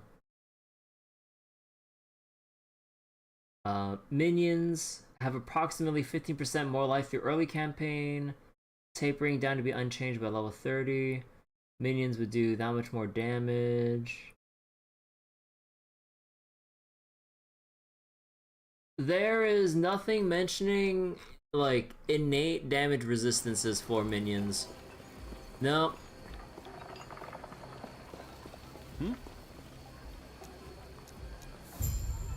Farewell.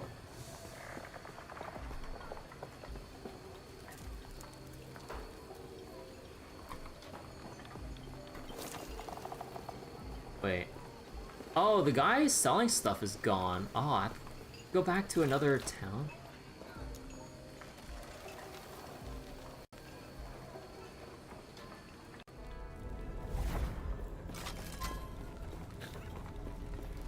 Yes.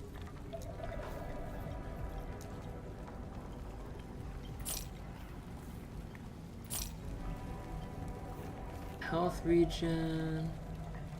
Minion. Nah. Oh. Biz resist. Ooh. Yeah, I'll take that. Minion health, necrotic damage. No, but that's like, nah, the implicit's on the Jade Amulet, nah. Heal effectiveness, fizz damage, no. Nuh-uh. Death Seal, that's for Lich, so that doesn't really apply to me. Nope. We're just gonna ignore some of the other melee weapons. I want something that provides benefit for my mage stuff. +1 to Rip Blood. Fizz resist, fire resist, or I need a minion health, intelligence, haste, but we don't get the armor. Nah, I'll vendor it. Fire damage and minion damage. Oh hell yeah! Slot that shit in. The boots. Movement speed. So more armor, intelligence. Actually, yeah, we'll equip it. And ward, no. The unique thing. Oh, right, we had the unique thing here. Yeah, I need to go equip that. Sell that. Crit strike, chill. What's this one? Pebble's collar. Oh, this is part of the other set bonus. Oh. Cool. So, the cost for this is... So I gain mana, cold resist, minion damage, intelligence, but less ward retention, less heart... Okay, that's whatever. Minion health is reduced, less poison resist, but I think I have enough poison resist, right? Ah! Well, okay, I need to work on that, Yes. but okay. Neat. So how does it work when...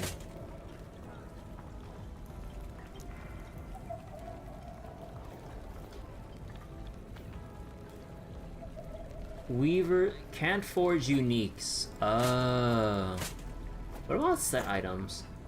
Set items Oh, so set and unique items do not have potential. I mean, yeah, that kind of makes sense, but okay.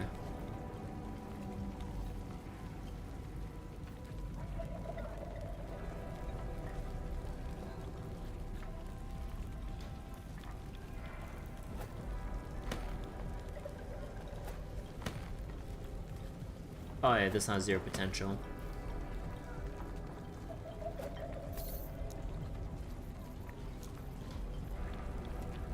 Health regen per second.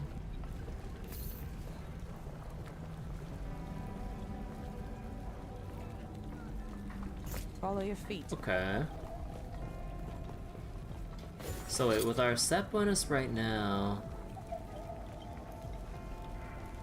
Oh yeah, isn't there a thing for your faction or whatever it's called? Oh, we're not far enough in the campaign for the solo self-found faction.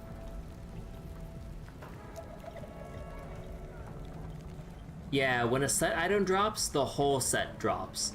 Now that I want to see. But yeah, we have to get farther in the campaign for that.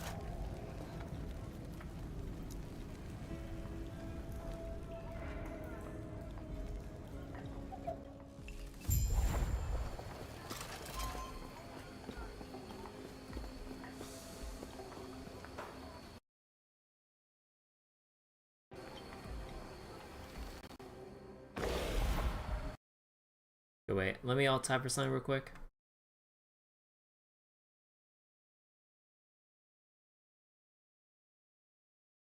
Okay.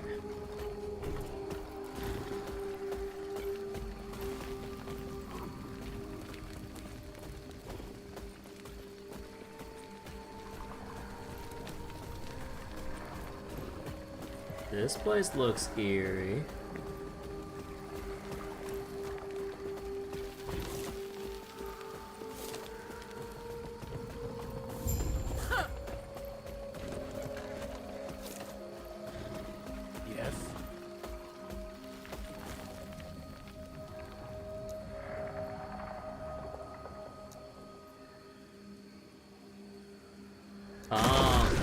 Everyone's sacrificing themselves to the void. For the big monster. The void amalgamation.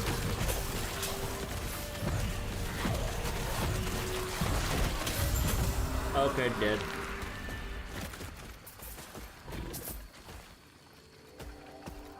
Of the fox. Nah. Nah. I forget, wait, what's giving me ward when I...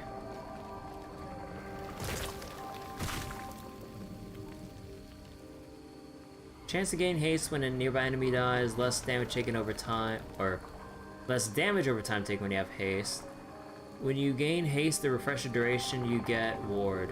Oh, right, so I actually want to be actively dodging a lot to build on my ward. Typical Thursday activities. Oh, crit strikes have no effect on damage over time? Oh. Thank you, tooltips.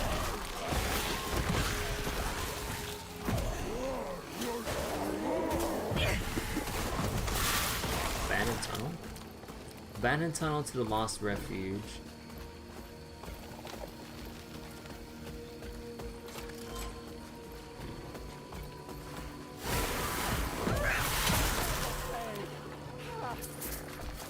Impossible.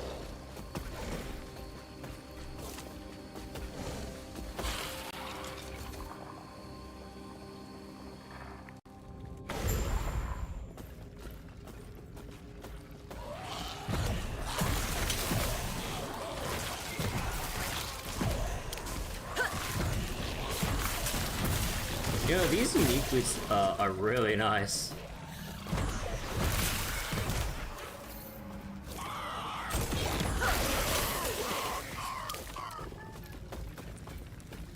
So how does it work when... As you slay enemies with this item equipped, will rebuild it, granting it new affixes. Each new affix... So one of these things will get replaced as... we go? How does that work?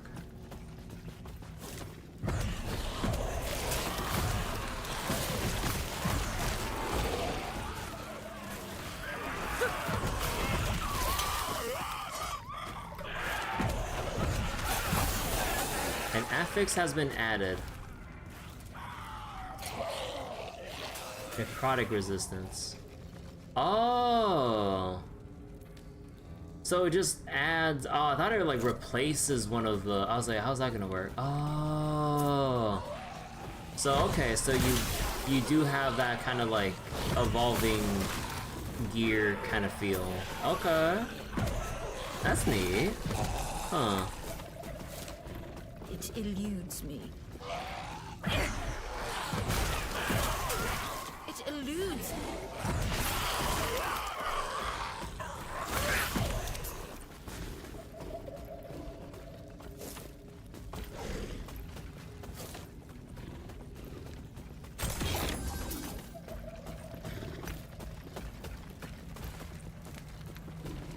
Huh. Oh wait. Oh, if you actually hover over the Death Knight, yeah, with the upgrade that I chose, yeah, it changed its name to Arc Death Knight. Cool.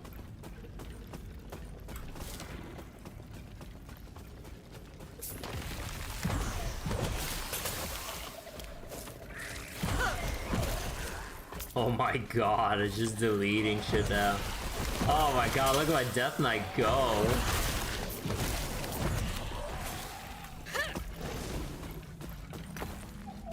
You know, what was this, what was one of the passives here? No, was it here or was it... No, I think it was a different skill. Oh, no, I think it was Hungering Souls. Oh, yeah. Souls deal more damage per minion. And I have like, how much now? 1, 2, 3, 6, 8, 9. So then 9... times this would go up to 6, so that's like 50%. Wait, 9 times 54% more damage. Although feels like, okay, no, I think you need to go like even more. So I guess if you have an extremely increased limit of summoned skeletons, then you can really spike up your own damage like that.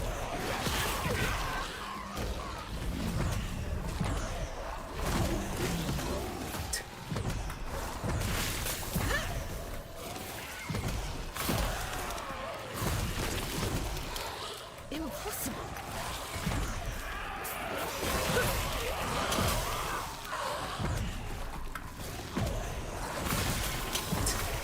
You know, I'm really liking these unique boots basically hasting all of my minions. It eludes me. Like, I know I'm constantly putting my dodge on cooldown, but this shit's funny.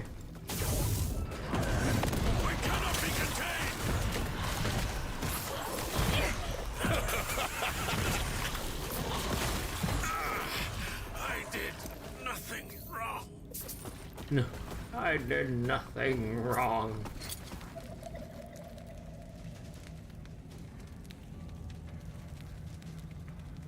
What? 2 bees summoned on potion use? Bees?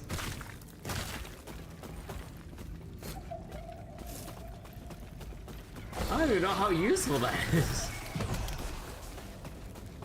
No, not the bees. You did nothing wrong except for all those orphanages you ate.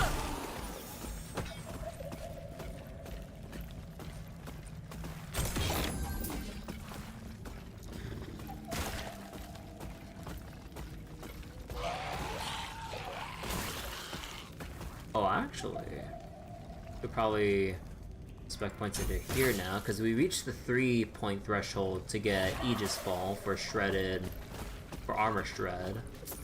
Okay. I forget, armor is only for fizz damage, right? Reduces damage oh! Armor reduces damage taken from all hits, but not damage over time. Armor 70% as effective on non-fizz.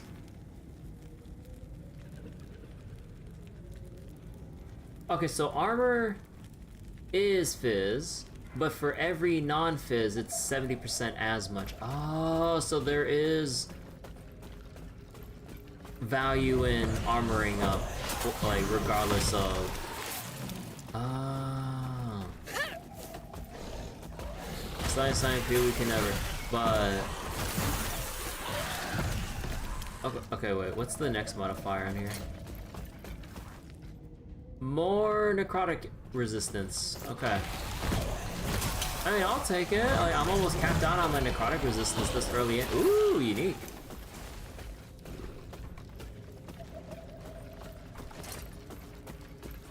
The scavenger. Increased chance to find potions. So wait. Increase your chance to find potions displayed next to your hospital. Oh, never mind. Dodge rating. Eh.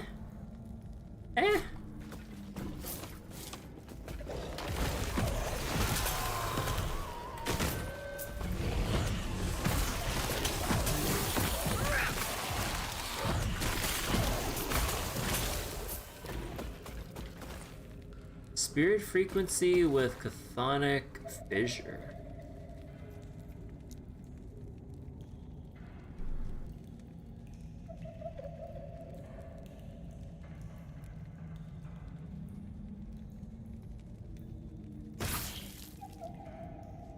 Base crit chance, crit multiplier.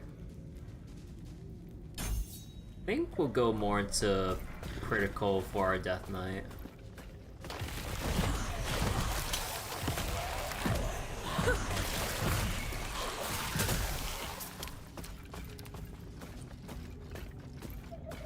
Oh, the Death Knight, hold on. Additional fire damage, mortar, leech.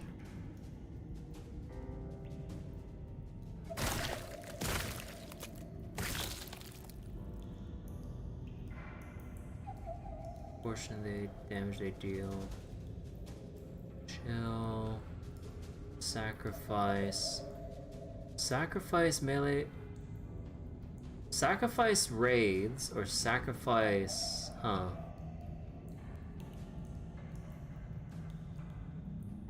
Attack and cast speed into frenzy. Frenzy, increased attack speed, cannot stack. Skeleton mages or death knights deal more damage based on your max mana. Mana stack build?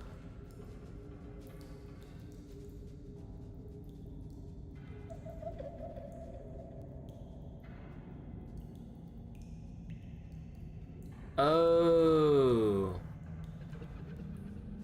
Oh, you can have cryomancers or pyromancers, but you can remove them from your summon pool to... Oh.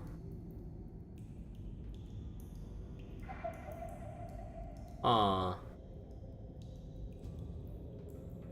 Yeah, I would like more... I would like the frenzy.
Move or break destructible. Oh.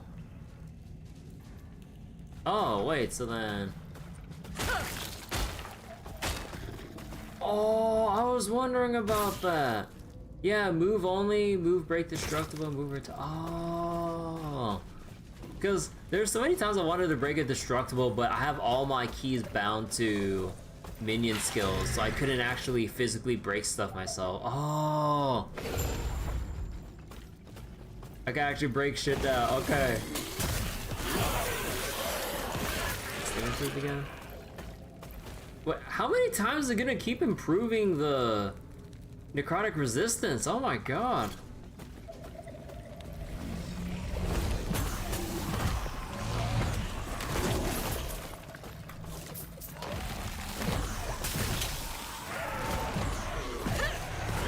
I wonder what other modifier. Another one? Another one. +1 vitality. I mean, it's tankiness, I'll take it.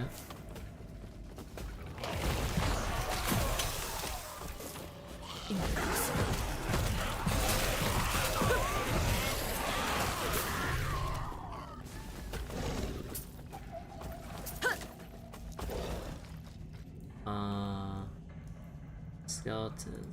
Here we go. Impossible.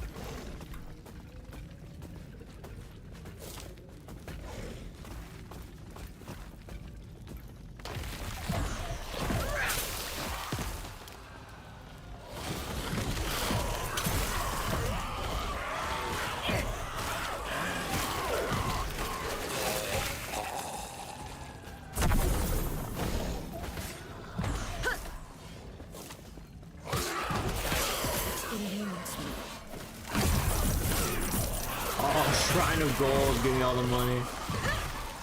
More dopamine hit.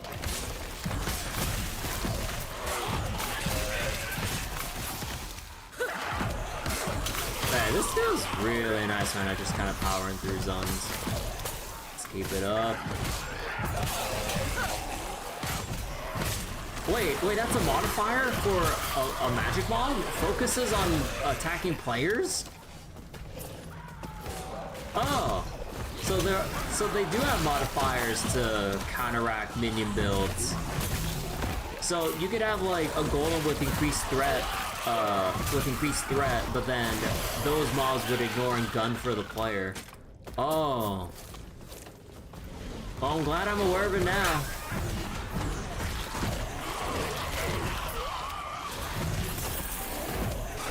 Wait, you lizard, get back here.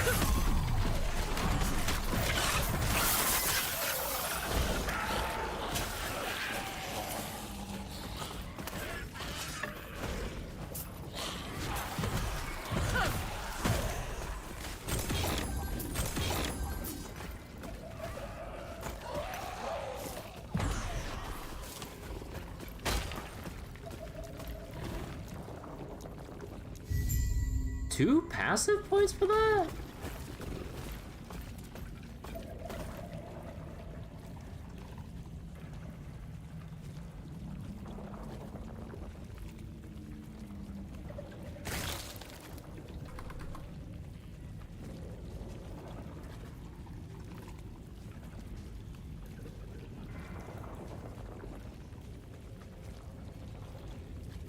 Gain ward whenever you die.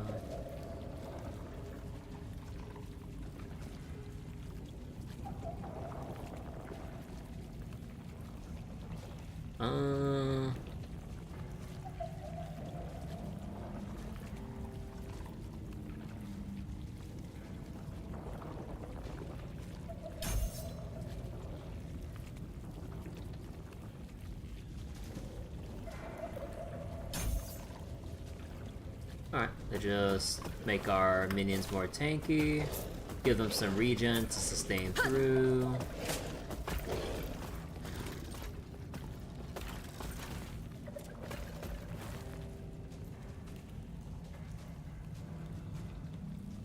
Shattered Valley?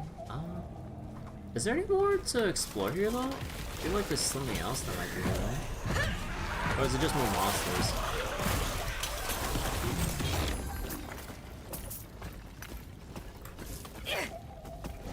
It eludes me.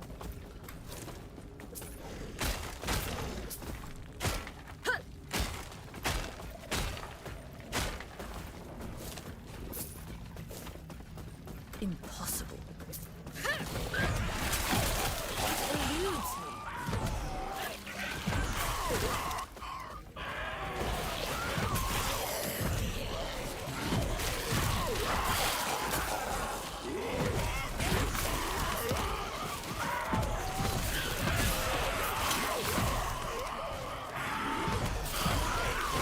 Aw, this place just keeps going.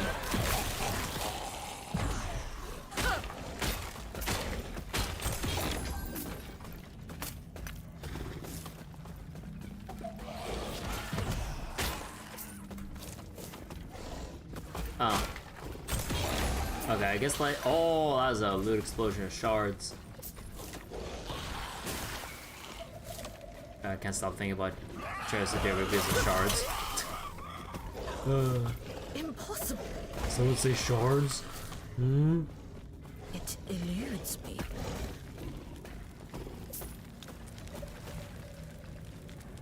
Oh, right. I got the sacrifice.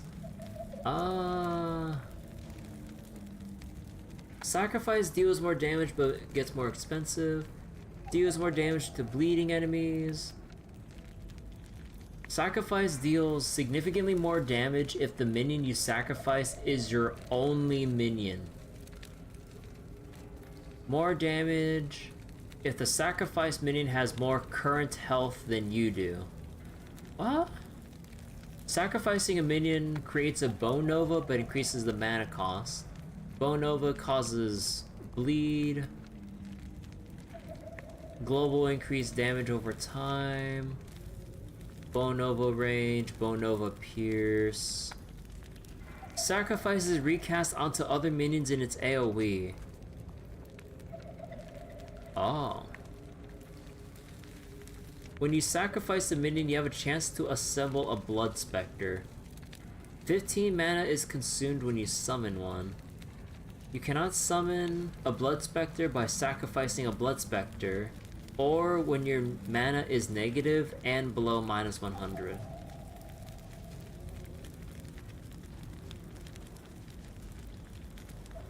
Flickering Shadows. If you cast Sacrifice while you control at least one minion, all your active Inferno Shades have their remaining duration reduced to 2 seconds but deal significantly more damage.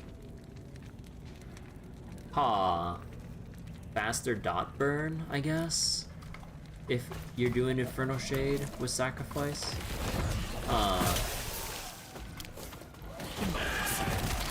Oh, we link back to here.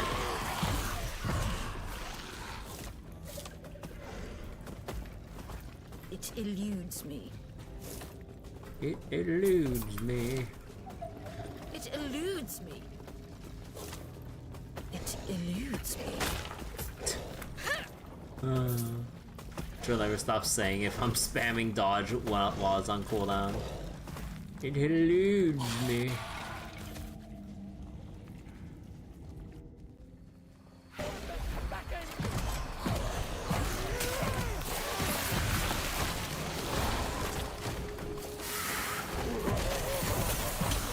Oh, another affix, huh? Let me see. Plus 11 armor.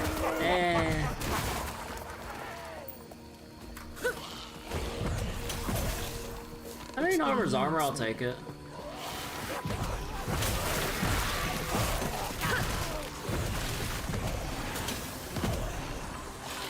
Time Rift.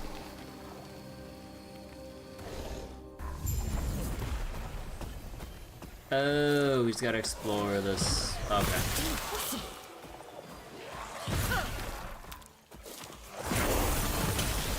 Level 25 with a unique ring.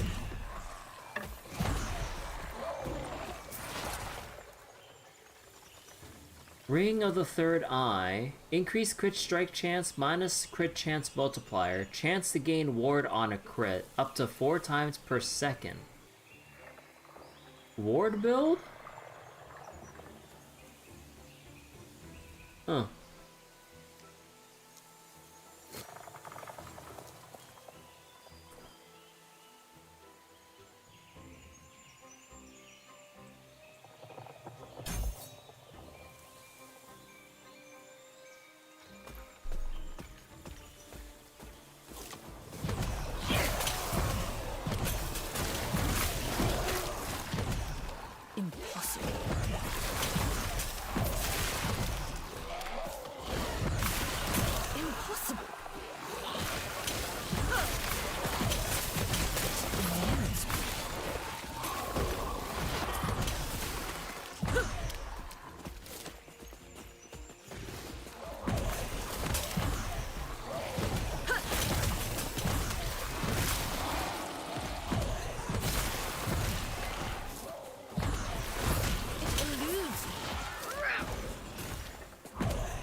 Trying to walk.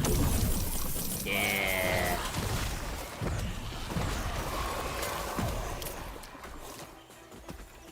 I don't even know where I'm going on this map.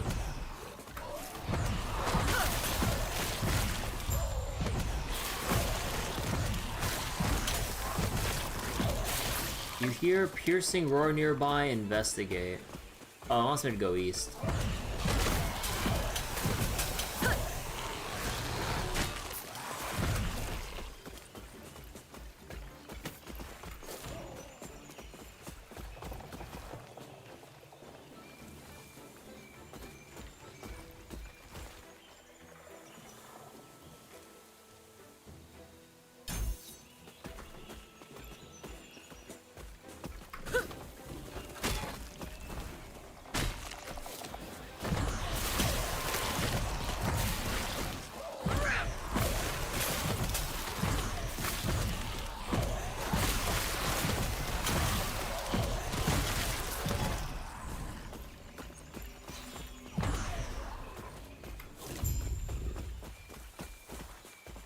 Oh, dragon. Oh my god, escape deleted.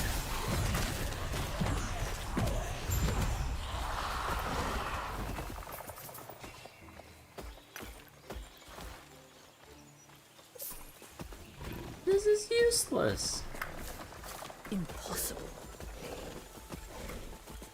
Alright. So that's clear down and we need a return? Yep, looks like it. So from ancient era... Oh, we can quick travel back, nice.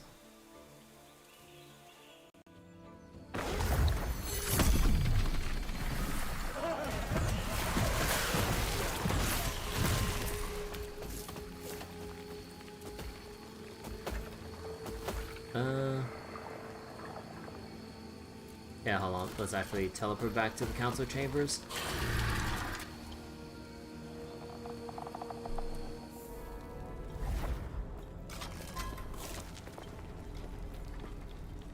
Greetings.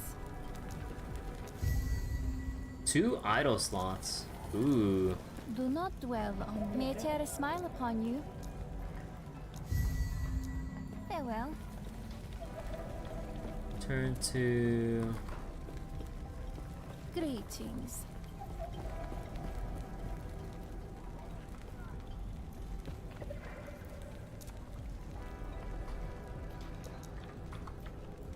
Wait, where's like the... Oh, here it is. Oh, is it... Oh, okay. So...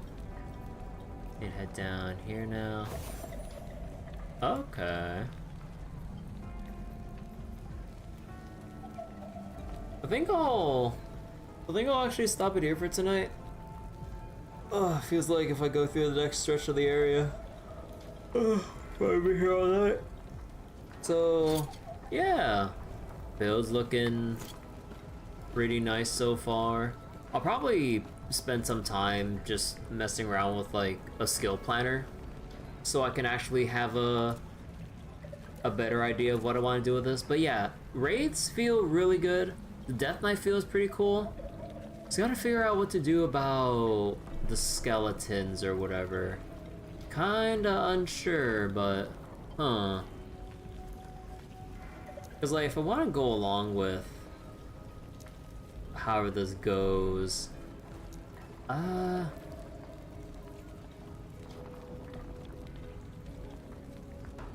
yeah, I don't know what I want to do or which direction I want to go with the skeletons, or if I want to unspec from skeletons in favor of maybe volatile zombie. I don't know.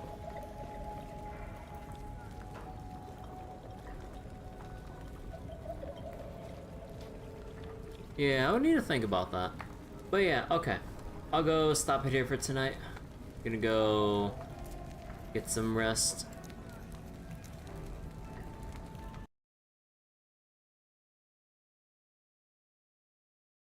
Alright, so that'll do it for tonight.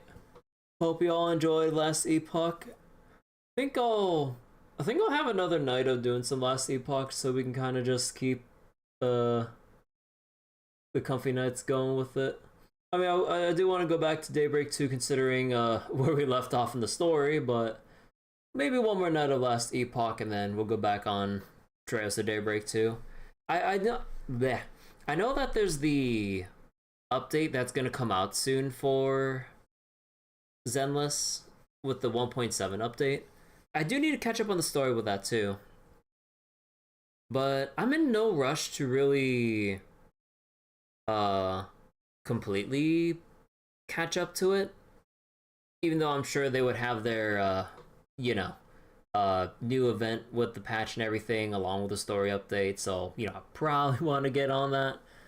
But as for Star Rail, I still need to continue the Seal Slammers quest, but we still got time to kind of do it at a later time. Don't forget background farming for Rise of the Beast unit.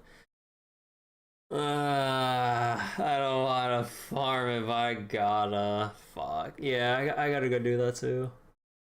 Oh, yeah, probably.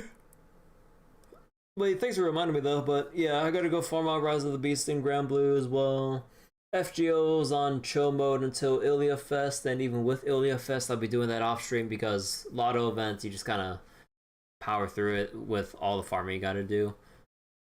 Instead, like, it's more farming focused than it is story focused. At least as far as I can tell, as with how lotto events usually go in FGO.